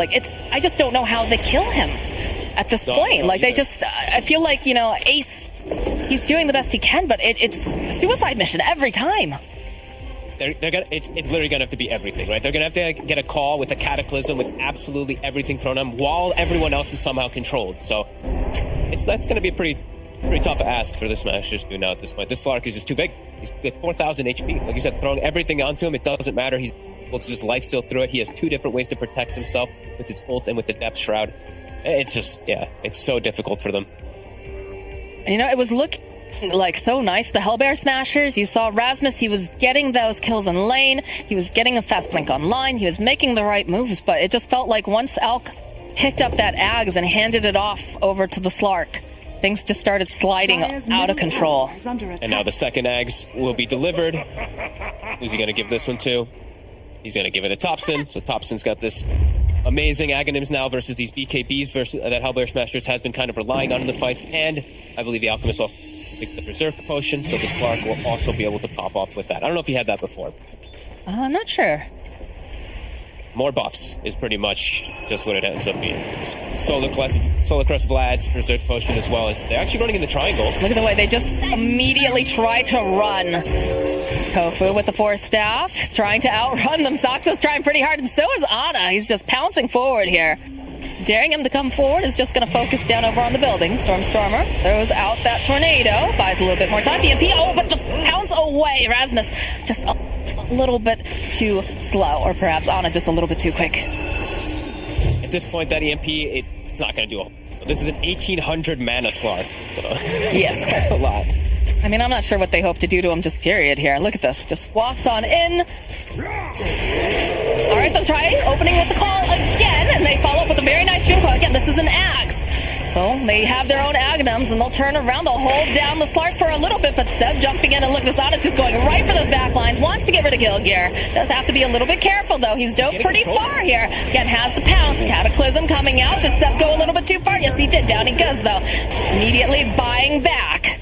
As Ana looking for his next victim, does get hexed up. But No-Tail is standing right behind. Sleep Dart, though, over onto the back lines. They might be able to make something happen here. So just keep dodging in and out. But again, No-Tail with that save. They just can't seem to kill Ana here. They disarm, going right back. They have the shackle.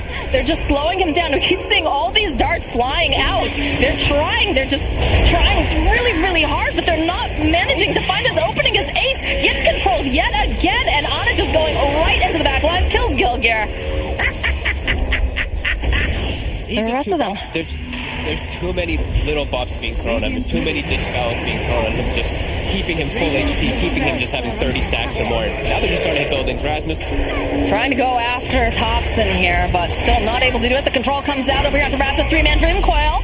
Push forward, try and get them back into the fountain, or trying to snap it. I'm not sure, but look at Ana. He's just chasing out Stormstormer. Starts going over into the fountain again. He will back off. Saxon needs to be careful. He's getting clicked pretty hard here as Rasmus finds a dump, but it's a nice effect going right back in again. Ana jumping forward, gets the kill on Tofu. Hellbear Smashers, they're trying to defend. They're trying to just throw their bodies at them. Ana having to be a bit careful. Seth throwing out that unstable concoction. Namus just going in deep here. Has his eyes over here onto Rasmus. Can he get this kill? Yes, he wants a triple kill now. Tornado Ice Wall just chasing after Stormstormer. He can't stay alive. Somehow, during all of this, he's still alive. The GG gets called. They realize they just cannot. They cannot do anything to this Slark, despite their best tries. Ace's Ricky line was pretty appropriate right there. Why prolong the inevitable? As that game was definitely over as they were diving the fountain there with all those stacks on the Slark. Yeah, that was a pretty solid early game from Smashers, but the timing did come out. OG, they got that big fight in the jungle. I think that's the biggest one for me. The Slark hit the SNY timing, the level 15 talent that BSJ was talking.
5 seconds remaining. Dire team ban.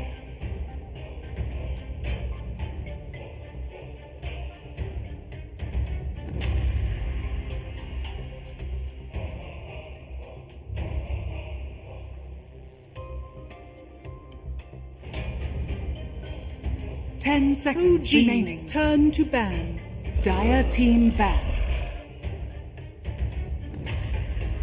OG's turn to ban.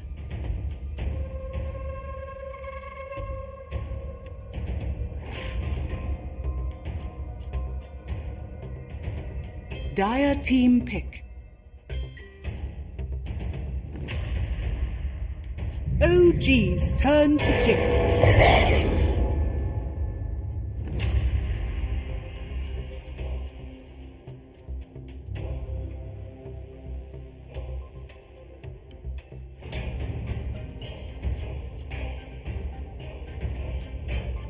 10 seconds remaining. 5 seconds remaining.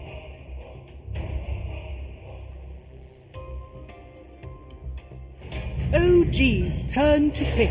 Dire team.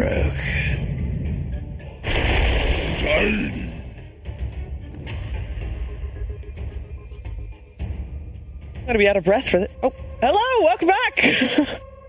We got game 2 coming. Hellbear Smashers OG Upper Division of Western European DPC League DreamLeague Season 15 powered by Intel. And I'm here with Cap and BSJ, and they're gonna talk Dota to us. It's gonna be nice. Sweet, very nice. Dota. Oh yeah. See, I can't go that deep. That's what we should have the soundboard. Yes, we've been telling production we need our own soundboard. We do. We would like one. Can we get one? You think they're going to bounty hunter again? I wonder if that no is placeable. Honestly, I'm okay with them bounty hunting again if they want. I think, like we said, we doubted its laning stage, and they knew it better than we did. No. They're pulling a page out of Liquid's book, going for the Abaddon Leshrac. Don't know how I feel about it. I'd really like to see a punishment coming out from OG in the mid lane from Thompson. I'm thinking Lena. I'm thinking Pugna if we're going more up a Thompson's alley. I guess this could just be a mid-tiny, but once you see the enemy mid-pick like this, I'd be totally down for them to swap it up a little bit and just dominate this Leshrac. I don't think this hero's first roundable, and it hasn't been punished yet in either of the 2 series we've watched. Yeah, and I think that Tiny, when you A4 positions feel a lot better when you have Grimstroke 5. Yeah, you just have a easy +1 and make stuff happen. Yeah, and some flexibility as well with that, of course. So let's see. Last time I think most of our mid-game bans or mid-phase bans, like this phase of bans, we mostly had carries targeted. I wonder if they're going to do that again. They're going to keep banning away the Medusa because that is the Hellbear Smashers. It feels like they've got just a couple of strategies that they look really good on. And the Medusa is absolutely one of them. Isn't it crazy how Dota works? That I see Medusa virtually ignored by every other team in DPC, and you have to ban it against a specific team because they've made it work so well. Yeah, that's what I love about Dota. I think it's really cool that both a player and a team as a whole can be good enough on a hero that, despite, we always talk about, drafting being this big, chess match and all that sort of thing, individual performance still does matter. Yeah.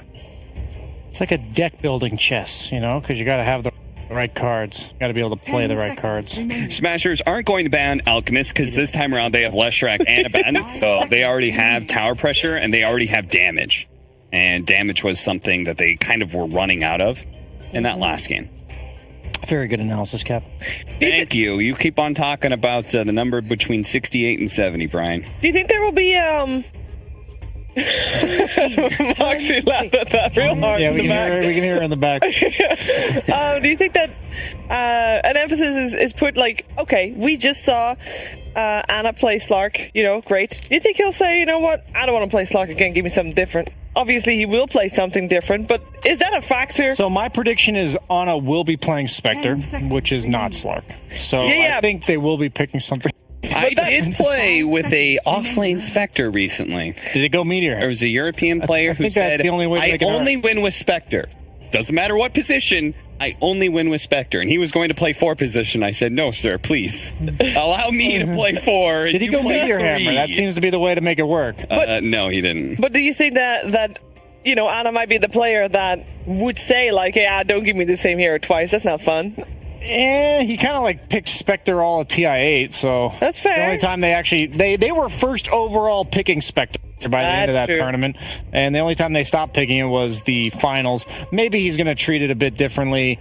I mean, this is not TI final. Yeah, since it's DPC, but this is how they get the TI. So. If it's for less money than a mil, and it's not playing the same. It has to be at least $200K a game that he's making from that series for him to really step it up. Okay. And bite the bullet to have to play the same hero twice in a row. Very importantly, actually, philosophical question here. Okay. Yeah. Can you fountain farm?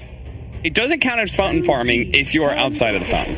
No, like Monkey King ult, that's not fountain farming. Okay, so Sniper isn't fountain farming. No, that's not fountain farming. So when it comes to carries that can fountain farm. Wait. Yes, Shiva. I think if you're Sniper, you get vision on the fountain. Yeah, that's what I was going to say, right? You still count as fountain farming because your enemies are in the fountain. That's, I think, if your enemies are dying in the fountain, then you're fountain farming no matter where you're positioned. It's just not the same, though. It's not, there's no like mental damage. Yeah.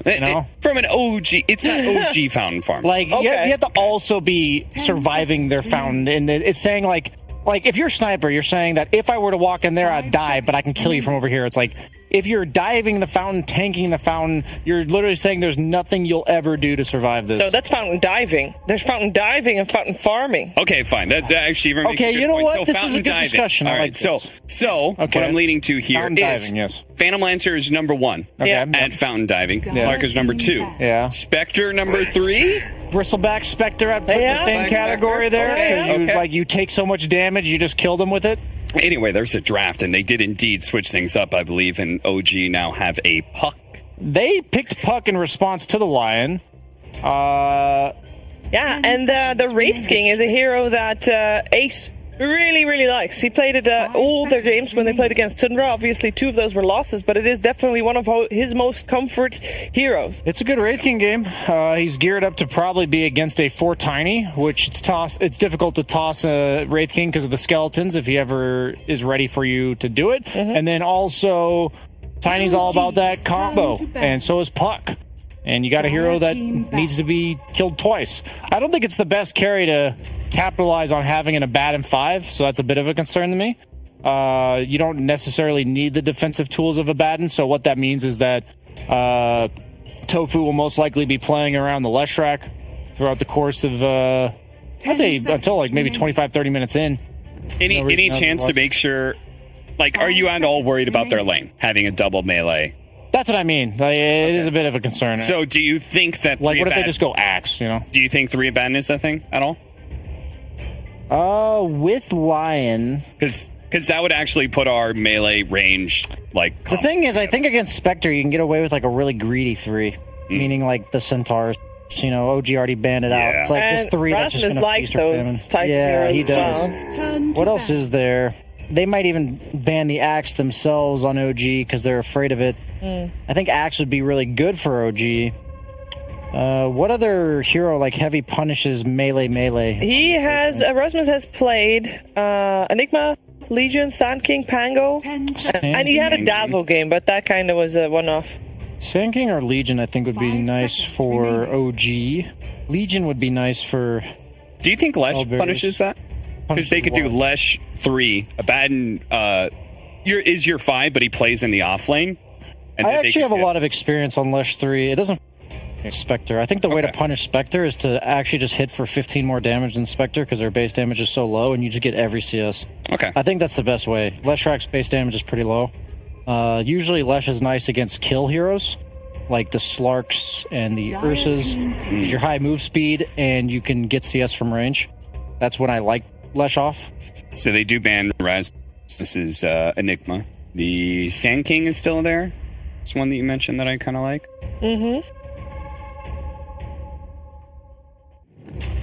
Let's see. They're going to have to reveal their hand before OG feels theirs. By the way, OG still also has 1.5 minutes left into their bonus time, while Hellbear Smashers has got 5 seconds total. So they end up going for high base damage. Underlord. That's what I like. And good against Puck. Yeah. Very This is a good pick. I like And it. Chunky. And the Elder Titan coming out. Ooh, the Seb Elder Titan. That punishes double melee. That does. Yeah, but That absolutely punishes double melee. takes advantage of the skeletons as well. Buffs up all the damage that they've got on OG. Pretty much all magical damage for the first 20 minutes of the game. And it does mean they're going to be taking more damage from dispersion as well, I think. So Yeah, just if the key counter to this is that if Hellbears just doesn't do any magic damage to the Spectre, because the return damage of dispersion is the same damage type, then the ET won't be buffing it. yeah, but he could be taking away their physical armor as well. He has to physically be there, though. Yeah. Well, it's a core Elder You were Titan. talking about get in core Elder there. Titan, I think, at the beginning of the second series today. Yeah, You were hyping it up. because we saw Skylark make it popular last week. It was actually really good, and then we saw it a couple of times scattered throughout the week, and I think it did fairly well. It might not have won every game, but I straight up think Seb's going to carry this game. This is the Axe version 2 of CI. Because it ignores the Leshrac. It actually just owns Leshrac because you're high physical damage that you also get magic immunity from. So Leshrac doesn't do anything, and you can keep up with them as well, which is really nice. The lane, I think, is going to be a stomp. Yeah. Literally. we have to have a soundboard. This needed a badum. You laughed at our jokes earlier. Yeah, Moxie. you laughed You're not at allowed the to. She laughed at your jokes. She never laughed at my jokes. What can I do? I'm not going to. So we think OG have the upper hand here. The Race King, does it have a shot? No, they absolutely have a shot if he Okay. gets out of the lane surviving. I just think that if he has to get booted when Elder Titan's like level 5 and he's level 4, that there's just not going to be enough space to recover. Lesh is a pretty greedy mid. All right, well, let's find out how Game 2 is going to play itself out. We're heading over to a commentary duo of Moxie and Fog. Well, it looks like we're going to get to see a Seb Elder Titan. And Fog, I know that you are a huge fan of this particular hero. Tell me, what are we going to expect here? Briefcase, much briefcase, lots of damage, much fun. No, it's a good pick here, especially with like the Puck and the Tiny. It amplifies their damage up a lot in the mid game, so I think it's going to be pretty potent. It is a pretty greedy draft, I do feel, from Smashers with the Underlord pick as well. This is a hero that you're playing your own lane for the most part. You're not going to go help out too much to those side lanes for some time. And Leshrac and Wraith King are just individually, they do have some greed between themselves. So we'll see how they do set up these lanes. I wonder if they actually do put the Abaddon top, because I feel like that could be kind of a disaster. I feel like they might have to do some weird stuff with their lanes, because I actually do not want to have this double melee top for Smashers, because that's just going to enable Seb to get out of control. And I think you really don't want that to happen for this Elder Titan. No, you absolutely don't. This is, kind of similar to game number 1 where Rasmus really had to pop off on the axe. This is going to be OG here with Seb, of course, having to pop off on this Elder Titan and really, start making that tempo here. But they do have a nice ward over here on the side. They can spy out quite a bit. Nice stroke of fate landing over on 2 right away. Saksa. It's just gonna... Quite toss. He's trying. He's just a little tiny in a big world. That is a very heavy Underlord that he was chasing. This is true. What's our rune exchange? Looks like Smasher should get 3. So a little bit of a decent, a little bit of a better start. However, we did see, I think, the other day when the team grabbed 4 bounty runes, they actually lost the series. So that was a little bit of a dice. But anyway, it doesn't matter. That is a nice way to get started, but sometimes you just can't keep up that nice start. They are going to be doing exactly what we said. They're going to be putting the Underlord and the Abaddon bottom. Love it. I think this is way better, but look at what they're going to actually start out for with OG. They're actually going to have Saksa start out bottom as well to try to do some prospects. They do this a lot when they have a greedy carry that is going to struggle versus like something like an Underlord, this heavy high base damage hero. They tend to start out tri-lands when they see this, so they're going to try to set up Ana for success, because Ana, he's got a 20 base damage differential to Under, so they do have to help. About to say, a lot of times currently when OG is playing, it feels like it's a bit of a 4 protect 1 sort of deal. Thompson is always, the one who's kind of making those plays early, trying to just be very annoying. But at the end of the day, it is very much, on his shoulders. Yeah, that does mean that Seb, though, is not going to get that farm that we were saying that he probably will up top, since it's going to be that tiny securing farm for Spectre. So maybe he will have a bit of a slower one. As we've seen them, like we said, we've seen them do this quite a lot. It's just leave Seb on an island, they secure that tri-lane farm, then they make the moves later on once the Spectre or X greedy hero does get away with what he wants. Now, I know, like, with some of the teams, you generally want to empower the hero that's going to be coming online earlier, right? So in this case, I would definitely say that that would be Seb, although hold that thought, because the action's coming out here on the bottom lane. Photic Shield being used over here by Tofu, but Ana on the hunt, he's going to be able to collect that first blood. And are they going to try to get anything else here? Stroke of Fate over onto Rasmus. They really are just kind of struggling here. Rasmus trying to move, trying to get some of this damage off, just getting those spells down, but eventually, No Tail will collect a kill. I think it really is just enabling Spectre. Otherwise, he gets like nothing down here versus Underlord. So they're just gonna actually stick with the three of them. Tofu TP's back, but he's just dead. He went alone. That's yeah. Even our observer, I don't think, was quite expecting that. No, and now Rasmus, he's an Underlord down bottom without an Abaddon to TP to help him. So he has to just be careful of his positioning. If there's mana on the two supports, he can die. And they are going to successfully pull the lane back with a single pull, looks like. No-Tail should be able to do that one. And one melee creep actually gets through, so it's actually going to be able to deny most of that wave. This bottom lane is going to be a problem now for Rasmus. I mean, you've got to do the walk of shame back down there if you're the Abaddon. And it's a lot of time where Rasmus just can't approach at all. He's not going to be able to get any sort of farm. Top lane, though, they are trying to make some stuns. Trying to make some things happen on Seb, but like you said, when you stack the stuns, you're not going to get that optimal amount of damage down. Yeah, you can't be making those type of mistakes. You're heavily crushing the CS, which is fantastic right now for Hellbear Smashers, but this is an ETU who's now level 3. He's gotten away with, I feel like, more than he should have up top by himself. Toss back right over to No Tail. He's got that ink swell on him. It's going to proc. Not quite enough damage here, though. Again, they follow up with that Aphotic Shield. But look at the way that they're zoning here. This is just free farm for the Spectre to do pretty much whatever she likes, because every time they get a little too close, they immediately get punished. Look at the Soxa already pincering into position. Toss up with the Avalanche. It's the Stroke of Fate. Photic Shield does buy them a bit more time, and looks like Ana's going to back off here, just go back to farming creeps, and No Tail does have to be a little bit careful. He is getting chased down here by Tofu, but just going to go safely back to his tower. It really is such an interesting approach to see, like, just because they really want to scare. They're keeping the tri-lane even still, claritying up on the side with Soxa, No Tail also with the Bassi for that mana regen. They're just going to keep trying to pressure and just kill this Underlord. Soxa has the ink swell, waits patiently, will be able to go land over onto Rasmus again. They have that Aphotic Shield tossed back, though, into the Avalanche, right over to Ana. As No Tail chipping away as well. Tofu doing everything he can, trying to push them back. Firestorm does hurt, so Soxa has to back off a little bit, but meanwhile, in the top lane, they do manage to find the kill on Seb. So they are making strides in that top lane, despite the fact that this bottom lane is just so difficult. Tofu maybe staying a little bit too long. Does have the shield, though. The Sal will be used on Rasmus. Really interesting approach.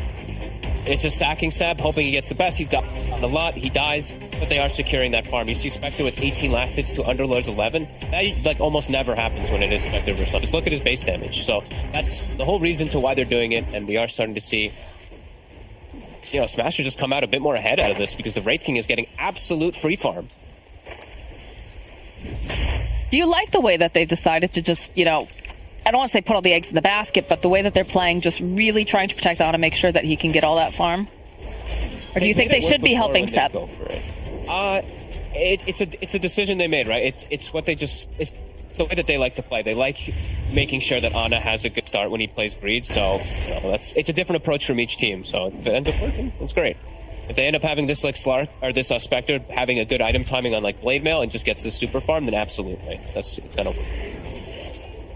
All right, working his way over there, and see Soxa did make a little bit of a rotation over towards that mid, but he's headed right back here again. They're trying to contest this little bit of a pull.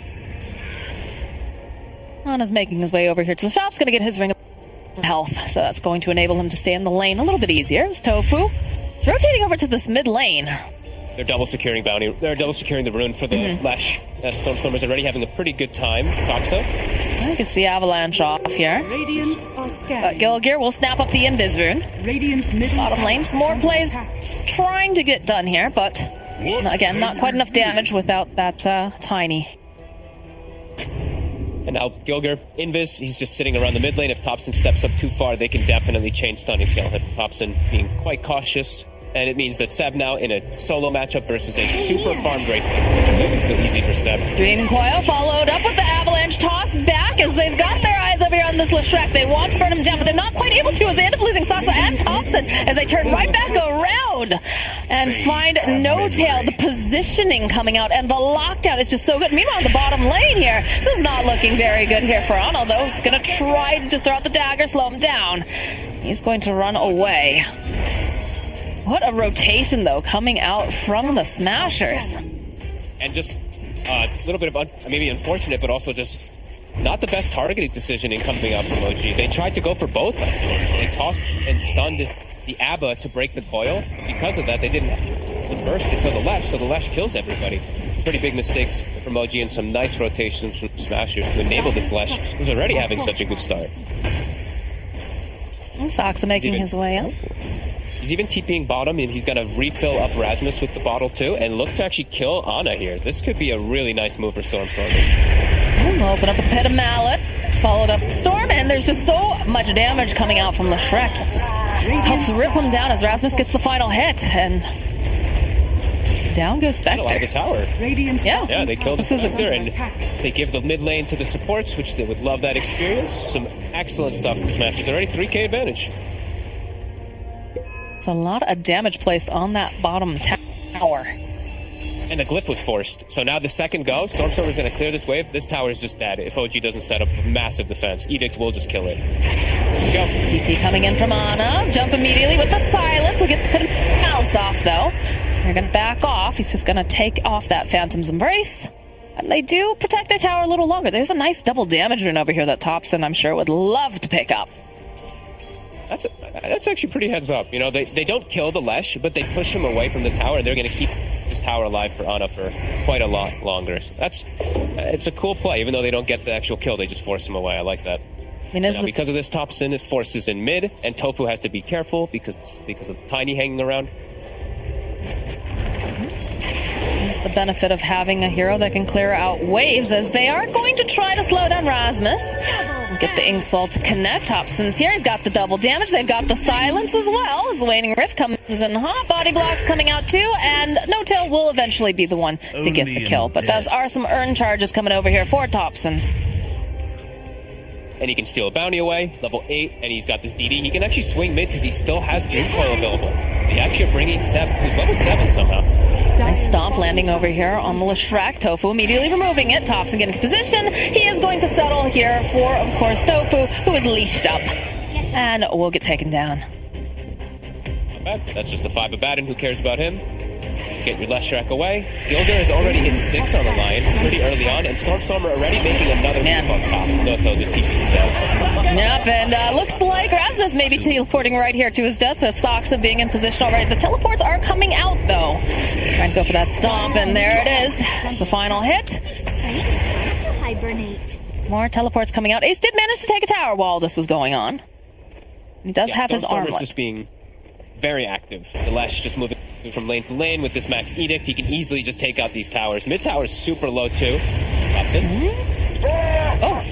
Ace takes down Saksa while this is going on. The chase is on now over here on Seb.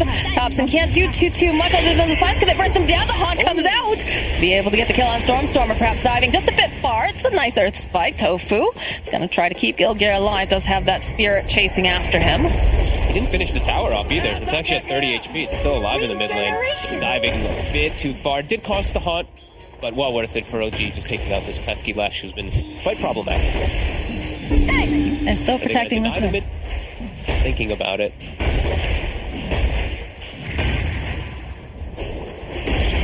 Well, they will, eventually. Yeah. Tower has been denied. Bottom lane, the teleports are coming out. They want Rasmus.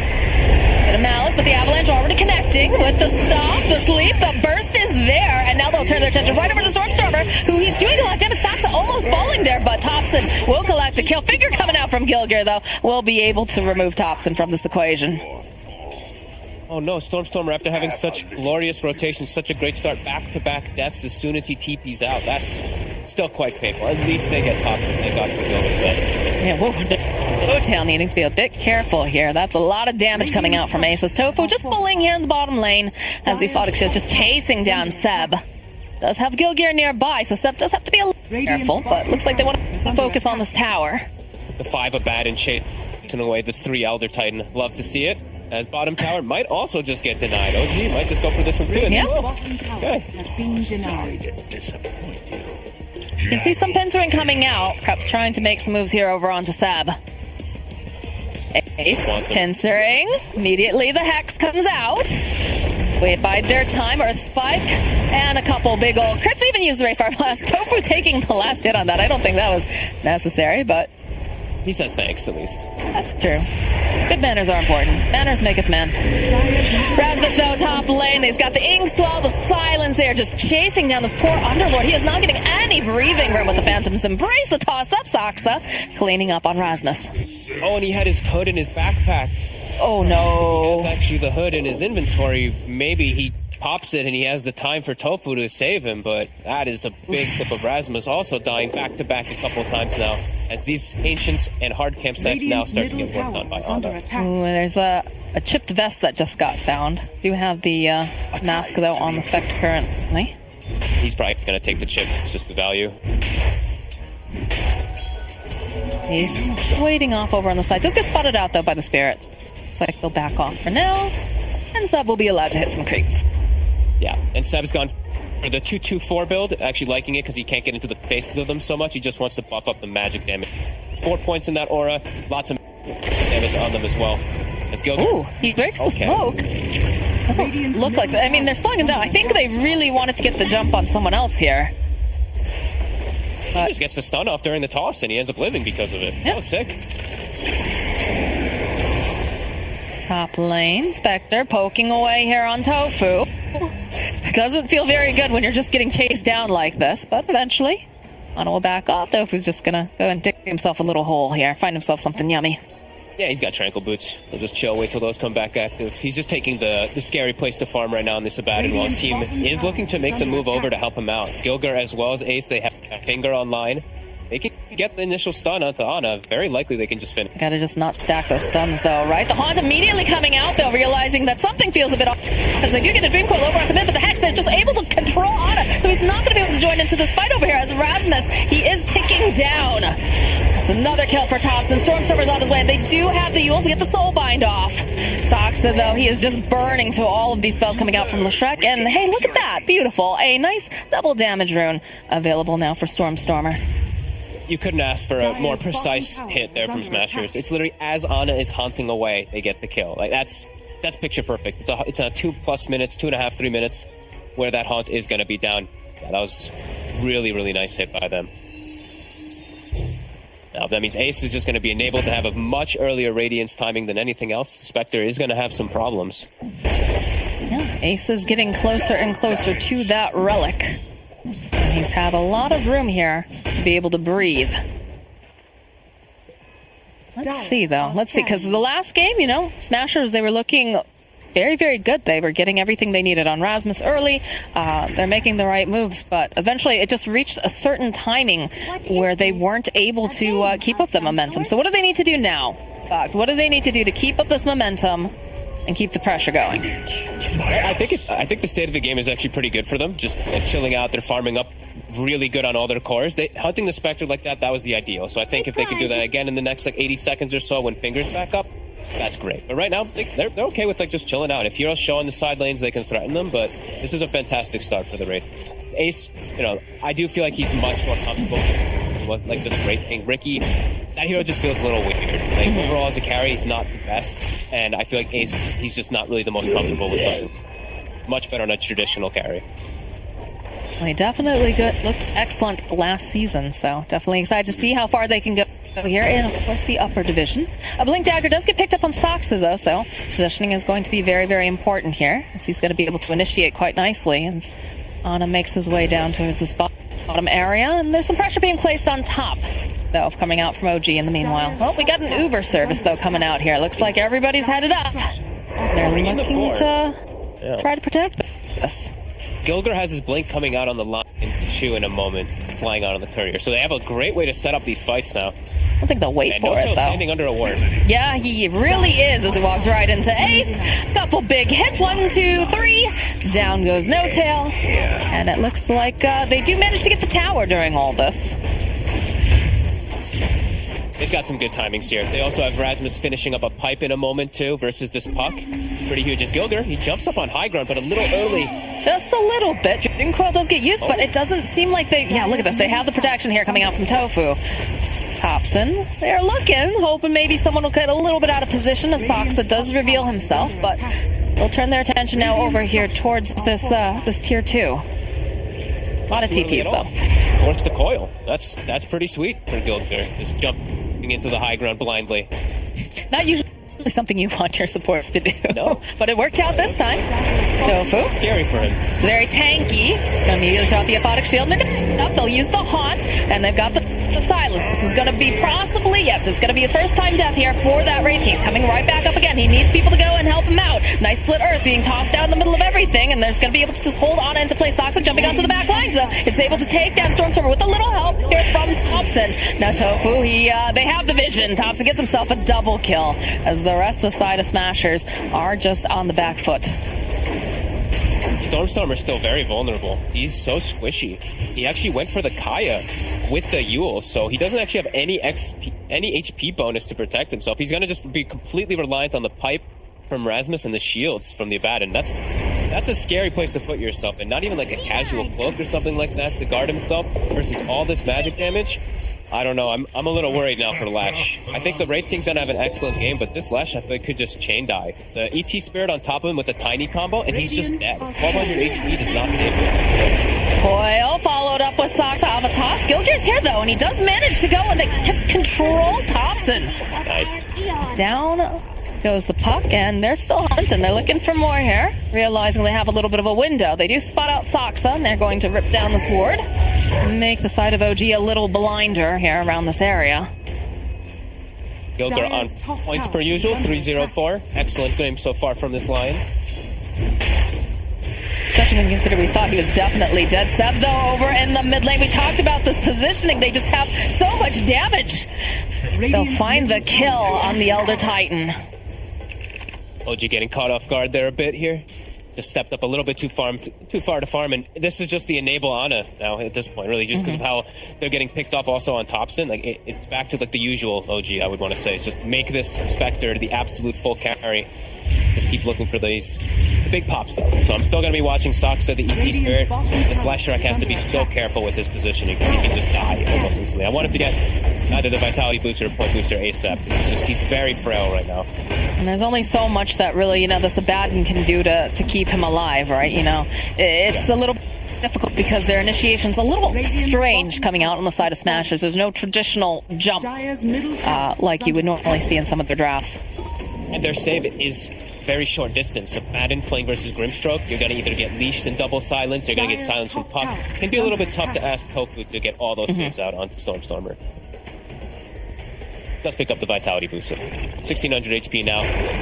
Ooh, they find Ana. The jump forward with the air spike, Pit of Malice. Ace just chopping away over here. Do they have enough burst damage? Oh, yes, they do. They take down the Spectre. It's a beautiful Dream Coil, though, over on the back line. So that X-Bow connecting on multiple targets. Look at them just chasing them down. No Tail now forced to just try to hide in the trees. He's not going to be able to, as Tofu's trying everything he can to try to keep him alive. Meanwhile, on the back lines, though, Thompson poking away over at Tofu. That ultimate will, of course, proc as Thompson's hunting the buyback now coming out from line. They've got the E-Blade. They're trying to just blow up the support. Need to be careful here. Ace was looking to wind up there with the Wraithfire Blast. Is not going to be able to get it off in time as they realize on the side of Smashers we should probably back up. I actually like this buyback from Gilger just in case, even though it doesn't get them anything, it pushes away those three from just diving forward and just killing Ace and Tofu probably twice. So I do like that he does go for that there. They gotta be careful of their stacking. They stacked up so hard for the combos, the Tiny, have a toss, the Ink Swell, 4-man stomp from ET and Splitter. They do have to be a little bit more careful when they do that. We do have the blink picked up now for the Wraith King, so We talked a little bit about how the initiation's a bit tricky here. It looks like he is going to be the one who's going to be running on in with his face, but you have to be careful with the Wraith Fire Blast done, right? Because of the fact that it is very telegraphed. Yeah, he does need follow-up, though. They want to be able to just, like, insta-lock down someone with Gilgar and just kill them immediately with a finger, because there's no real saves on the side of OG to be able to protect any of it. So they can erase heroes right away at the start. They want Thompson. They want him so badly, and already, though, it's going to go up to the high ground, sees the bounty rune. Ace considering it, but looks like not going to hard commit here. Aphotic shield over on Ace, trying to protect him. The jump forward here, coming out from Sox with the alpha toss. Tofu trying to get a position, trying to keep him alive. It's Ace chasing after him over on the back line, so they will find Seb. They've got the ink spell. They give up the shard on him, so he's going to be able to heal up quite a bit. So he'll turn right back in. Dream Coil gets used over on the back. We talked about Stormstormer. He needs to be able to stay alive as they get a nice splitter off. Seb, though, will fall. He's going to back off. Finger getting used on the back lines. Will be able to take down Thompson. And now Ace, he's all silenced up. Ana running away here. They still have the reincarnation too. AC wants it. He's chasing after them. He finds himself no-tail. The stomp coming through does manage to land. Radiant's burn, though, definitely hurts as no-tail's trying to hide in the tree line. I don't know if he's going to be able to do it, though. Not with that firestorm. Comes at a price. Oh, and Gilgear's just poking away over here at Soxa. Maybe a little bit too far away from the rest of the team here, but looks like OG's, they're a little bit too nervous. They're not going to follow up on poor little Gilgear here. No, they're really on point with the way they're getting these catches. Gilgar over and over again, just getting Thompson. He's got his number this game. The Lion counter usually versus the Puck. This time OG, they didn't take that Puck into Lion, and Gilgar might be making them regret it a bit there. He's constantly getting these disables, and it's the way that they postured themselves in the fight. If they start to retreat, you can see where OG is just going to be able to like explode these heroes with the splitters and all that. But because they all stick together as a unit and actually run into the fight, it puts OG on this weird positioning in the fight that they have to kind of just run away with the ET. Puck goes in, and the rest of his team just bails on him. Great awareness from Smashers. Actually take the fight rather than looking to run it. Definitely Gilgear's positioning has been absolutely wonderful this game. So it is difficult to get your hands on that puck, and you know that Thompson, he likes to play this hero. He wants to, dive in and out, but it just always feels like the Smashers kind of have his number. Yep. The way Thompson always plays is just, it's super aggressive and it's super disruptive. So if Gilgar is in these right places at the right time, it's going to break a lot of OG's annoyance that does happen in a lot of these games that causes Ana to just reap havoc and get these crazy farms. If he's just controlling Thompson's chaos, it's definitely going to work out for them. So now a 7k gold lead, this Wraith King, 4k above the next. It's looking really good for them right now. Seeing some of the TPs coming out now. Ace jumping forward immediately, sees Ana. He's not going to focus him down, though. He's got his eyes on Sox, but instead Avalanche coming through. That ink swell healing him up. They're chasing. Seb over here trying to teleport out. They do manage to find themselves no-tail, though. He's not going to be able to teleport away, but it looks like the Spectre and Soxa will be able to survive.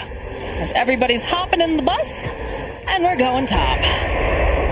I like this. They know that they're going to go play around this triangle side. They still have these two wards covering the area, too. They could swing and find Ana for sure. Ana does have pop available. It's about to buy his ulti orb. They know exactly where he is. Going forward here. Oh, he went left. He went up. Did indeed. A prize. Nice attempt with the Uber. Radiant's top tower is under attack. Still going to place some pressure here over on this tier 2. Now picking up that blink on the puck. So perhaps, we talked about his chaos.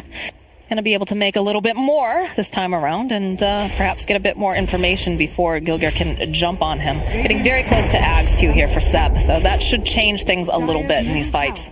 Yeah, that should make Seb actually be able to be a walking force in the fights rather than just a stomp and a splitter. He'll actually be able to do something and contribute a little more. Gilgar also pointing out he's hit level 15, so the line does get, it's only 4 stacks, but every little thing matters. 280 extra HP might be enough for him to live. The aggression coming out. Oh, the finger immediately. Well, that's going to be a little bit more stacks here, Fogged. There we go, 5 now. All right. Getting more swole over on that lion. Pressure's on over here.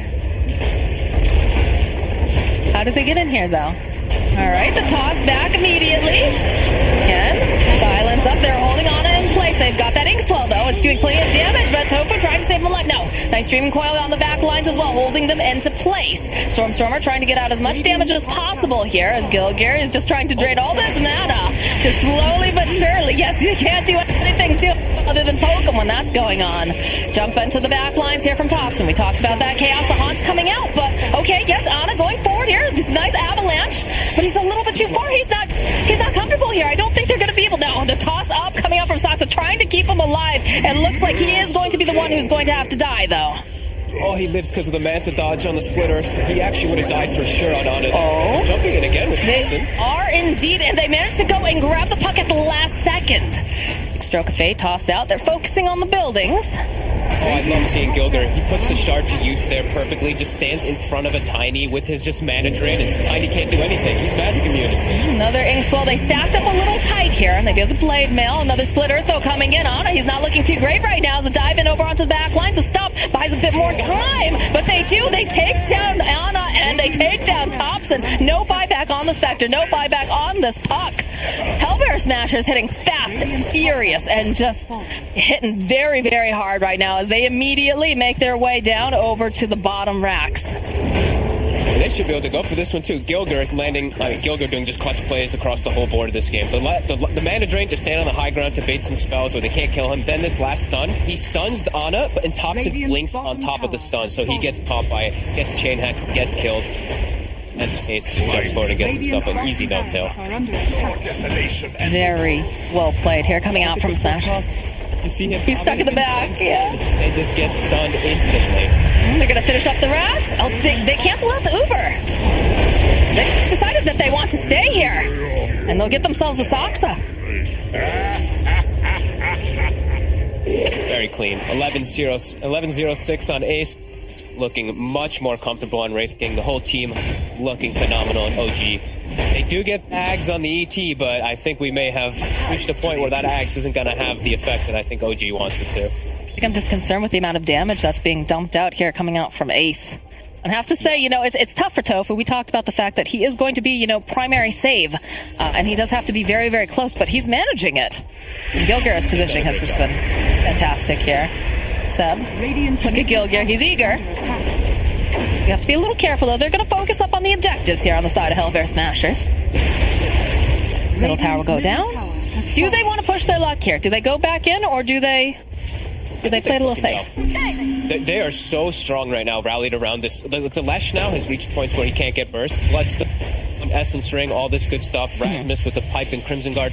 The damage just feels like it's nowhere near going to be there for OG. I am actually not really thinking they're going to kill many Heat targets at all. Maybe not even the supports in these next few fights. Well, they're smoked up, and they're hoping that they can get someone. I mean, Tofu and Rasmus are very far forward. Lion, Gilgir. Perhaps they can make something happen there. They get the Dream Coil off and the hole together, but No Tail immediately just absolutely crumbling, and there's just so much damage, and the Earth Splitter not quite landing where they wanted to. They have a nice Dream Coil. Stormstormer buying himself just a little bit more time. Step punching, trying to do everything. They just can't take down this Lion, as eventually they take down Step. Ana already falling. Thompson somehow still alive, and over there the finger comes out, and down goes Saksa. Only Thompson. Kill a support. With every single spell thrown out there, the Crimson Guard, the pipe, all these heals from Tofu as well with the shield and the miscoil, they can't kill anybody. Even though they throw absolutely every spell, Gilgir gets the initial blink to reposition himself with his team on the high ground. Dagger, Gilgir jumping forward immediately. The E-Blade, though, coming out from the puck, hoping that they can blow up Gilgir, but they just can't seem to do it. And again, he's got that magic immune as they just start draining all the mana. Down goes Ana. No buyback for 78 seconds. Radiant's middle. Rasmus. Yeah. There's the GG. Hellbear Smashers, 22 net worth lead, have managed to take down OG. They came from the lower division, and they're looking pretty good here in the upper now.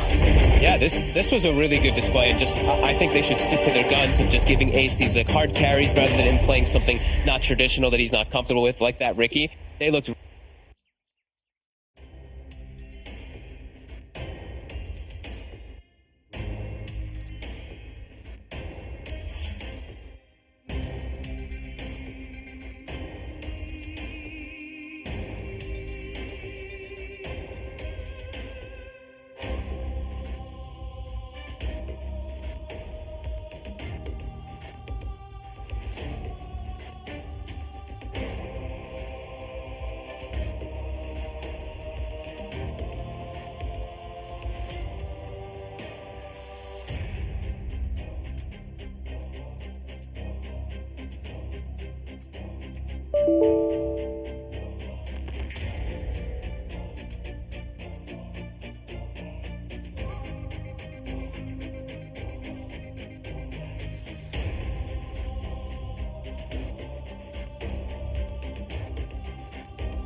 5 seconds remaining.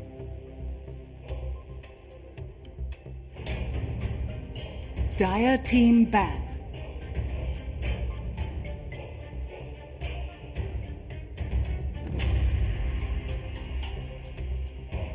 OG's turn to ban.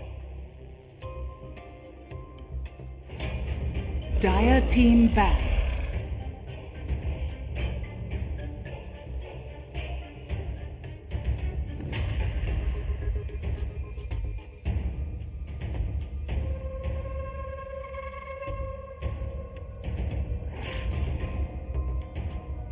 Ten seconds remaining. OG's turn to ban. Dire team pick.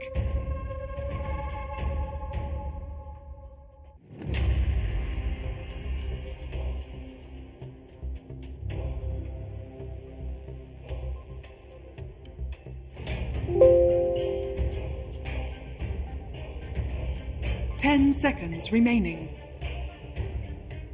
OG's turn to pick. Invoker.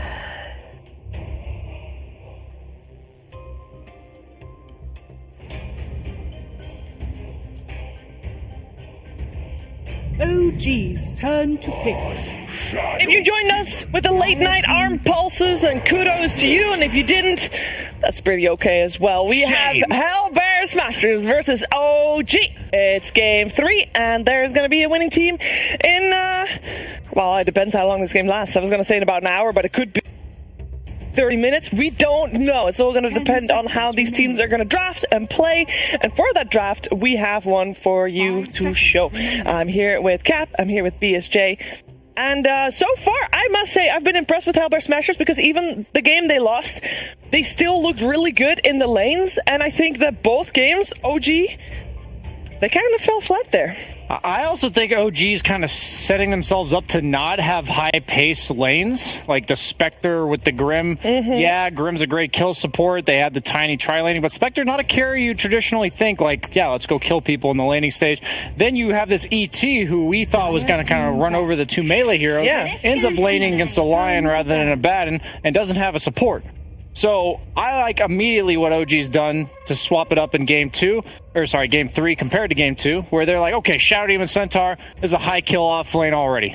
Yes. Yeah, the fact they had that Roshan fight that we saw in Purge's breakdown analysis, 10 seconds. he didn't even have the Aghanim Scepter. Like, they have to, I think in that game, they need to put more priority on Seb, because he's going to be the one who, like, represents a damage threat and makes the puck feel really good. He just goes in there with his magic immunity, starts slamming on people, and he creates a lot of space as a result. But if you don't have that Aghanim Scepter yet, then your threat is really non-existent. Yeah, and we have the answer to the question that Moxie asked at the end of the last game. Will we see Puck again for Thompson? The answer is no, because Hellbear Smashers bans it. So we're going to see Thompson on something else in this third game. I remember saying that I thought Seb was going to carry game 2 with that ET. Yeah. That is what I truly want to see in game 3 now, because Centaur, I've been talking about it. He's a one-position offlaner for like the first 10 minutes of the game. He does not rotate. He kind of just sits with his Vanguard, killing a tower, killing creeps, and you will have a lot more farm priority. And that's what I want to see this game. You already said it. They're going to prioritize Seb. Now, we think he's set up for a game last game. Now, we already think he's kind of set up. Now, let's just see them. Give him it. I think to add on to your point about him being a one position, it means Centaur's biggest downside is that if your other lanes go really badly, you as a core are the strongest on the map, but you can't actually rotate or feel good about your rotation. Yeah, your stampede is what makes you strong, which is reliant on your teammates being strong. Exactly. So it's like, okay, like everyone just chill. I've got a Vanguard. I took their tower. But I need Blink Dagger. Yeah. Right? So you do have to make sure that your lanes are okay. And that is what I'm going to be looking for in OG's drafts, is that their safe lane or their mid matchup is good. Yeah, I just like safe laners like Jug. That's just an archetype example of, I'm a Centaur. I'm going to do my own thing. You're good without me, right? Yeah. Like Blitz likes to call him the Mario of Dota 2 draft. Juggernaut, he just kind of like... He fits everything. Yeah, he gives you a little. Yeah. He's not really going to lose his lane. Nobody's ever like super excited about it. But he's tried and true. Yeah, but now he's a Super Mario because he's been buffed up so many times. Yeah, he had a mushroom or Dart two. and Aghanim Scepters. They do ban him out. I didn't see that because I wasn't looking at the draft. I was so busy engaging in philosophical Dota conversation with you. The analogy, sure. So what do we want to see instead? Because there's so many more carries in the pool than what we saw before. As said in the previous draft, a lot of bans on cores, but not this time around. And to be fair, I really liked seeing Ace on that Wraith King. It is also still in the pool. They might need to ban out the Faceless Void instead, though. Aren't you a bit afraid of the Void Invoker combo? Is there a chance OG will just draft Void third pick this game as well? Aren't you afraid of Mars as well? Mars plus Dark Willow plus it's a hero that locks people in, which is bad for Stampede. A lot of combo potential here. There's the Mars ban. Cap. I am super interested to see, by the way, because OG banned it in the second phase twice. Yeah. So Hellbear Smashers, we said they've got a few strategies that they just look like really clean and polished on. One is the Medusa, one is the Wraith King. Here they're going to be able to get their hands on the Dark Willows. So I don't know if I've seen their Dark Willow yet. Looks like they played it in one of the games against Secret. Oh, the game that they won with the Medusa. That's what it was. Void Snap, right? Like, isn't that just a sick second round here for OG? Void Snapfire. I'm just nervous if you don't pick Void that Hellbear Smashers will take it. Maybe if you pick Void, they'll just pick Wraith King and you're not happy with that, so maybe that's what they're thinking. A lot of moving parts in this draft already. I think the funny thing about Willow Invoker is I don't see any synergy between these two heroes, but they have a lot of synergy with other heroes, like the Mars and the Void, that you have to worry about whenever you're picking. And in the second phase, when you're last pick overall team like OG, you're going to get countered pick to pick, and it's just really important to not lose the draft here. So how do you, what do you do drafting-wise to make sure you don't get countered pick to pick? Is it just picking heroes that are overall, okay no matter what? Do you want, a flexible hero that's I could be 4, I could be 2? It's just what heroes go well with their lineups, so you don't want to pick heroes that are, also countered by those. Okay. That's the biggest part, because then they have a hero it hits the double whammy, right? And right now, I think because Void is good with Invoker, but they have Wraith King, which is good against Void to pick. If they do pick Void, it's really troubling OG on exactly what they want to do. They go for Warlock. Yeah, pretty safe pick. We see a lot of it in NA, specifically. We've seen a decent amount of it in EU as well.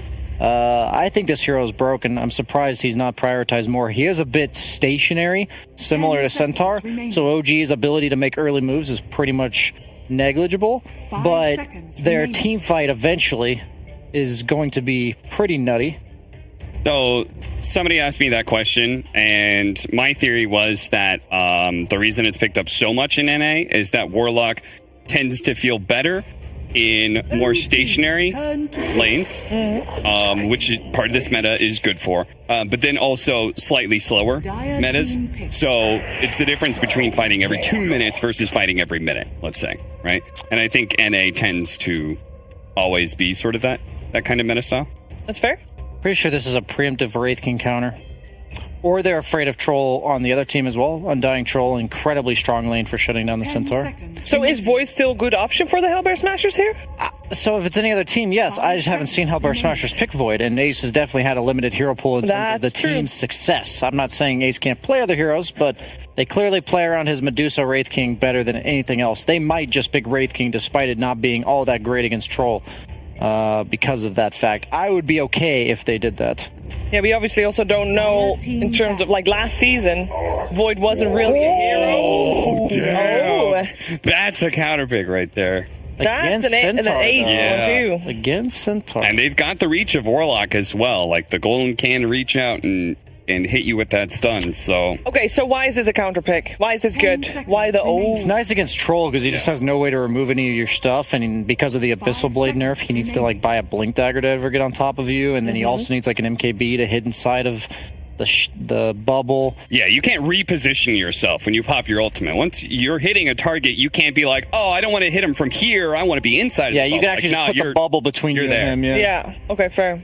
It's kind of interesting. I don't see too much Arc Warden, but this is an incredibly greedy draft from Hellbear Smashers. Yeah, and that's super concerning for me, right? Because we just watched them, the strength that they showed in Game 1 and Game 2 is they were outpacing OG, and now they're taking the opposite, and especially for a team that is not as established, that isn't, secured themselves, we're one of the top 4 teams in Europe or whatever, that versatility of play style is always a bit of a toss-up, right? I want to see a Sand King ban from OG, and I want to see... It's another offlaner that would give Troll some issues. 10 seconds remaining. The funny part is they chose Troll, and Axe Dark Willow is really good, but you're against Shadow Demon, so that doesn't work. Tidehunter is probably too slow. Brew was a nice ban, actually. Wait. Why doesn't that work for Dark Willow? What? You said Axe Dark Willow is really good, but doesn't work against Shadow? No, so Axe Dark Willow is really good. Oh, you mean Axe the hero? I'm like, wait, what? sorry. Yeah, okay, my bad. Yeah, Warlock Shadow Demon, not support you want to play Accent. No. 5 seconds remaining. Hard counter initiation save supports is Axe's weakness. Did we like the Underlord? They don't have any point-and-click stuns just yet. Yeah, that's why I thought Underlord would be nice for them, but they do need stuns. They need disables to set up this Willow Invoker. So as far as offlaners go that do that, then Slardar is in still. Ooh, Slardar against... Sand King? Slardar against Troll would be miserable in terms of the lane itself. That's Tango really does okay in this matchup. Like, he likes playing against Troll. They don't have any instant punishes against him. I want to see Sand King. I think Sand King is much better, for sure. I'm very surprised that they... I guess they respect the Night Stalker, like they've seen Hellbear Smashers win with it. Mm-hmm. Maybe I'm missing something. I think out of all the lane duos, Sand King's the most likely to be picked for Rasmus. Like, we've seen him play it. 5 seconds remaining. It's just a point-click stun. It's a hero with innate mobility against Shadow Demon, which is always nice.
Fits right now. It's not been doing so well in DPC either. I think it's like 4, maybe not.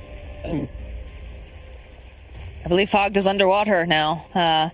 He sounds like he has disappeared into the abyss. Hopefully, 30 seconds. the mic situation. No, you're all right now. All right, excellent. Okay, maybe I did fall into the abyss. You went in for just for a moment, though. You know, just checking out the dark side here, the dark moon side. But, yeah, I'm not too sure what to think of the Arc Warden really, because I'm not sure overall what the hero like. Usually, it's just played for the most part versus those like heavy ranged carries, right? Versus your Terrorblades, your Drows, etc.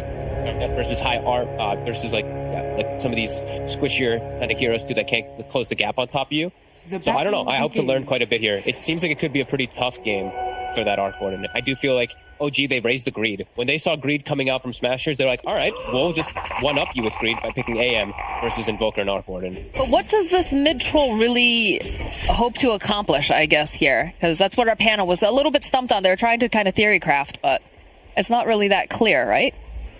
Yeah, they have played it, though, in the past, right? Like, this is something that OG used to love to play. Just pick it because your lane overall is quite strong, especially into something like an Invoker who doesn't put the pressure onto a hero like Troll. I think Topson should just be able to farm pretty nicely here.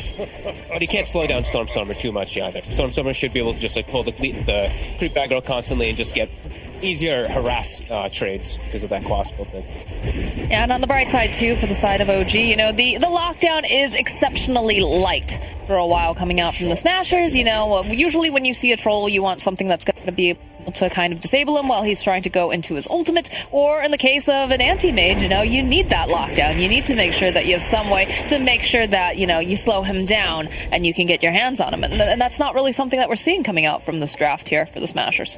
Yeah, Smashers literally have like 0 stuns. They have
side of OG.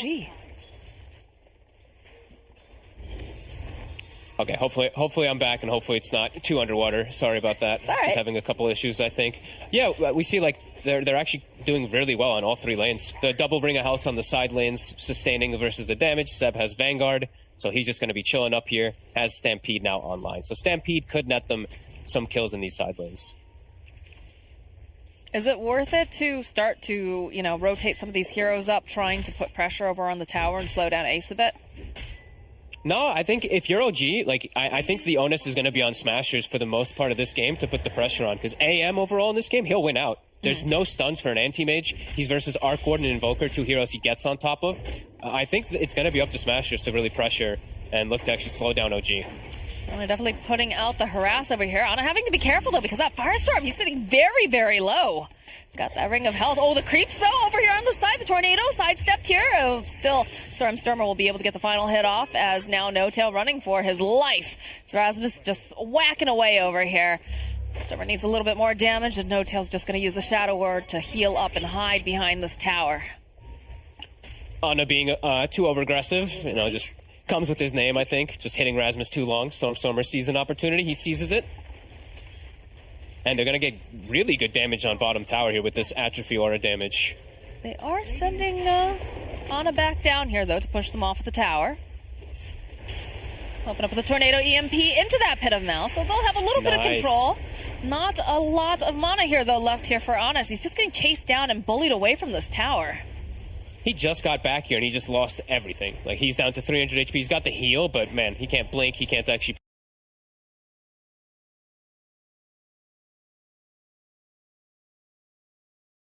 posture aggressively at all. This tower's dead. Vanguard Underlord tanks it for free. No cares. Easy peasy. Top Seb lane, he's Seb. tanky, but... Yeah, they'll drop plenty of these spark rates over here as Seb just teleports away, though. And again, that is the problem with the draft coming out. Where are those stuns? Is the bottom lane, though? They're just putting so much damage over on Anna. They need another click or two, and he's healing up thanks to that Shadow Word. Looks like he's going to be able to escape, but definitely doesn't feel good to be bullied out of your own lane. No, I love that Stormstormer is making these moves. He gives Gilgir the lane since they're not pressuring the AM with the Dark Willow. So Willow's getting XP mid. They take bottom tower, and they're actually slowing down Anna's farm. I really love that. I love these moves from Stormstormer. Playing this Quaswex very comfortably. And again, like you said, in the past we've seen him primarily just play Exort. So the way that he's making these moves is really showing, growth as a player and a good understanding of what he needs to be doing here. Rasmus, He's getting chased after by both of these supports. Let's couple these stacks up. Anna jumping forward. You can see the teleports are coming out, but they're not going to get there in time. So Anna will finally have some revenge against the bullies in his lane. Sock's an incredibly high level and a lot of farm. Looks like he did farm up a triple camp at some point in the game just to get himself that good early advantage. Another thing that we see from some Shadow Demon players that you don't see too often. You can farm stacks really easy. Look at this. He's already starting out a second one, so he will be able to get good item timings on him. It always feels good when you can do something like this. You're not taking anything away from your cores. You're still getting yourself some, money and XP. And he's helping No Tail, right? Like, No Tail's taking XP from it, too, so the Warlock almost level 6. Gilgir. Working together here. The Curse Crown does proc, but he's just going to get rooted into place the Brambles. They've got the Terrorize. Oh, that is unfortunate indeed, yes. It's a little bit of help. They go and they drop that Chaotic Offering, so they'll find that kill. Now Stormstormer, he needs help, and he's not going to be able to get it in time because they just run him down, and No Tail gets the kill. And Thompson's aggressive play pays off. Actually gets them a secondary one with the rotations. And No Tail, he does hit 6 off of that creep wave mid because they farmed the jungle together too. Huge hit, really, from OG. And that's what the mid-troll is going to do. He's going to go Ags, and he's just going to dispel these annoying spells that there are a lot of to dispel. The Brambles, Curse Crown, Invoker's Cold Snap, etc. All right. Look at this tower. The pressure is on Soxa in position. There are quite a few TPs coming out, though, as Soxa starts backing away.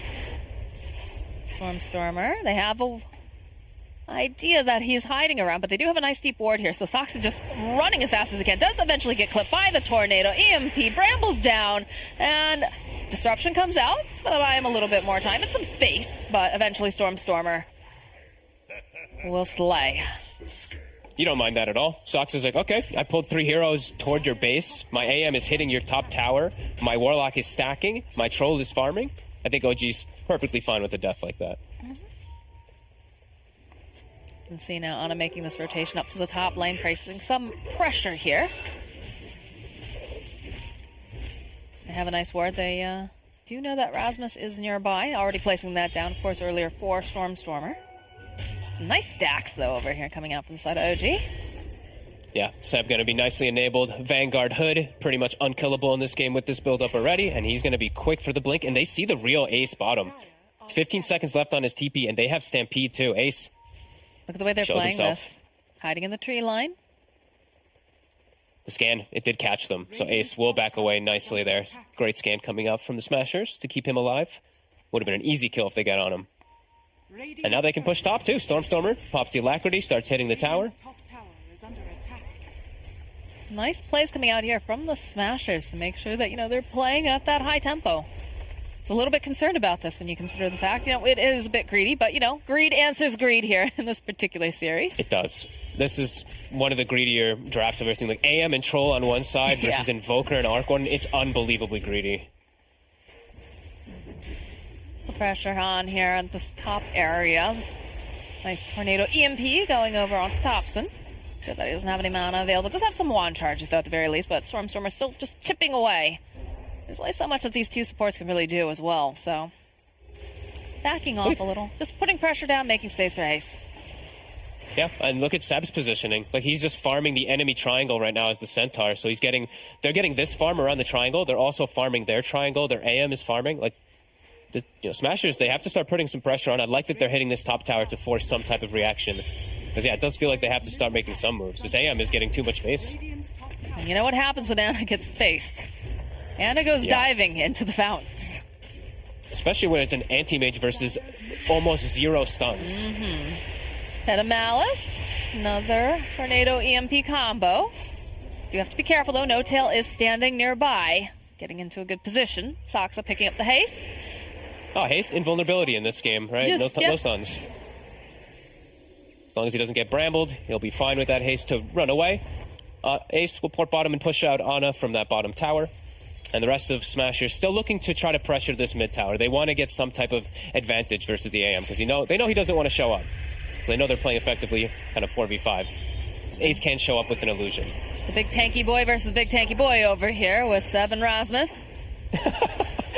They just ran into each other a little bit there for a second. They're both having fun with it. I mean, what are they going to do to each other? Everyone else just has to stand back. They both have healers on their side. He denies the range creep. There you go. That's how you get him. Good job, Seb.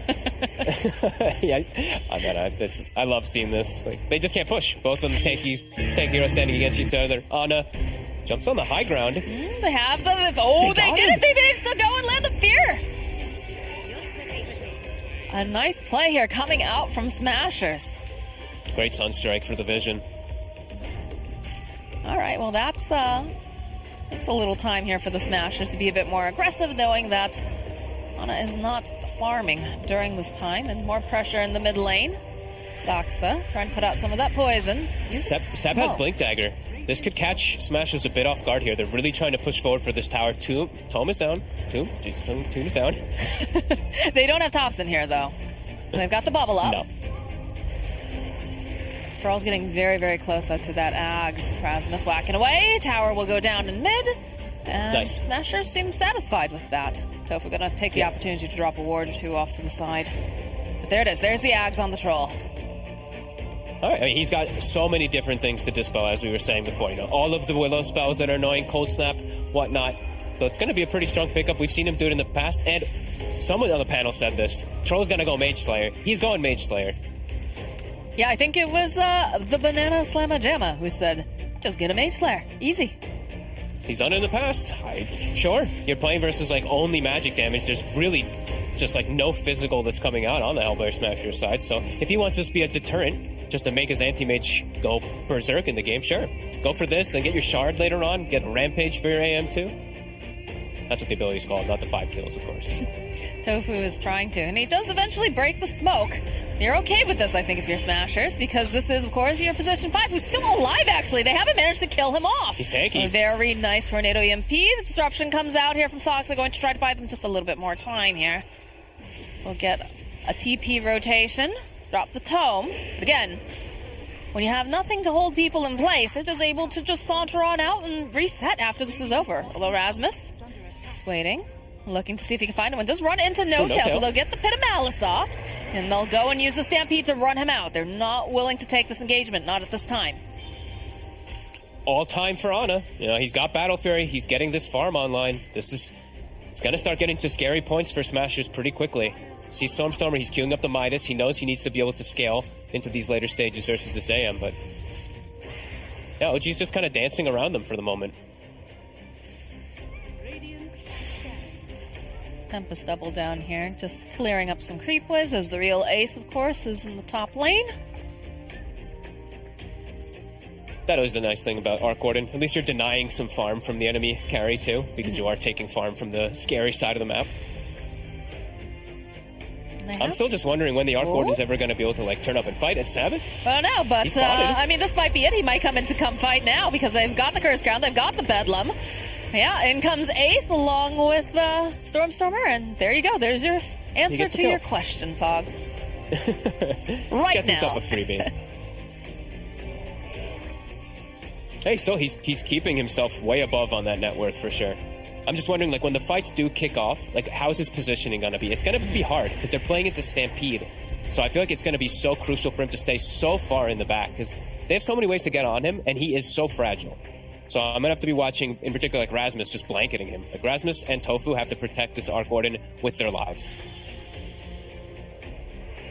Well, I mean, we talked about this in the second game, right? We saw the Abaddon coming out, and it's very, very difficult, of course, for the melee heroes to be able to go and just get these saves out, get the heals, but Tofu did a great job in the last game, so.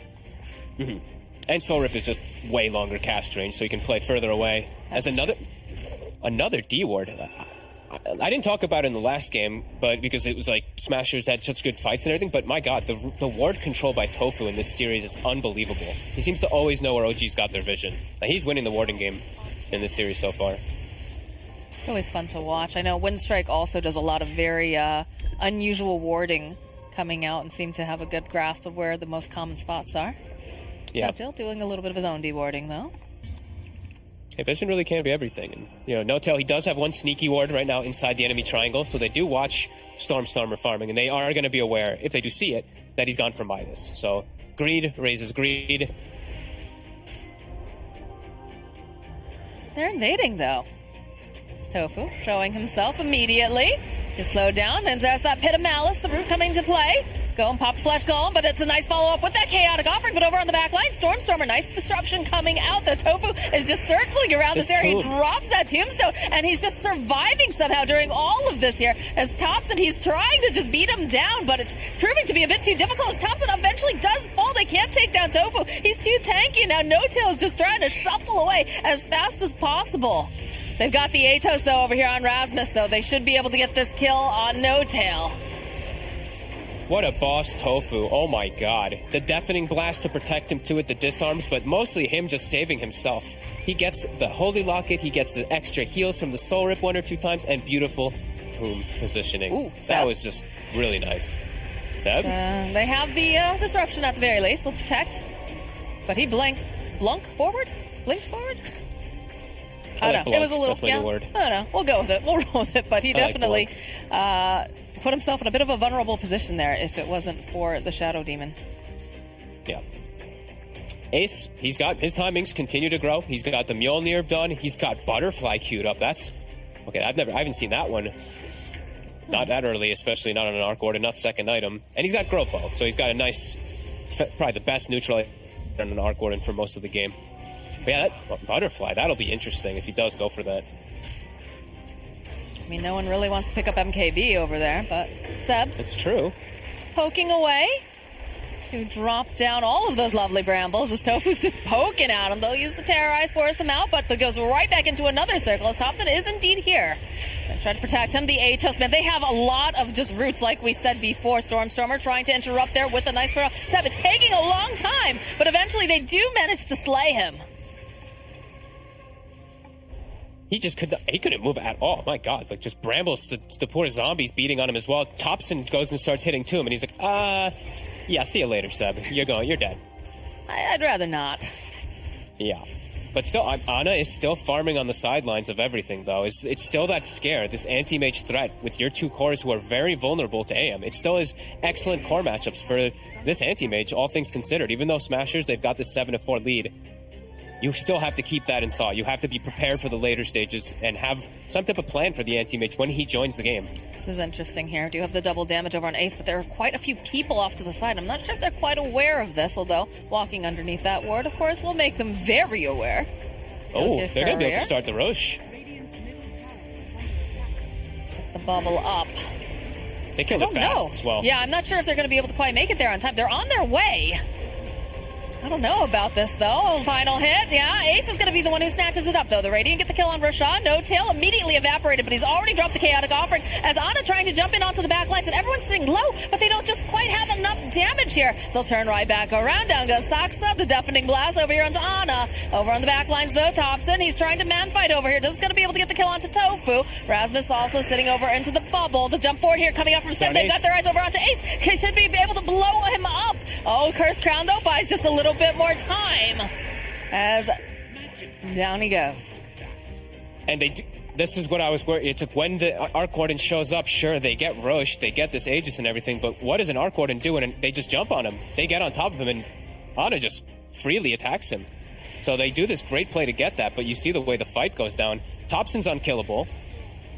This anti-mage is uncontrollable, so he jumps past the fight to force reactions, and you see all of them running up to chase him, which just puts everybody in a really difficult position because they're all fatal bound together still too. So Thompson wreaks havoc. Ana just keeps jumping and going back in, waiting for Seb.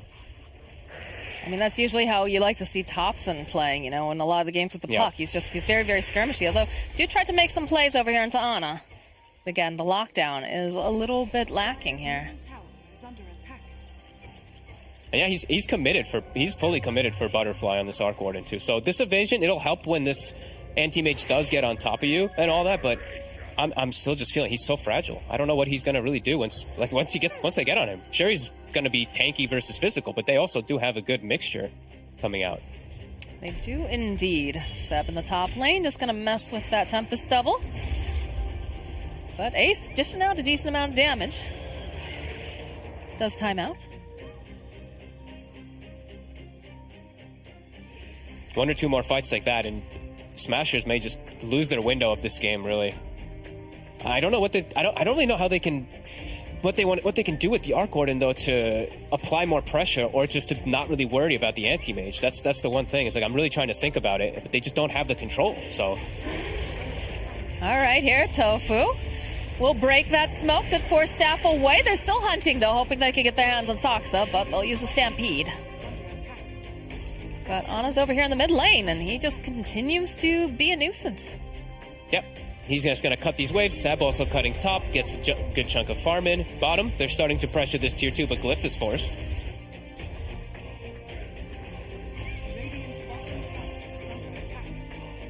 I really hope I'm going to see some wondrous thing from the Arc Warden, because I feel like it's building up like this nice net worth and everything for them, but it's for what? Like, how's he actually going to be able to fight toe-to-toe versus AM? And, okay, so he's got BKB queued up after. So I guess it's just going to be the group up around the Arc Warden mentality then. Just so he's this heavy right-clicker who's immune, or resistant to a lot of that physical, and then they just rally around him.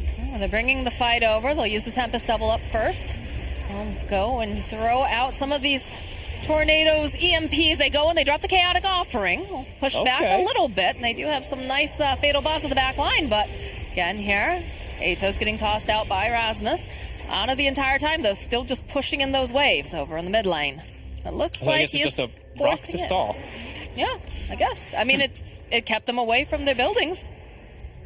Yeah, definitely. I mean, it definitely did the job for Ana to continue getting the split push on. He's got Manta. Should be just fine.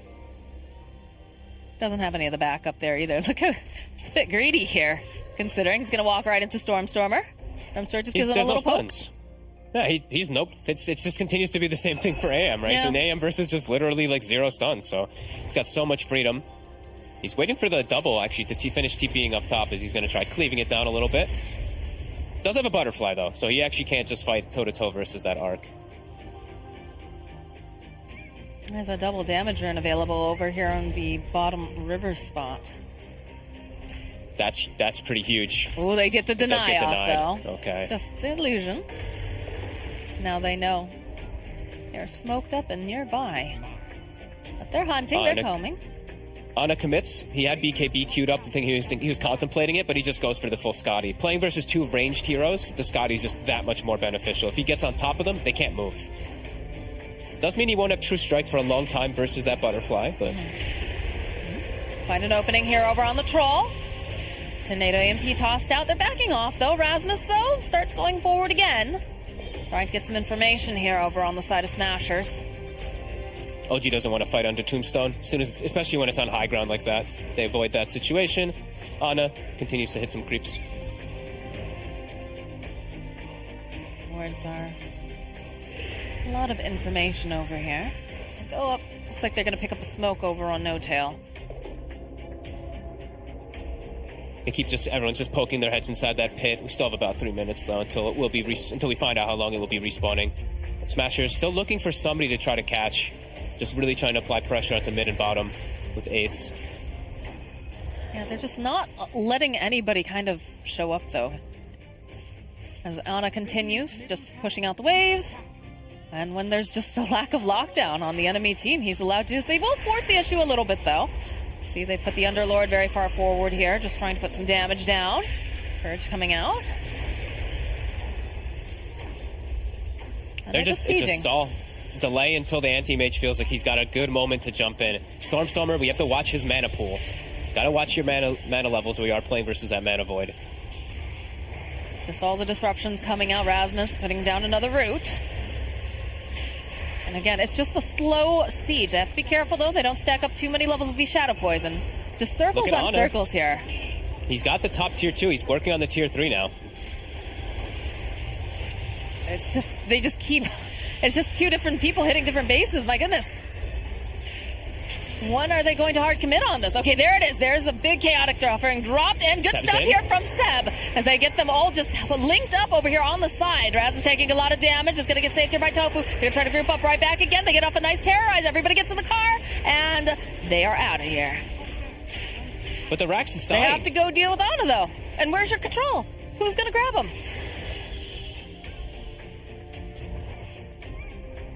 My God, that was scary for a second. I think all 5 were bound together, right? The Fatal Bonds, I think, clicked on every single one of them. And they were clicking down pretty hard. Tofu came in clutch with that save, though, over on Rasmus with the heal. Because otherwise, I don't think they're making it out of there if their driver's dead.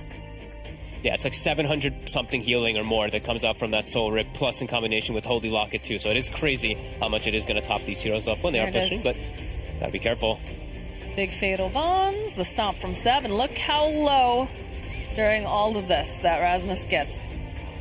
Like, imagine if the anti-mage comes in and gets a mana void. That's the fear that's going through Smasher's side. If he mana voids the Invoker there, it might just be a rampage. So, they'll be having to be careful as this anti-mage is almost catching up to the Arc Ordnance farm. He's going to have BKB, so now he probably feels nice and ready to join inside of those fights every single time. And that's pretty scary considering how well OG has been managing to take these fights without him.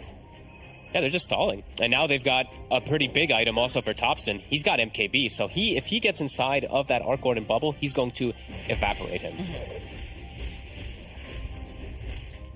Well, they won't have the chaotic offering for a little bit longer here, so perhaps they'll bide their time. But I'm sure Roche is the next big objective for everyone. It's going to be the big fight. But smoke coming out from the side of Smashers. They're hoping to catch someone. I'm sure they would love to catch the anti-mage, but I don't think that Ana is going to allow them that here, so... Stormstormer scouting. Smashers, it feels like they're, that window, it's starting to close pretty quickly. This anti-mage, this troll, they're starting to get a bit too big. They have to keep pressing this forward, keep looking for these kills, keep playing around this Roshan, because Ana, he's gonna carry this game if they don't close it out very soon. Rasmus throwing out that pit. Immediately the stomp forward, though, the initiation. Can they blow up Rasmus fast enough? A good heal coming out. Nice terrorize as well, but they've got the BKB over here on Ana, who's on the hunt. He does spy out Rasmus, trying to get off as much damage as possible. Pops that Manta, turns back around the side. Can they kill him? Yes, they'll take down Rasmus. That's one form of lockdown that is removed now from this fight. Two technically when you count the Atos. Buyback now. They're not happy about this. The Tomb's almost gone, too. Like, that's a big window. That's a big thing for Smasher's fight that they're not going to have available. Smasher's going down very, very quickly. Nice stomp coming out on Seb. Over onto 2 immediately, and there's going to be the Stampede. They're trying to run away. Rasmus over here on the corners, trying to split it up. There it is. There's the Chaotic Offering. So they go in. Rasmus trying to man fight. He's trying to get something, trying to get the final hit off, and he does manage. It's going to be Rasmus who grabs the Aegis. And now Disarm over here, over onto Ana. The disruption coming out, though. Might buy him enough time, but they have the Root following up with the Meatball. They'll be able to take down Ana. Thompson already falling during this fight. Smashers. They got Aegis and Cheese. They only got the shard on the anti-mage. A huge fight from Smashers, just pushing into the pit. My God. Seb trying to do what he can here, trying to just cut this wave. Stormstormer doesn't have a whole heck of a lot of mana on him. Again, does have Cheese. But this is the most that Seb can do right now. They still have a creep wave, though. Oh, it's huge. Oh, jeez. It's 60 seconds now, and they were all, the scary things too, they were all 5-man fatal bonded again in that fight, but they just ran into the pit and got on top of the anti-mage, and they get the steal. Rasmus, quick fingers, and a deafening blast from Stormstormer, just the pushback. That was so clutch. That was beautiful. I want to know what the comms sounded like during that fight. I imagine they were absolutely wild, but again, initiation, the step back and forth here. Tofu chasing them down along here with Rasmus. They even get the whip out there trying to keep Soxa alive, and they just can't seem to do it. They're diving a little bit hard here over on the side of Smashers. They don't have a creep wave. The creeps still aren't quite here. The back door kicked in. Buy them a little bit more time. This is all they need. They're grouped very tightly together. They have to be careful of Seb jumping on in. Damage is coming out, though. Getting those fatal bonds. Only Gilger, I think, not affected over here. Another tornado tossed out. Thompson doing what he can, trying to push them back. Ana's going to be up in a couple seconds here. Rasmus starting up the car, getting that engine nice and warm and running as they will leave. But the damage is done. Nice play. Yeah, that was a really scary moment for the side of Hellbear Smashers, but they do succeed with this push-up and just honestly getting into the Roche pit. If Ana gets an Aegis there, completely different game on their hands. All right, we've got the Bloodthorn online now here for Ace. So if Ana uses that Manta too early... He had to use BKB versus the clone. This Smashers, I think with this you smoke immediately. There's no BKB on AM. You go look for this fight. They're going to do it. They do get the Ag Scepter online now for Centaur. You have to reduce some of that damage, but... Hunt is on. They're scanning. They're hoping that they'll get their hands on an anti-mage who's farming, but they're grouped up pretty tightly over here on the side of OG. Ana hiding in the tree line. Rasmus. Smoke breaking. Gets the pit off immediately. Can they follow it up? Can they keep them in place for long enough? The silence. Tossed right back in again. Tried to go up with that terrorize. And they just immediately recede back into the base. Yeah. Timer has been almost missed. There's still 30 seconds left for the BKB timer, though. Stormstormer. He's showing himself. Ooh. Rest of the team is nearby. Ana has to be careful here. Blinking out. Stomp coming out from Seb, landing over onto Rasmus. Tofu taking a lot of damage here. All the mana is basically used. They'll go up with the Chaotic Offering, and they get some of those. Oh, the meatballs tossed out here by Stormstormer, but they're just dodging away a little bit too much. Ana disarmed over onto the back lines. BKB will come out as they're going to try to fight with Dobson over on the side. Force staff coming forward here, trying to keep Soxa. Soxa's not looking too healthy over on the back line, so Stormstormer will fall. Seb trying to run away, and again, that's the BKB. It's back up and running. They're just going and trying to cut him down. Ace, he's man fighting as best as he can, but will eventually fall. Tofu also falling. Rasmus, he's back up. That age has already been burned. This is not looking good for him as he's the next one to fall. And somehow Seb surviving during all of that. The Ag Stampede really coming into play. That extra little damage reduction, but mostly, even though they have this Aegis, we see the power of the anti-mage. These resets and repositionings, and also the tomb dies instantly at the start of the fight on the high ground. They just all focus fire it, and then they just get some great resets. Look at Stormstormer. chaos. He gets the BKB off in a pretty clutch moment because he was going to get instant mana voided there. But look at everyone's mana. Look at everyone just bound up together on the side of Smashers, kind of panicking, running around. And then you see these two. Thompson, as well as Ana, just the follow-up with Seb. They have it perfectly to get on top of Ace. And that just might be it. Yeah, there is, oh, geez. That's rough. Yeah, they just walk into the base. They don't have buyback. Although, you are going to have Stormstormer back up Ace soon as well. So perhaps they can, throw out some tornadoes, try to push them off. But it's, looking rough now here. Yeah, Anti-Mage is fully hitting his stride. This is why we were saying, like, there's just no stuns versus him. Like, on a couple, he did get picked off the 1, 2, 3 times, but it's an Anti-Mage game to win when it gets to these stages. If Smashers isn't itemizing, like, hexes and a lot of different ways to actually control him, this AM is going to just completely win this matchup, as we have seen now in these last 2 fights. If he is able to actually get on top of the Arc Warden, poor Ace just can't do much about it. Do you think Ace should have gone something a little bit harder for lockdown instead of the Bloodthorn? I know he's got to be the primary damage dealer, though. I don't know. Like they have the Atos and stuff like that, but it's this draft that that's why the Anti-Mage is picked, is because he's into such limited disables. Like Stormstormer felt he needed BKB, or he just might kill his whole team with Mana Void, which it's appropriate. That makes sense for sure.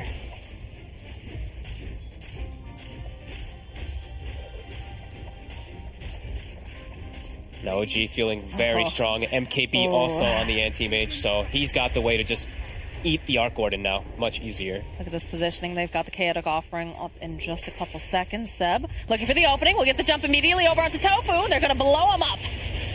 Lotus coming out here as Ana backing out. Again, this is the kind of chaos that we like to see coming out from OG. A little poke here, a little poke there. Back off, reset. Although Ana goes right onto the back lines. He blows up Ace. And there it is. There's the Chaotic Offering just going to town over here. The cleave damage is too much. Rasmus next to full. They took out the Tempest double. Tofu have bought back here. Seb waiting patiently. Stormstormer does have a nice deafening blast. We'll push them back just a little bit. Trying to stack up some of that poison, get the vision. They do not have their carry. They do not have their big tanky frontliner either. Over here on the side of Hellbear Smashers, the meatballs tossed off. There's the BKB coming out here. Now Stormstormer, he just can't run away fast enough. Thompson has too much damage as Tofu running back into the base. Buyback now from Stormstormer. Gilgear using that Terrorize. Just going to try to push back on it for a little bit, but he's going to be coming right back in again. I don't know what to do on the side of Smashers here. You lose, Moxie. That's what happens. I mean, Anti-Mage, it really is. It's such a big timing thing. Like, Smashers, they did such a good job of pressuring most of this game, but this Anti-Mage was just getting a bit too much, and the rest of the heroes were also still having pretty okay games on the side of OG. Stormstormer, he's trying pretty gosh darn hard, but they have the detection, the stop, the double edge. Tofu's trying to keep him alive, but he just can't do it. As they go and they just chew up that tombstone. Got some more of these heroes back alive, turns around, they get the root off over onto 3, but where's your damage? Where's your Ace? He's not here just yet. All right, the Bedlam comes out here over onto Nota. They won't be able to get that kill, but Rasmus next falling yet again. As you can see over on the back lines, OG, they've had enough. They're ready to just go to sleep or maybe play some pubs. I'm not sure. As Thompson just whirling around with those axes. Ace is up. He's trying to man fight him over here on the side. But, while this is going down, the creeps, they're hitting the buildings. The heroes are hitting the buildings. They're waiting. They've got a bubble. Buys them just a little bit of time again. But they just can't seem to get OG to leave their base. Just bubbles on bubbles and circles everywhere here, Fogged. Ana, he just wants to finish this up. They're hiding over on the back lines. I get the idea they can see Ace, and it doesn't even matter. There goes the Ancient, and OG take the series.